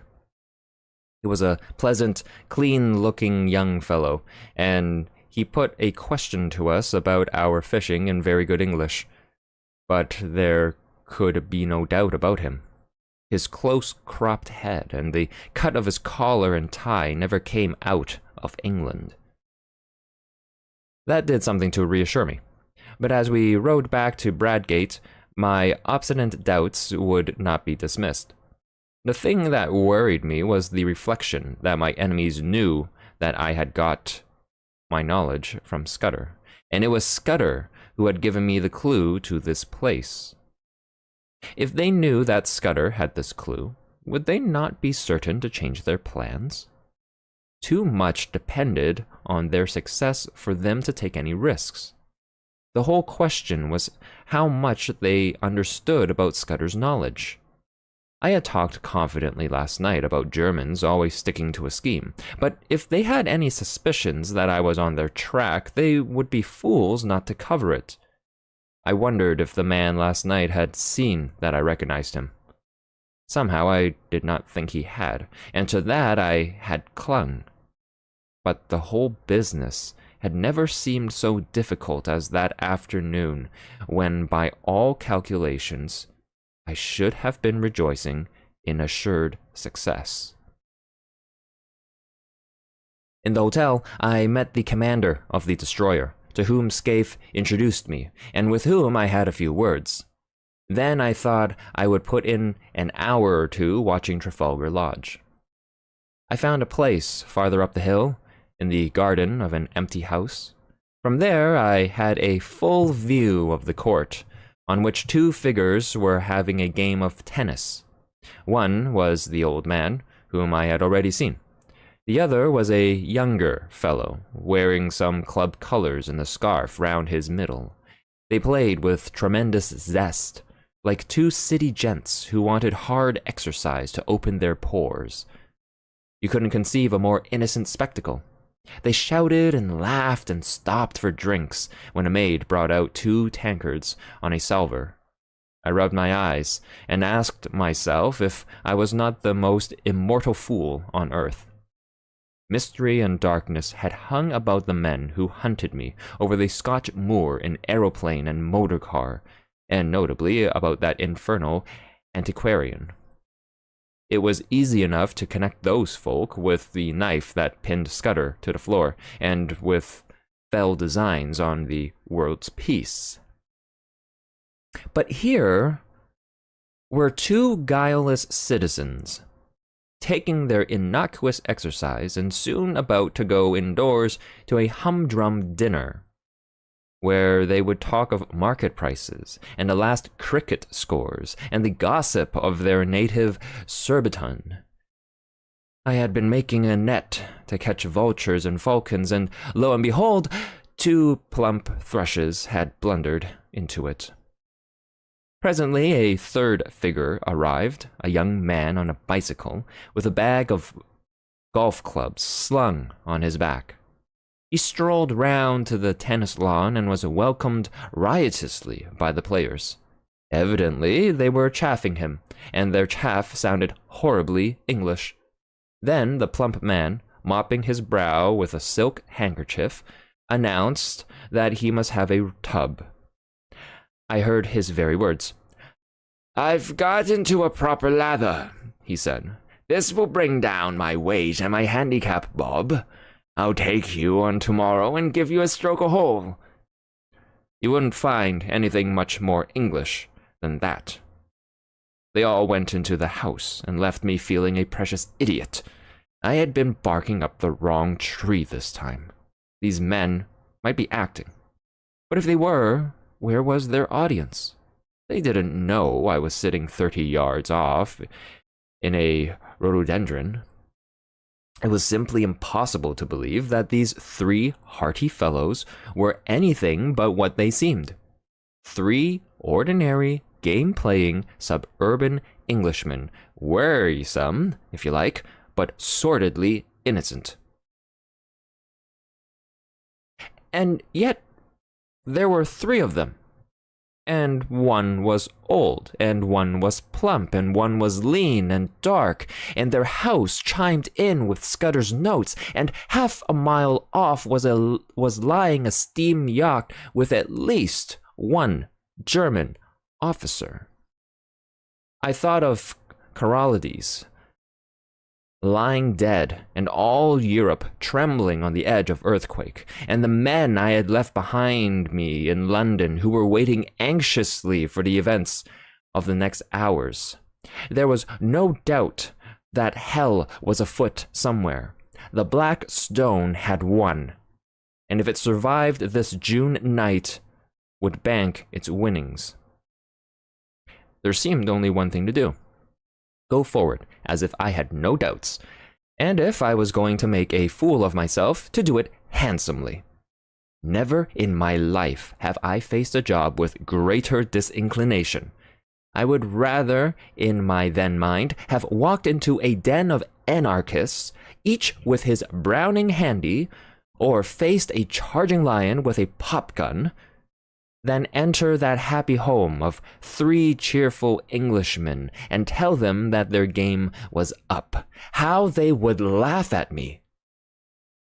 But suddenly, I remembered a thing I once heard in Rhodesia from old Peter Pienaar. I have quoted Peter already in this narrative. He was the best scout I ever knew. And before he had turned respectable, he had been pretty often on the windy side of the law, when he had been wanted badly by the authorities. Peter once discussed with me the question of disguises, and he had a theory which struck me at that time. He said, barring absolute certainties like fingerprints, mere physical traits were very little use for identification if the fugitive really knew his business. He laughed at things like dyed hair and false beards and such childish follies. The only thing that mattered was what Peter called atmosphere. If a man could get into perfectly different surroundings from those in which he had been first observed, and, this is the important part, really play up to these surroundings and behave as if he had never been out of them, he would puzzle the cleverest detectives on earth. And he used to tell a story of how he once borrowed a black coat and went to church and shared the same hymn book with the man that was looking for him. If that man had seen him in decent company before, he would have recognized him. But he had only seen him snuffing the lights in a public house with a revolver. The recollection of Peter's talk gave me the first real comfort that I had had that day. Peter had been a wise old bird, and these fellows I was after were about the pick of the aviary. What if they were playing Peter's game? A fool tries to look different. A clever man looks the same and is different. Again, there was that other maxim of Peter's which had helped me when I had been a roadman. If you are playing a part, you will never keep it up unless you convince yourself that you are it. That would explain the game of tennis. Those chaps didn't need to act. They just turned a handle and passed into another life, which came as naturally to them as the first. It sounds a platitude, but Peter used to say that it was the big secret of all the famous criminals. It was now getting on for 8 o'clock, and I went back and saw Scaife and to give him his instructions. I arranged with him how to place his men, and then I went for a walk, where I didn't feel up to any dinner. I went round the deserted golf course, and then to a point on the cliffs farther north beyond the line of the villas. On the little trim, newly made roads, I met people in flannels coming back from tennis and the beach, and a coast guard from the wireless station, and donkeys and parrots paddling homewards. Out at sea, in the blue dusk, I saw lights appear on the Ariadne and on the destroyer away to the south, and beyond the Cock Sands, the bigger lights of steamers making for the Thames. The whole scene was so peaceful and ordinary that I got more dash in spirits every second. It took all my resolution to stroll towards Trafalgar Lodge about 9:30. On the way, I got a piece of solid comfort from the sight of a greyhound that was swinging along at a nursemaid's heels. He reminded me of a dog I used to have in Rhodesia, and of the time when I took him hunting with me in the Pali Hills. We were after Reebok, the dun kind, and I recollected how he had followed one beast. Both he and I had clean lost it. A greyhound works by sight, and my eyes were good enough, but that buck simply leaked out of the landscape.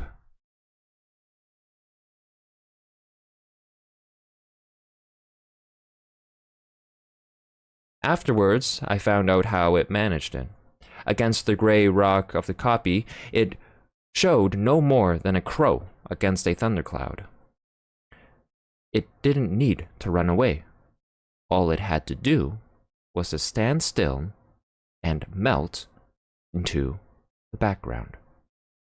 Suddenly, as these memories chased across my brain, I thought of my present case and applied the moral. The black stone didn't need the bolt. They were quietly absorbed into the landscape. I was on the right track, and I jammed that down in my mind and vowed never to forget it. The last word was with Peter Pienaar. Scaife's men would be posted now, but there was no sign of a soul. The house stood as open as a marketplace for anybody to observe. A 3-foot railing separated it from the cliff road. The windows on the ground floor were all open, and shaded lights and the low sound of voices revealed where the occupants were finishing dinner. Everything was as public, above board as a charity bazaar. Feeling the greatest fool on earth, I opened the gates and rang the bell.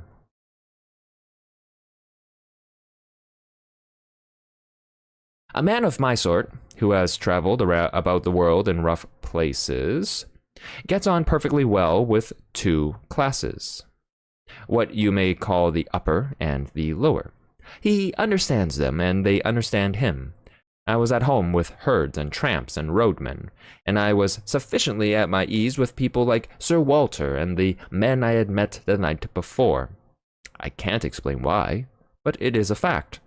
But what fellows like me don't understand is the great, comfortable, satisfied, middle-class world, the folk that live in villas and suburbs.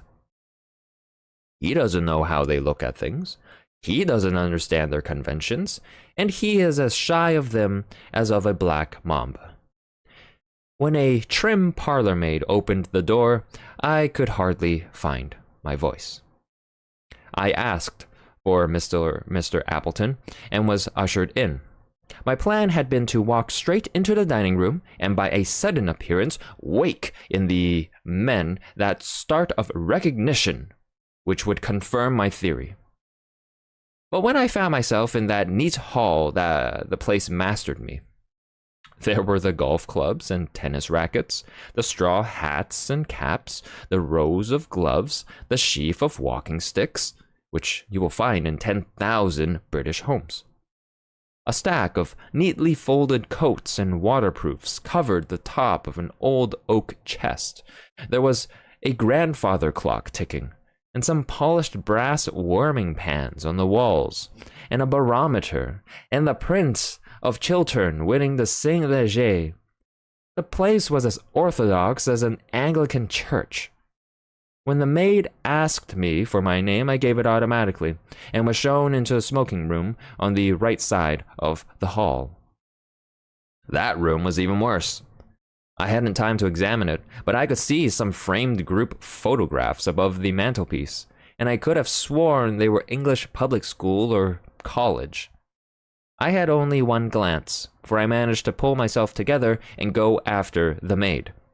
But I was too late. She had already entered the dining room and given my name to her master, and I had missed the chance of seeing how the three took it. When I walked into the room, the old man at the head of the table had risen and turned round to meet me. He was in evening dress, a short coat and black tie, as was the other, whom I called in my own mind the plump one.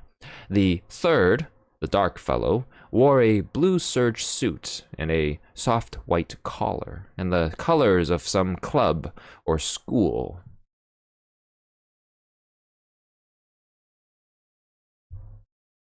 The old man's manner was perfect. "Mr. Hanny," he said, hesitatingly, "did you wish to see me? One moment, you fellows, and I'll rejoin you. We had better go to the smoking room." Though I hadn't an ounce of confidence in me, I forced myself to play the game. I pulled up a chair and sat down on it. "I think we have met before," I said, "and I guess you know my business." The light in the room was dim, but so far as I could see their faces, they played the part of mystification very well. Maybe, said the old man. "I haven't a very good memory, but I'm afraid you must tell me your errand, sir, for I really don't know it." "Well, then," I said, and all the time I seemed to myself to be talking pure foolishness, "I have come to tell you that the game's up. I have a warrant for the arrest of you three gentlemen." "Arrest?" said the old man, and he looked really shocked. "Arrest? Good God, what for?" "For the murder of Franklin Scudder in London on the 23rd day of last month." "I never heard the name before," said the old man in a dazed voice. One of the others spoke up. "That was a Portland Place murder. I read about it. Good heavens, you must be mad, sir. Where do you come from?" "Scotland Yard," I said. After that, for a minute, there was utter silence. The old man was staring at his plate and fumbling with a nut, the very model of innocent bewilderment. Then the plump one spoke up. He stammered a little, like a man picking his words. "Don't get flustered, uncle," he said. It is all a ridiculous mistake, but these things happen sometimes, and we can easily set it right. It won't be hard to prove our innocence. I can show that I was out of the country on the 23rd of May, and Bob was in a nursing home. You were in London, but you can explain what you were doing." "Right, Percy. Oh, of course, that's easy enough. The 23rd. That was the day after Agatha's wedding. Let me see, what was I doing? I came up in the morning from Woking, then lunched at the club with Charlie Simons. Then, oh yes, I dined with the fishmongers, I remember, for the punch didn't agree with me, and I was seedy next morning. Hang it all, there's a cigar box I brought back from the dinner." He pointed to an object on the table and laughed nervously. "I think, sir," said the young man, addressing me respectfully, "you'll see you are mistaken. We want to assist the law like all Englishmen, and we don't want Scotland Yard to be making fools of themselves. That's so, uncle." Certainly, Bob. The old fellow seemed to be recovering his voice. Certainly. We'll do anything in our power to assist the authorities, but this is a bit too much. I can't get over it. How Nellie would chuckle, said the plump man. She always said that you would die of boredom because nothing had ever happened to you, and now you've got it thick and strong. And he began to laugh very pleasantly. By Jove, yes. Just think of it. What a story to tell at the club. Really, Mr. Hanny? I suppose I should be angry to show my innocence, but it's too funny. I almost forgive you the fright you gave me. You look so glum. I thought I might have been walking in my sleep and killing people. It couldn't be acting. It was too confoundedly genuine. My heart went into my boots, and my first impulse was to apologize and clear out. But I told myself I must see it through, even though I was to be the laughingstock of Britain. The light from the dinner table candlesticks was not very good, and to cover my confusion, I got up, walked to the door, and switched on the electric light. The sudden glare made them blink, and I stood scanning the three faces. Well, I made nothing of it. One was old and bald, one was stout, one was dark and thin. There was nothing in their appearance to prevent them being the three who had hunted me in Scotland, but there was nothing to identify them. I simply can't explain why I, who, as a roadman, had looked into two pairs of eyes, and as Ned Ainsley into another pair, why I, who have a good memory and reasonable powers of observation, could find no satisfaction. They seemed exactly what they professed to be, and I could not have sworn to one of them. There, in that pleasant dining room, with etchings on the walls and a picture of an old lady in a bib above the mantelpiece, I could see nothing to connect them with the moorland desperadoes. There was a silver cigarette box beside me, and I saw that it had been won by Percival Appleton, Esquire of the St. Bede's Club, in a golf tournament. I had to keep a firm hold of Peter Pienaar to prevent myself bolting out of that house. Well, said the old man politely, are you reassured by your scrutiny, sir? I couldn't find a word. I hope you'll find it consistent with your duty to drop this ridiculous business. I make no complaint, but you'll see how annoying it must be to respectable people.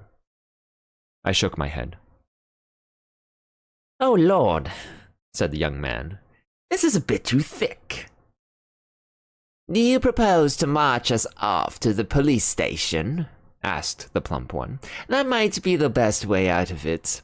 But I suppose you won't be content with the local branch. I have the right to ask to see your warrant, but I don't wish to cast any aspersions upon you. You are only doing your duty. But you'll admit it's horribly awkward. What do you propose to do? There was nothing to do, except to call in my men and have them arrested, or to confess my blunder and clear out. I felt mesmerized by the whole place, by the air of obvious innocence.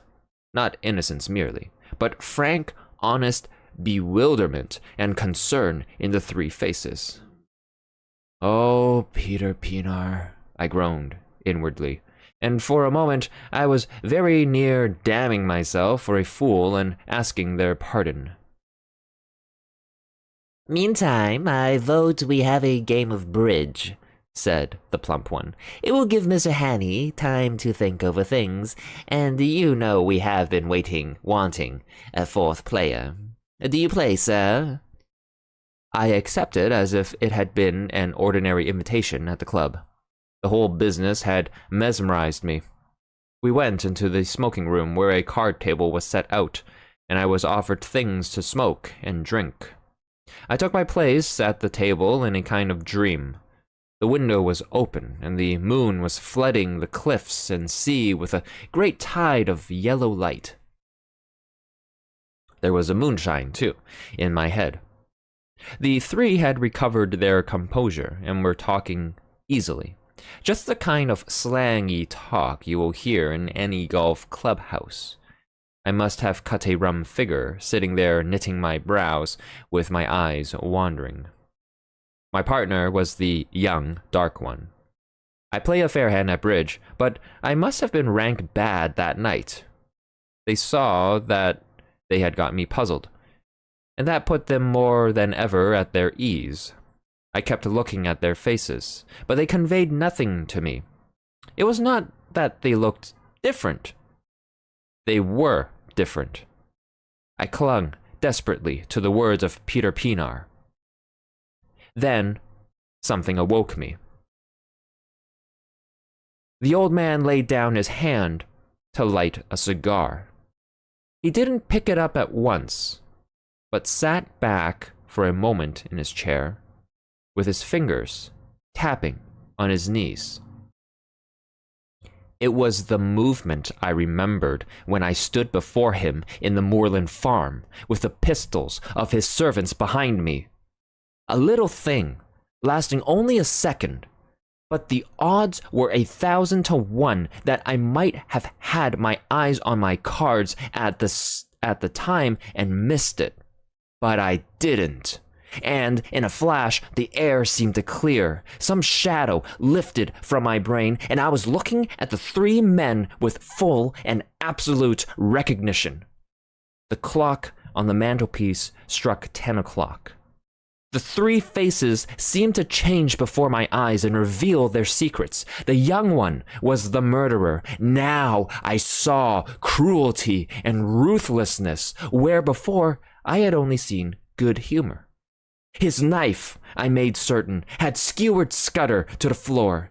His kind had put the bullet in Coralides. The plump man's features seemed to dislimn and form again, and I looked at them. He hadn't a face, only 100 masks that he could assume when he pleased. That chap must have been a superb actor. Perhaps he had been Lord Aloha of the night before. Perhaps not. It didn't matter. I wondered if he was the fellow who had first tracked Scudder and left his card on him.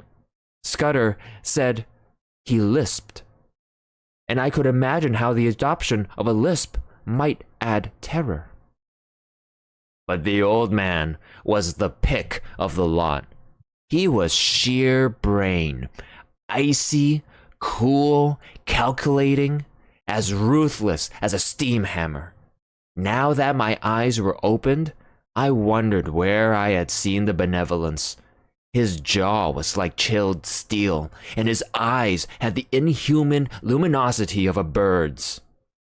I went on playing, and every second a greater hate welled up in my heart. It almost choked me, and I couldn't answer when my partner spoke. Only a little longer could I endure their company. "Whoa, Bob, look at the time," said the old man. "You'd better think about catching your train. Bob's got to go to town tonight," he added, turning to me. The voice rang now, as false as hell. I looked at the clock. It was nearly 10:30. "I'm afraid he must put off his journey," I said. "Oh, damn," said the young man. "I thought you had dropped that rot. I've simply got to go. You can have my address, and I'll give you any security you like." "No," I said. "You must stay." At that, I think they must have realized that the game was desperate.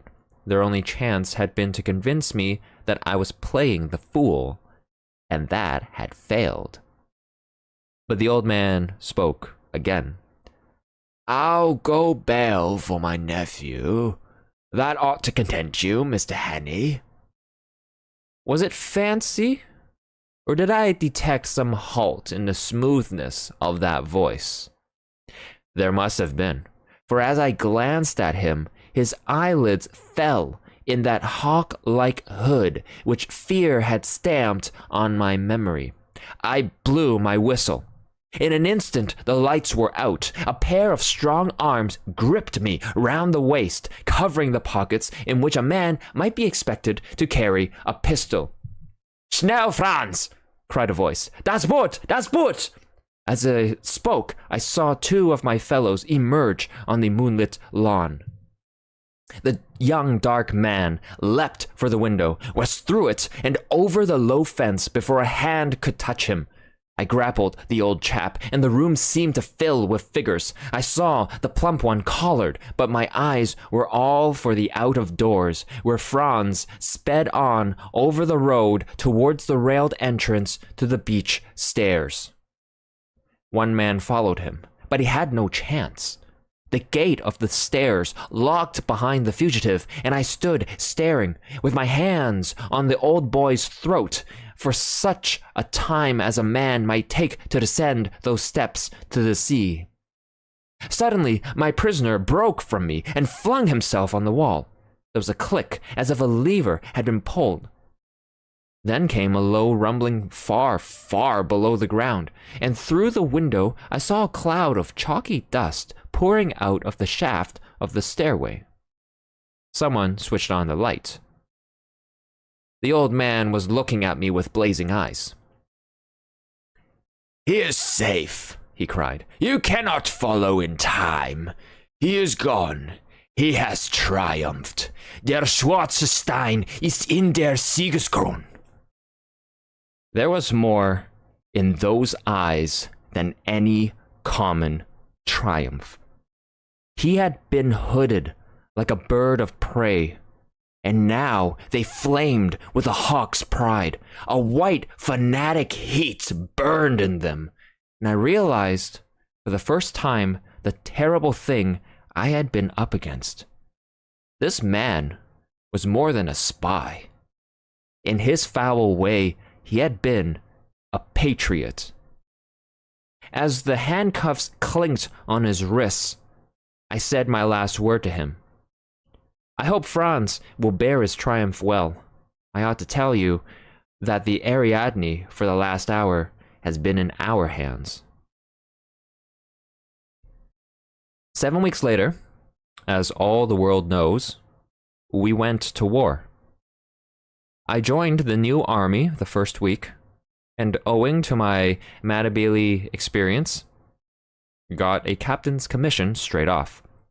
But I had done my best service, I think, before I put on khaki. Chapter 10 of the 39 Steps by John Buchan. This concludes the book. Thank you for listening.